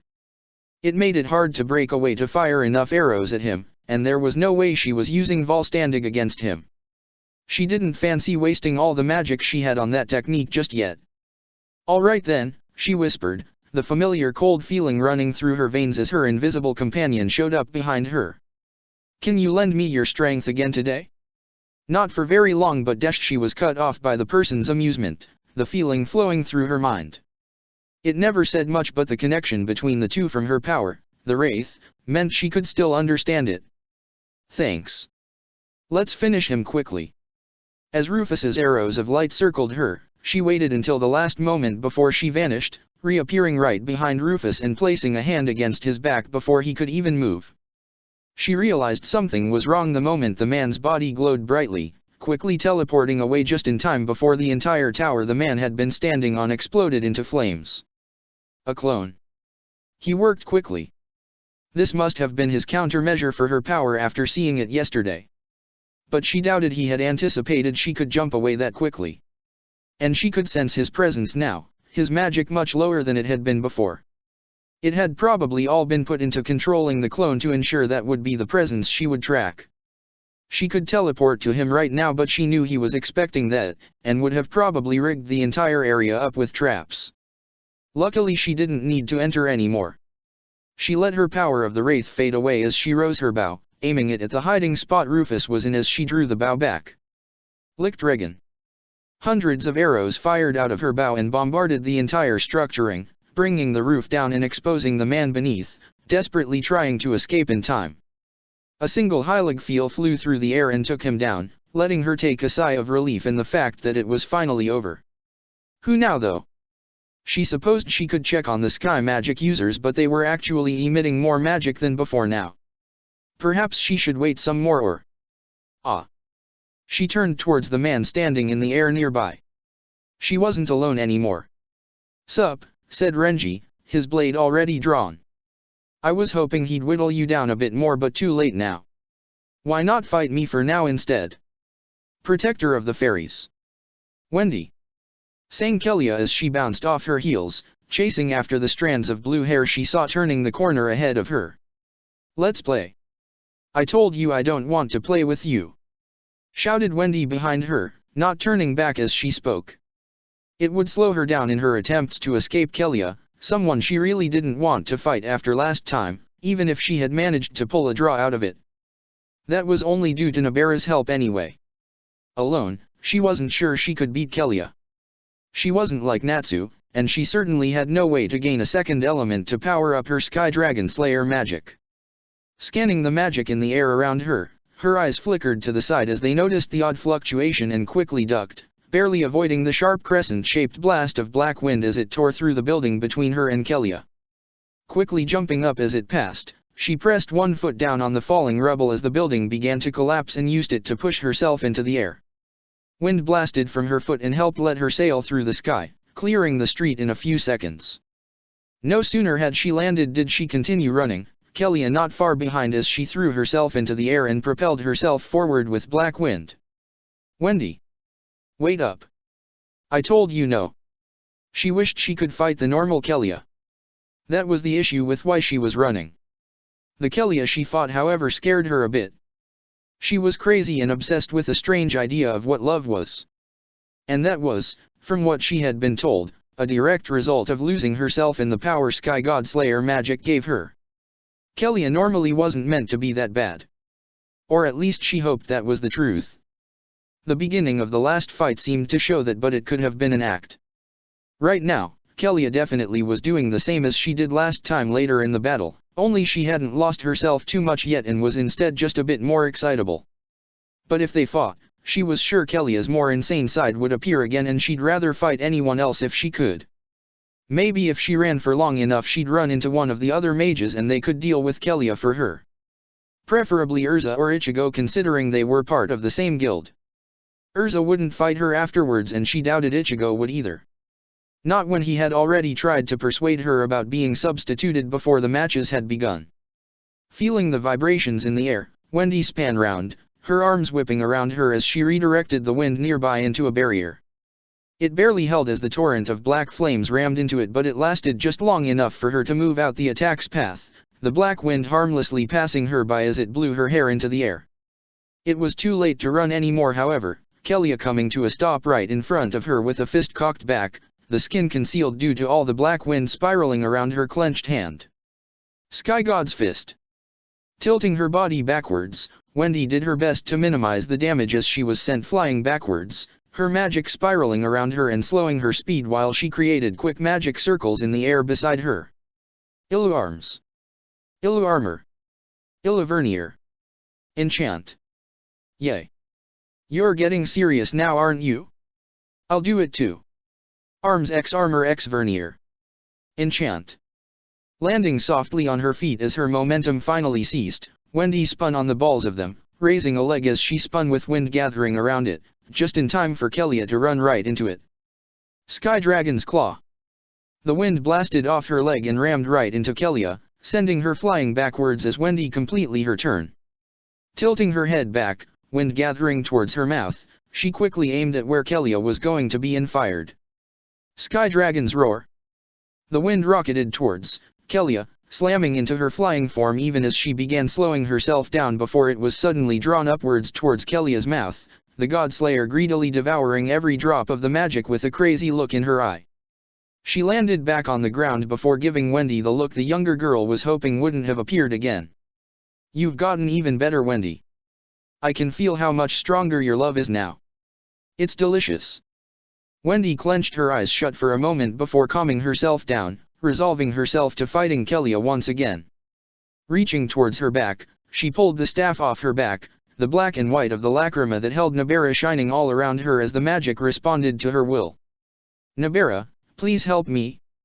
Of course, said Nabara as he took form beside her, resting a hand on her shoulder. Anything for my precious granddaughter. Let's give this girl a scare, shall we? Protector of the fairies. Cut me down, you say? Kenpeki smirked as he made his neck crack, rubbing the ache away from the previous blow. Do you really have the resolve to do that? Can you go against me and try to kill me? Ichigo raised the larger blade towards Kenpeki, pointing it at him.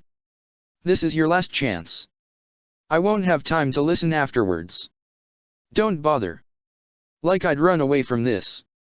Shifting to lightning for a moment, Kenpeki suddenly crossed the ground between the two and reformed, his arm swinging down with lightning coating the whole arm. Lightning Devil's Sword. Moving quickly, Ichigo brought the larger blade up, catching Kenpeki's arm on the flat side of the blade.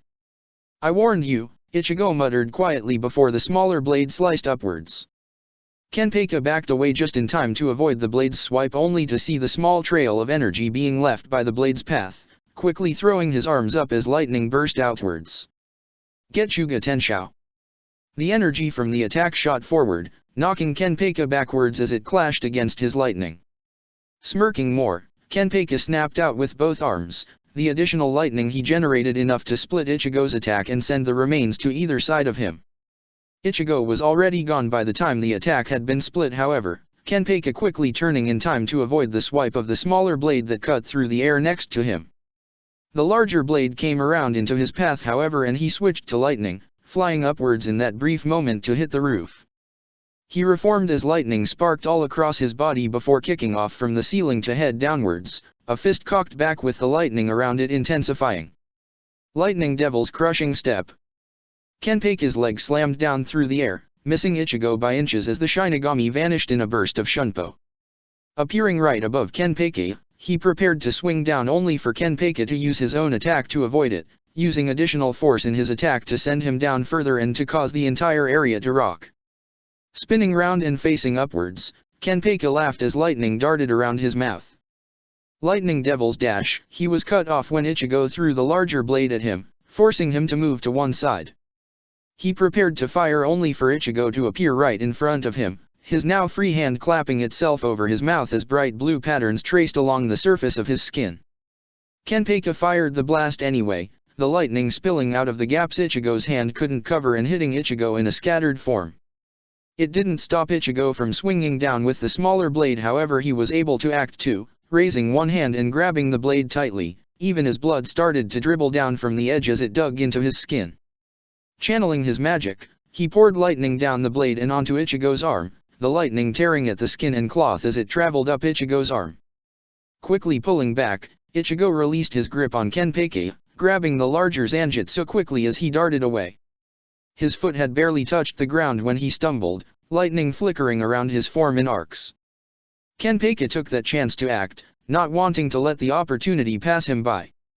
Bringing his right hand back, his left hand rose to the arm's shoulder as lightning burst out of his right hand and started enveloping it completely.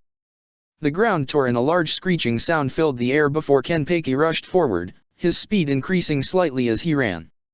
Devil Slayer's secret art, Fang Slicing Bite. Just when Kenpeki thought he was about to hit, Ichigo moved, energy pouring off him as his skin seemed to appear to become alive for a second. Ichigo's sword swung upwards and Kenpeki twisted in his path, the blade slicing across his side in the process. It wasn't enough to slow him down though, so he ignored the blood, already sending magic to the area to try and stem the flow so he could keep fighting. It wouldn't do much, but it wasn't like he hadn't gotten injured and had to still fight before. Swinging his arm down, the lightning exploded outwards only for him to find the bulk of the attack being halted by the smaller blade's tip. The lightning touching the edge suddenly vanished before Ichigo threw both blades forward, catching Kenpeki off guard as he swerved out of the way. What was dash? He cut himself off as he saw Ichigo lunging forward with arm knocked back, lightning he could only describe as his dancing around Ichigo's arm. Bracing, he never expected the attack to hurt so much as he was sent flying backwards, slamming through the walls until finally coming to a stop 3 rooms away. That was odd. He thought that energy had been his own. He could have sworn it even. But it wasn't. It was close, that was for certain, but it was different. Inferior, he'd even say. The raw amount of energy pouring it had made up for it, but it had still been inferior lightning magic when compared to his own. So that's your power, he said in amusement as Ichigo walked through the hole he had made, both blades back in his hands. You absorbed that attack your sister used yesterday. You were trying to throw everyone off, weren't you? About its true nature. Kenpeki frowned as he noticed something off in Ichigo's appearance. What the hell is wrong with your face? What are those cracks? Ichigo eyed Kenpeki warily as he tilted one of his blades, using the slight reflection to check out the cracks himself. I see, Ichigo muttered as the cracks slowly closed up. Your magic is truly a difficult one to comprehend. This is the price I pay for trying to absorb something I don't completely understand. Probably would have been worse if I had kept the energy any longer. Even after all I've done, you're still holding back. Tilting the blade back, Ichigo gave Kenpeki a smirk of his own. I have to admit though, I didn't expect that trait in your magic. I couldn't move for a moment. That lightning actually paralyzed me. Or rather, it paralyzed my nerves. Even those who are stronger than you aren't safe from that power unless they act accordingly to counter it with their own energy, but if it gets into their system there is nothing you can do about it. Those nerves are paralyzed. So how did you move? The image of the flesh seeming to come alive appeared in Kenpeki's mind. Ah. Your instant restoration. Correct. I'll admit I didn't know which part of me was paralyzed originally, so I went on the side of caution and remade it all. Nerves and skin. I have to say though, I'm impressed about the level of power this lightning has. You haven't used it at full power yet. It was an inferior copy, you know? The one you produced. But still, to be able to work out my power from just that, you're definitely a fun one. You want to see the real thing properly. Lightning intensified around Kenpeki's form until he couldn't be seen any longer, his form hidden by the dense lightning except for where a pair of red eyes could shine through. Shrives, manifestations, and finally this. Taints. Lightning taint, huh? Ichigo eyed it warily. Of course a devil's power would have such a name. Now what exactly does this? Ichigo was cut off as he felt the pain rip across his side, his eyes flickering towards his left side.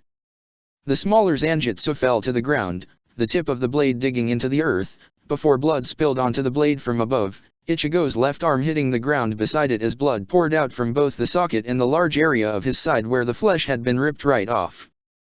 The lightning figure behind him gained a smirk as some of the lightning shifted, the red eyes looking even more sinister alongside it. I haven't used this in years. I can finally have some fun, so please don't die before I'm done with you. Protector of the Fairies. Spinning the staff as she darted across the side street, Wendy waited until Kelia appeared in view before letting loose the large torrent of air towards her opponent. Kelia didn't make the same mistake she made earlier of trying to eat it, knowing that whatever Wendy was doing right now made her magic impossible to get a grip on to actually eat.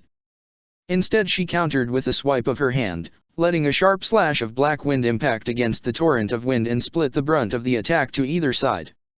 It wasn't enough to stop the rest of the attack slamming against her, but by that point it was more like a harsh wind, sending her tumbling backwards.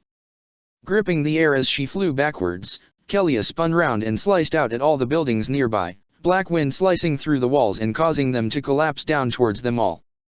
Wendy quickly realized her danger as she jumped, air blasting from her feet as she rapidly darted from one side to the other in her attempts to avoid the falling debris. With Wendy hurrying to get out of the way, Kelia had ample time to prepare a strong spell of her own, black wind gathering around her left leg as she accelerated herself towards Wendy. Godslayer's secret art, heavenly wave of turbulence. She brought her leg sideways towards Wendy, slamming it into the staff Wendy quickly brought up to defend herself, a small amount of wind forming a barrier between the two. It wasn't nearly strong enough against Kelia's secret art, however, the barrier shattering as the black wind tore forward and slammed into Wendy. The younger girl let out a small cry as she was sent flying across the sky, slamming into a building a few streets away. The sound that followed was more of a scream as she felt one of the legs break, taking the brunt of the impact for her before she collapsed to the ground, her staff falling to her side as she desperately hugged the broken limb. Wendy! Nabara reached for her, holding her carefully as he inspected her leg. He tried not to show the fear he had when he realized he couldn't do anything help, and he knew Wendy wouldn't be able to heal her own leg as it was. Her magic wasn't able to heal herself like her opponent's magic could. Don't worry, he said softly as he saw the tears forming in Wendy's eyes against her will. Despite how mature she could act, she was still only 12. She wasn't used to pain like this. You'll be okay. Surrender and let's get you seen to by a doctor. It's all we can do right now. Wendy shook her head before reaching for her staff, each movement she made causing a grunt of pain from her. She gripped the staff tightly before placing the base against the ground, using the staff to slowly pull herself to her feet. Gripping the staff like a crutch, she glanced towards the direction she had come from, knowing Kelia would catch up soon. Swallowing the pain as best as she could, she gained a determined look in her eyes. I'll keep fighting. Everyone's counting on us to win. I can't run away. You're hurt, protested Nabara. I can't in good conscience allow you to continue fighting. You're my granddaughter. I refuse to see you hurt any further. I'm a mage of fairy tale, Wendy countered stubbornly. I'm not running away. I'm fighting. Nabara sighed in frustration, recognizing that look on Wendy's face. It was one she hadn't shown much when she had lived with him, but whenever it had appeared he had never been able to persuade her from doing what she had planned. Very well then. Let me do something then. The lacrima on top of the staff glowed brighter for a second before Wendy had to hold in a scream, suddenly feeling immense pain as her broken bone shifted. It vanished as quickly as it came, but now it didn't hurt as much as it had done before. What did you do? I've set the bone. Hopefully that should reduce the pain a bit and make it easier for you afterwards. It's only a temporary fix to relieve some pain, however, so don't try and put much, if any, weight on it. That leg is still broken after all. Wendy nodded in understanding. I've got it. Do you think you can help me set up a barrier? If I can use my secret art, then I should be able to defeat her like last time. That won't work this time. She'll be prepared and counter it at full strength. We need another strategy. Nabara glanced towards her curiously. Do you still have that thing Ichigo gave you earlier? I was just conscious enough at the time to notice but not enough to hear what he said to you. Can it help? Wendy tilted her head curiously before putting a hand into her pocket and withdrawing a small glass bottle. It appeared empty but Nabara knew differently, as did Wendy. What was in it was air, but not normal air. Heavily enriched air, full of magic to saturate it. Ichigo did say to use it in an emergency. I guess this probably counts. That it does. Now quickly, ingest it and dash. What's that? Wendy and Nabara's heads snapped towards Kelia, seeing the crazed look in the girl's eyes as she stared single-mindedly at the glass bottle, or rather the air within it. Wendy? You weren't going to share that with me. Wendy. Hurry. Wendy obeyed, fiddling with the cork of the bottle as she tried to open it. Kelia saw this and rushed forward, intent on grabbing the bottle before Wendy could open it. At the last second, the cork came free and Wendy brought the bottle to her lips, drawing all the air into her mouth. She was about to swallow the air when Kelia reached her, swatting the bottle away from Wendy's lips before doing the only thing she could to get the air as well. She kissed her.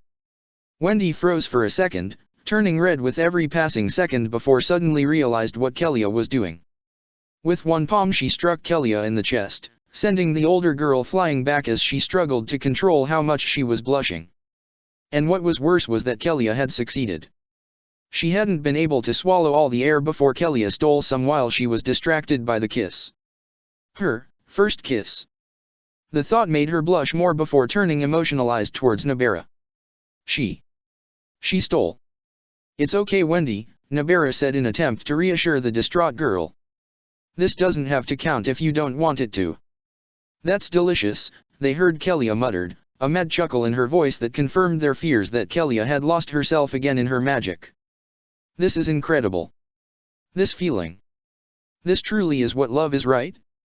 Your love's incredible. And that, added Nabara to Wendy, is the type of girl you should probably avoid Wendy. A Yandere. Wendy nodded warily. Miss Doggin warned me about once when I got curious.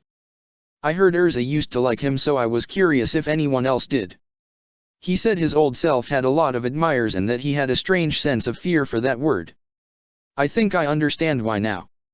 Kelia smiled at her from across the field, black wind manifesting around her without her doing anything. Come on Wendy. Let's have some more fun. I've never felt love this strong. We can't stop here. The black wind spiraled around Kelia's form before completely hiding her from view. What's going on? Wendy looked towards Nabara for help only to see him staring at her instead. Nabara. Look at yourself Wendy. The sight Wendy was greeted with almost made her drop her staff. The wind was spiraling around her before it hid her from view from everyone else. Even her own vision was concealed for a moment. When it cleared, everything felt different. Nabara looked into the now pink eyes Wendy possessed in shock, taking in her full appearance. Her hair had grown longer, taking on a pink coloring rather than the normal blue it was, and seemed to whip around the air behind Wendy while trying to curve upwards. Small white scales had sprung out of Wendy's back along with on either side of her hands and feet, appearing to be a mix of what most scales appear to be and how feathers appeared. The ones on her back, extending out of each shoulder blade, extended out further than the others, almost like small wings. I hear it, Wendy muttered softly, her eyes slowly examining everything in sight. And I see it. I don't just see the magic of the world. I hear its voice. I can feel the sky's own voice alongside it, and hear the heartbeat of the atmosphere. This space. It's wonderful. So majestic. I can even feel everyone around me. Everyone in the stands, my friends who've been defeated, even Ichigo down below. I can feel the world right now. And it's beautiful. Wendy. I feel it too, came Kelia's voice, Wendy's eyes slowly trailing back reluctantly towards her, but Nabara had a feeling Wendy had been keeping track of Kelia without even looking at her. It's so soft, and yet so loud at the same time. Flowing to and from, the beat of the world and the beat of life. This must be the pinnacle of what love can achieve with sky magic. The purest form it can take. Wendy nodded, taking in Kelia's appearance. Unlike her more dragon-like appearance, Kellia's had become something different. She was clothed in a black sleeveless dress, the top of the back exposed while the edges near the bottom resembled like the black feathers she had produced before with her heavenly gathering of clouds spell. Kellia's hair had changed to a pure black too, now hanging freely instead of in pigtails like before. Both girls looked at each other for a moment before stripping off their shoes, taking in the feeling of the fresh air against their soles. Nabera looked at Wendy questioningly before Wendy lowered her feet, never reaching the ground with them as she stood up fully. Wendy. You're flying? Are you using your magic or? No.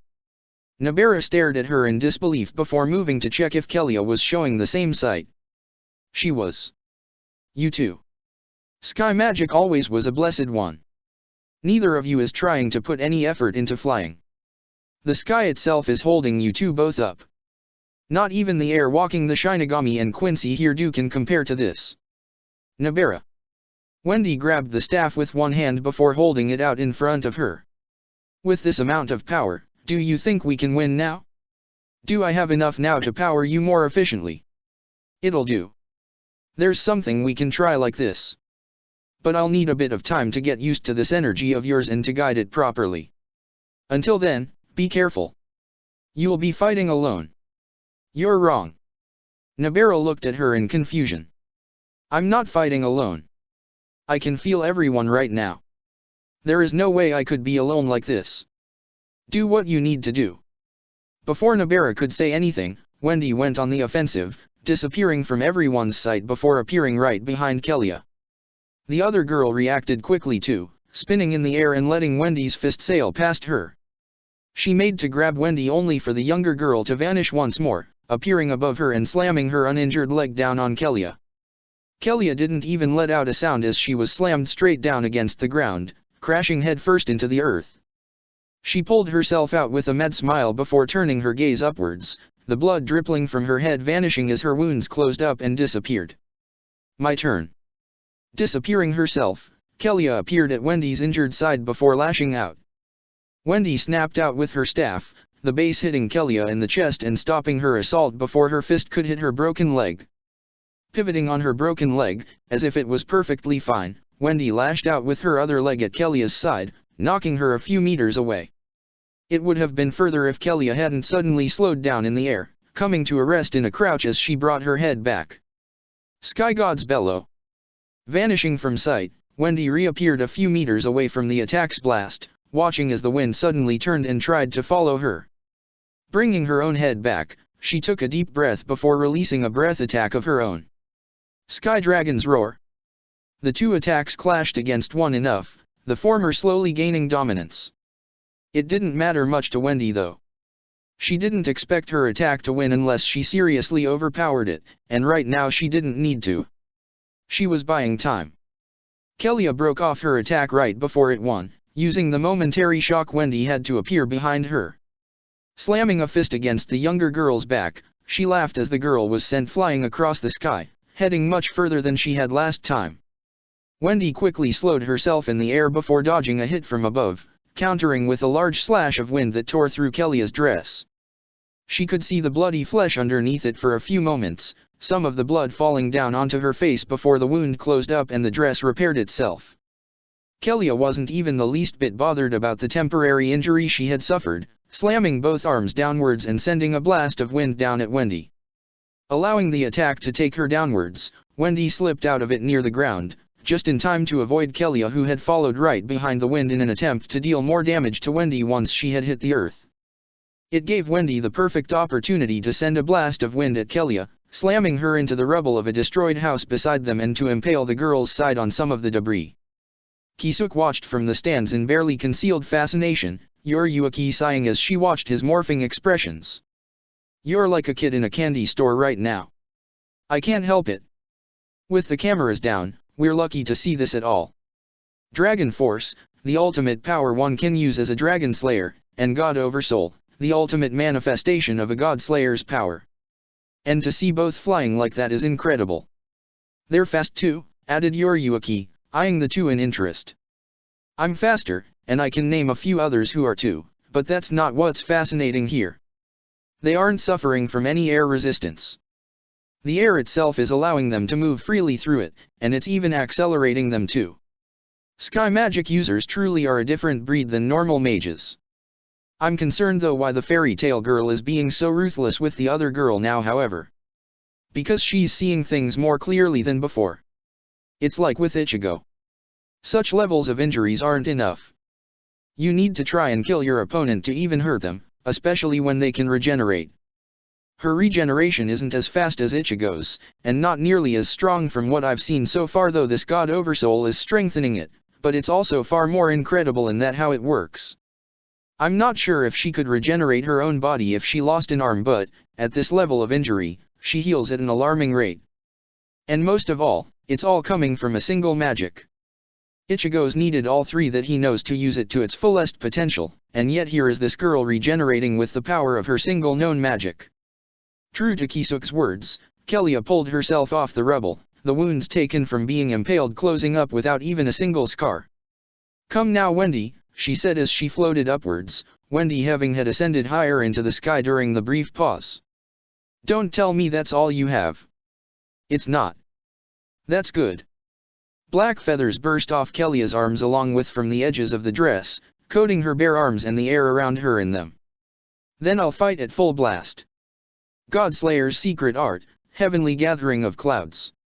"I'm ready," came Nabara's voice, catching Wendy's attention immediately as the black feathers started to combine together into many large torrents. There was far more torrents than there had been last time Kelia had used this, and it seemed it wouldn't be one combined blast launched this time either but several. "Use your secret art, Wendy. I can't get her like this. There's too much room in the sky." "No, Wendy.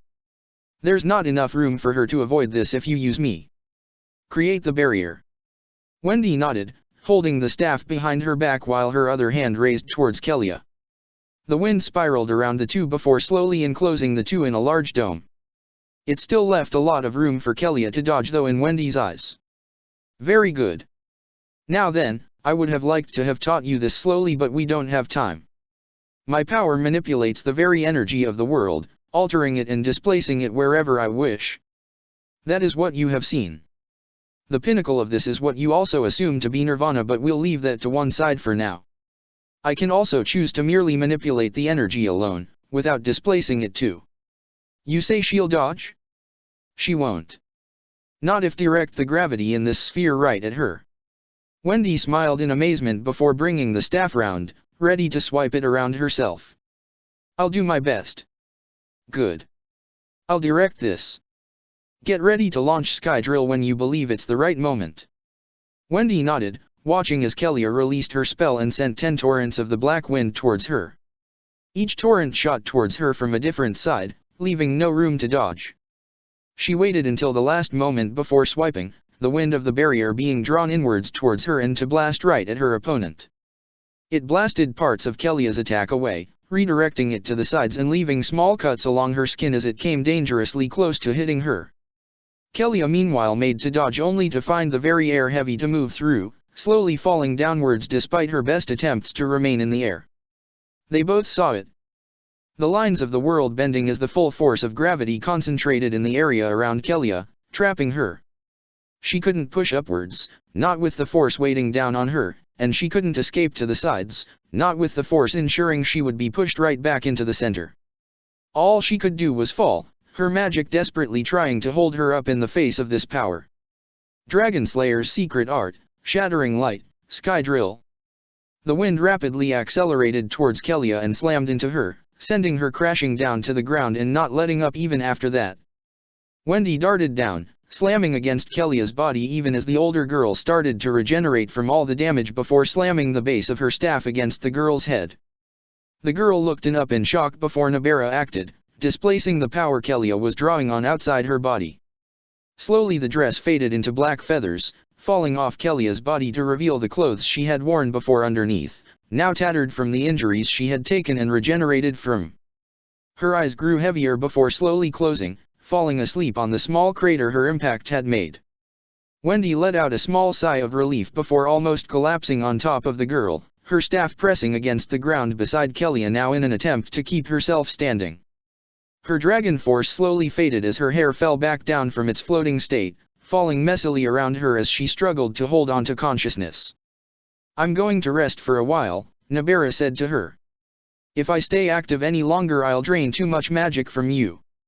Take it easy for now." Wendy nodded, trying not to scream when she moved. The pain in her leg was back, worse than ever. The rapid speeds she had moved while in the air probably hadn't helped with that.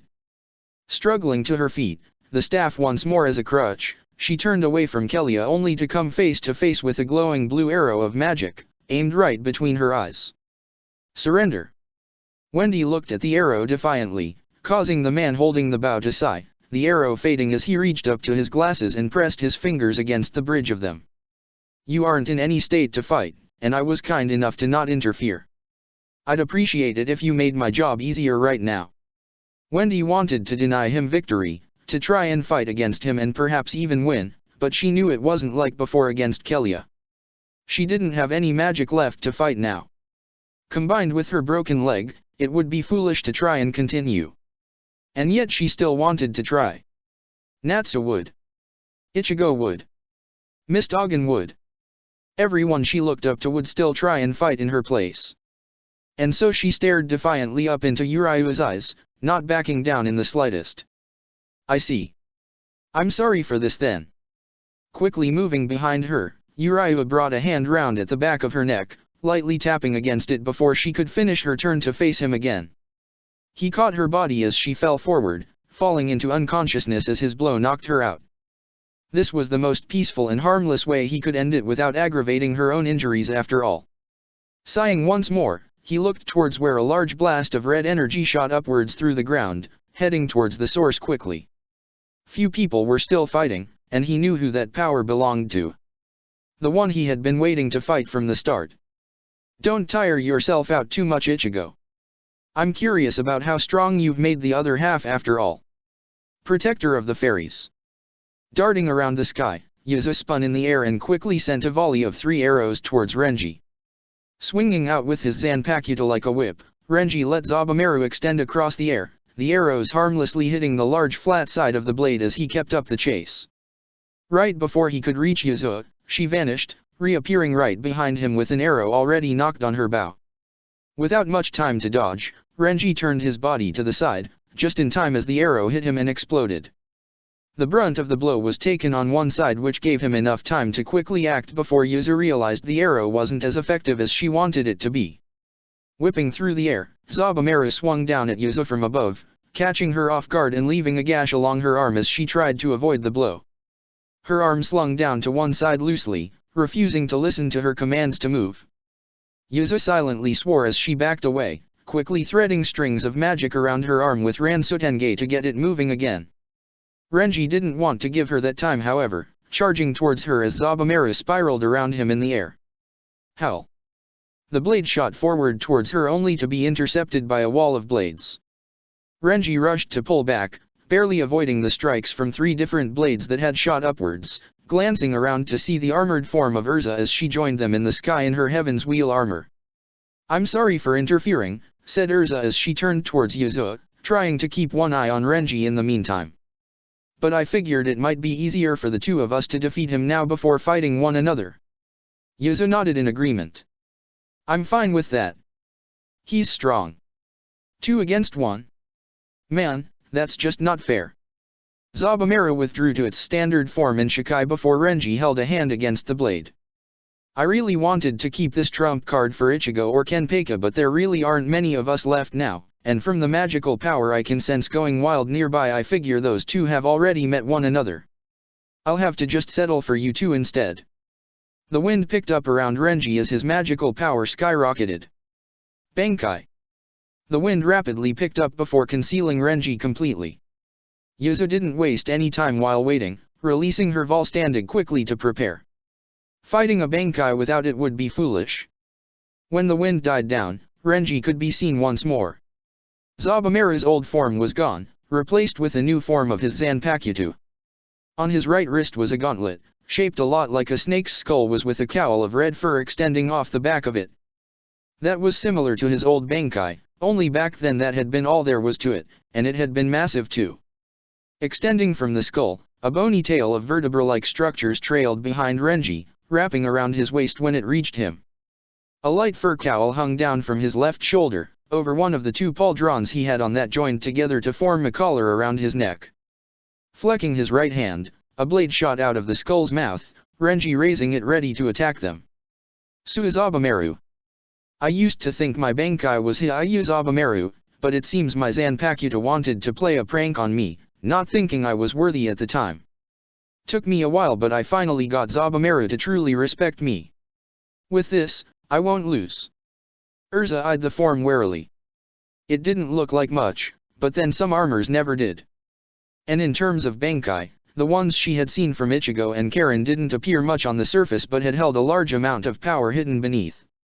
Aiming her question towards Yuzo, she asked, what was his old Bankai like? Yuzo shrugged. I only saw it from a recording. It wasn't anything special really. Daddy even said it was a bit of a weak Bankai, though now it makes sense why he said that. He probably realized it wasn't a true one. That makes things simple then. Gripping a sword, Urza raised it upwards as more blades appeared around them all in the air. We'll fight at full strength then. There's no other way around it. We'll win no matter what. Protector of the Fairies. Ignoring the blood spilling from his side, Ichigo darted away, Kenpei quickly giving chase. Raising the large blade of Zanjutsu, he quickly sent a large Getsuga Tenshou forward, hoping to delay Kenpei for a few moments. It barely kept him at bay for one, Kenpei crashing straight through it as the lightning from his body forced its way forward. Kenpei lunged forward with one hand only for Ichigo to duck to one side, the arm slicing across his shoulder rather than through his chest. More blood spilled from the wound, but Ichigo didn't care, slicing upwards with the larger blade of Zanjutsu. Kenpei managed to push himself back in time to avoid being sliced in half only for Ichigo's left hand to snap upwards towards him, already finished regenerating. Gripping Kenpei by the neck, the lightning from Kenpei's body causing the skin to bleed and crack as it tore through it, Ichigo tightened his grip as he brought his sword back round, slicing across Kenpei's chest and causing the lightning in the blade's path to fade for a moment. All he saw underneath it was red blood pouring from the wound before the lightning reformed in the affected areas, the strange grin the lightning showed on Kenpei's face never dimming once. This is more like this. Kenpei's arm swung up faster than Ichigo could release his grip, severing his arm once more at the elbow before a knee slammed into his chest and sent him flying back. Quickly trying to stabilize himself in the air, he was caught off guard when he saw purple lightning flash before his eyes, Kenpei right above him and slamming a fist down straight through his chest. Lightning Devil's crushing step. Blood poured out of Ichigo's lips involuntarily as he sliced upwards, Kenpei quickly pulling back but not fast enough to avoid the slash that cut across his arm. It didn't even seem to disable the limb, however, Kenpei moving back and standing there just as he had before. With blood pouring into his injured lung, Ichigo quickly let his regeneration go to work, rapidly healing the lung and close up the hole in his chest. Are you okay, Ichigo? Asked Mavis, hanging on tightly around his neck. I'm fine, Ichigo muttered as his lung healed up, his arm doing the same. He gave it a quick flex, happy with how it felt. This guy is human, right? This level of power dash. He's human. The strongest human I've ever seen, but yes. He is human. All this power is his alone, and he is receiving nothing from the energy around us. A small chuckle escaped Ichigo's throat, despite the danger of the situation. I suppose that's a relief. I don't even want to imagine what kind of battle that would be if he had that too. You talking to yourself? Kenpei scoffed before charging forward. Enough of that. Let's keep fighting. Lightning Devil's vicious swipe. Barely avoiding the slashes of lightning Kenpei sent ahead of him, Ichigo rushed to bring Zanjutsu up, using the flat side as a shield as Kenpei rammed a fist against it. The blade shook but it held steady, not a single crack along its edge. Before Kenpei could retreat back, black energy poured from the blade, intensifying as Ichigo said two single words. Getsuga Tenshou. The energy exploded off the blade all around them, causing the entire cave to shake as it tore through walls and earth. What was left was a massive open underground area, composed of many of the smaller rooms that had been present before. The purple lightning around Kenpei flickered for a second, looking as if it was having trouble maintaining its form before even more energy poured off Kenpeki. Yes. This is fucking brilliant. Darting forward quickly, he got right above Ichigo just as he started drawing the large blade out of the ground. Ichigo's eyes shot upwards before Kenpeki lashed out, slicing through the arm, gripping the blade and knocking Ichigo away from it. His feet touched the ground for but a moment before he kicked off the ground, slamming right into Ichigo and continuing past with a large chunk of flesh in his right hand along with Ichigo's left leg. Lightning Devil's charging smash. The loss of both an arm and a leg didn't bother Ichigo beyond a small frown of frustration on his face, pivoting quickly on his remaining leg as the flesh rapidly regenerated. Kenpeki was quick at returning for another slash, but his regeneration was faster when he really pushed it to its limit. Kenpeki's lightning-coated fist smashed into the regenerated palm of Ichigo's own, except two major differences separated it from the hand it had been before. The bone-white coating and the sharp claws at the end. The slight hesitation was exactly what Ichigo wanted, his other leg regenerating in a similar fashion before he quickly slammed his normal fist into Kenpeki's gut, knocking him back a few steps and freeing up his hollow arm. That same arm quickly shot forward in response to being freed from Kenpeki's grasp, the claws tearing through the lightning and leaving small slashes along Kenpeki's chest. And yet the smile on Kenpeki's face never ended, the man slamming his head forward against Ichigo's own to knock him off balance. His hand shot forward only for Ichigo to duck right under it, letting himself fall to the ground before using his normal hand as a springboard to launch himself upwards. The hollow leg slammed into Kenpeki's chest and the Devil Slayer could feel the claws ripping flesh as it tore across him, and yet didn't care. He was having more fun than he had ever had. How many years had it been since someone had been able to match him? How many years had it been since someone had been able to best him?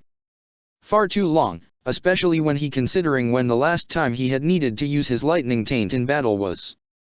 The paralyzing nature of his power was being countered, the grave injuries he inflicted were being healed almost as fast as he caused them, and, from what he knew about Shinigami, this wasn't even Ichigo's Bankai. How strong was he? Could he push him further? Could Ichigo even continue with this rapid regeneration? Was there a limit? Was there an end?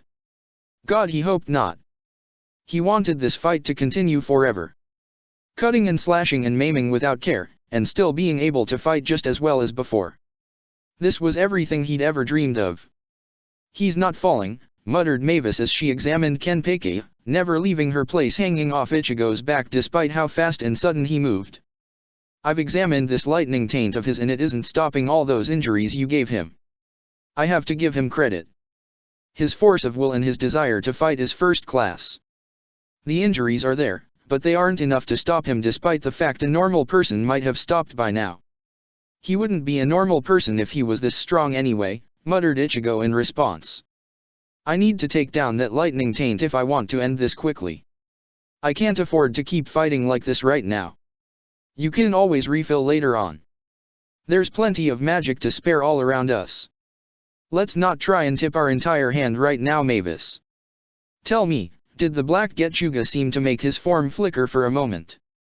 Mavis nodded. Yeah.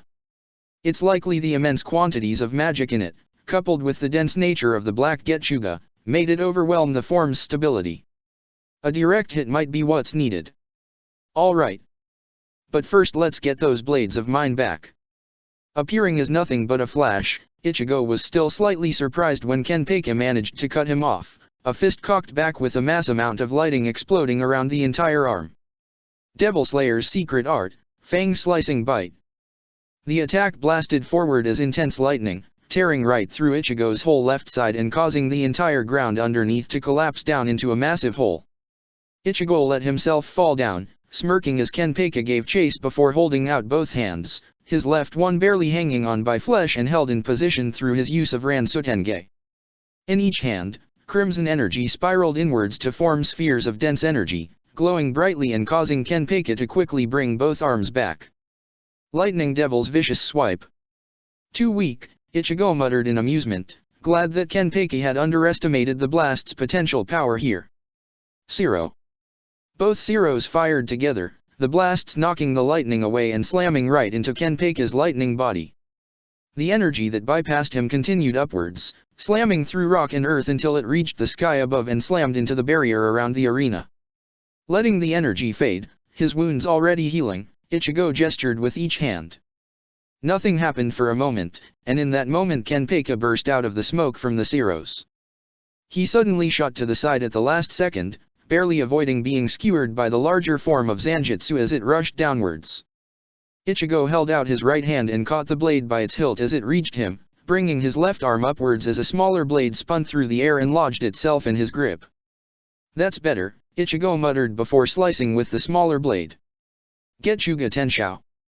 Kenpeka laughed as the massive wave of energy shot at him, darting into it with glee before swiping to both sides to destroy the energy.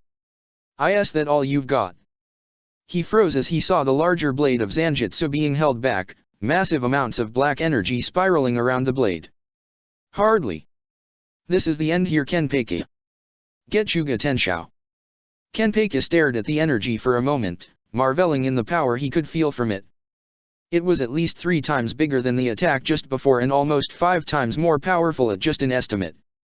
Lightning exploded off his arm like it normally did for his secret art, only this time he let it spread all over his lightning-cloaked form, becoming almost indistinguishable in the midst of it all.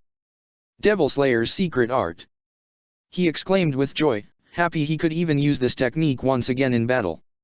Encroaching Wraith, consuming blade crash. The mass amount of lightning hit the black Getsuga Tenshou, battling against it step for step. Kenpeka pushed as much as he could into his secret art, Ichigo pushing back with his blade to try and force the energy through. And then the blade twisted slightly, a small hole opening in the energy.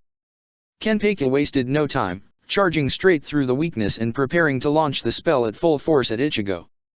It was only as he passed through did he realize his mistake, desperately trying to stop before it was too late. He didn't make it, the hole he had passed through leading him right in the path of the bulk of the energy. It surrounded him at all sides before he felt his other power diminishing, the energy around him absorbing his spell zone. No, that wasn't the best description. In his mind, it was more like the energy was feeding off him, trying to consume everything he had to offer. And then the energy detonated completely, ripping away his lightning taint and exposing him in a weakened state. Ichigo appeared in that brief moment, both blades slicing across his chest in a cross pattern before bringing a knee up and sending him flying against a rock wall, leaving a small crater that he could collapse into. Kenpeka coughed up blood as he tried to stand, more blood leaking from the wounds on his chest. He was a mess, his entire chest covered in blood and spilling down into a pool around him, and yet he still struggled, not looking like he was ready to die anytime soon. "I'm not done yet," he muttered to himself, a wide smile on his face. "Not yet. Not when I've finally found someone this strong. I don't want this to end. Not yet. Not like it did before. Come on, move. It's not time to quit yet. Move. Move. Stop," Ichigo stated commandingly, the large blade of Zanjutsu pointed right between Kenpeka's eyes. "Stay down. Don't make me put you down like a mad dog, Kenpeka. If you continue on this path, I will kill you. And without your lightning taint, you can't beat me. Not even close." "Beat you?" Kenpeka laughed. "I don't care about that." Struggling to his feet, Kenpeka ignored the sword, even as the edge accidentally scraped along the skin of his head and create a small cut for blood to leak from. "All I want is to fight. To fight until I can't move. To fight until I can't breathe. To fight until I die. Winning, losing, if my opponent is strong then it's all the same to me. We're warriors. We're monsters. This is our thrill. You can't deny this, Ichigo. You love fighting just as much as I do." Ichigo sighed. "You're a really pain, you know that. Fine then. Please don't die from this. I might feel guilty."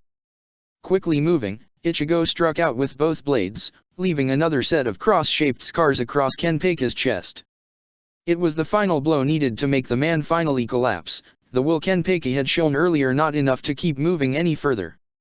Taking a step away, Ichigo let out another sigh as he glanced at the missing sleeves of his Shiakushou. That would be a pain to fix later. He was glad he hadn't put his swords away, however, when he suddenly sensed the release of energy behind him, barely bringing the larger blade of Zanjitsu round to blow the projectiles away. "And here I thought you were distracted," stated Uryu as he brought his bow back down, pushing his glasses up properly by their bridge. "No matter. I've been waiting a long time to fight you, Ichigo. No, perhaps I should call you by what you are. The hybrid Ukin of the Holy Palace. Protector of the Fairies." Check the description for the links to the author.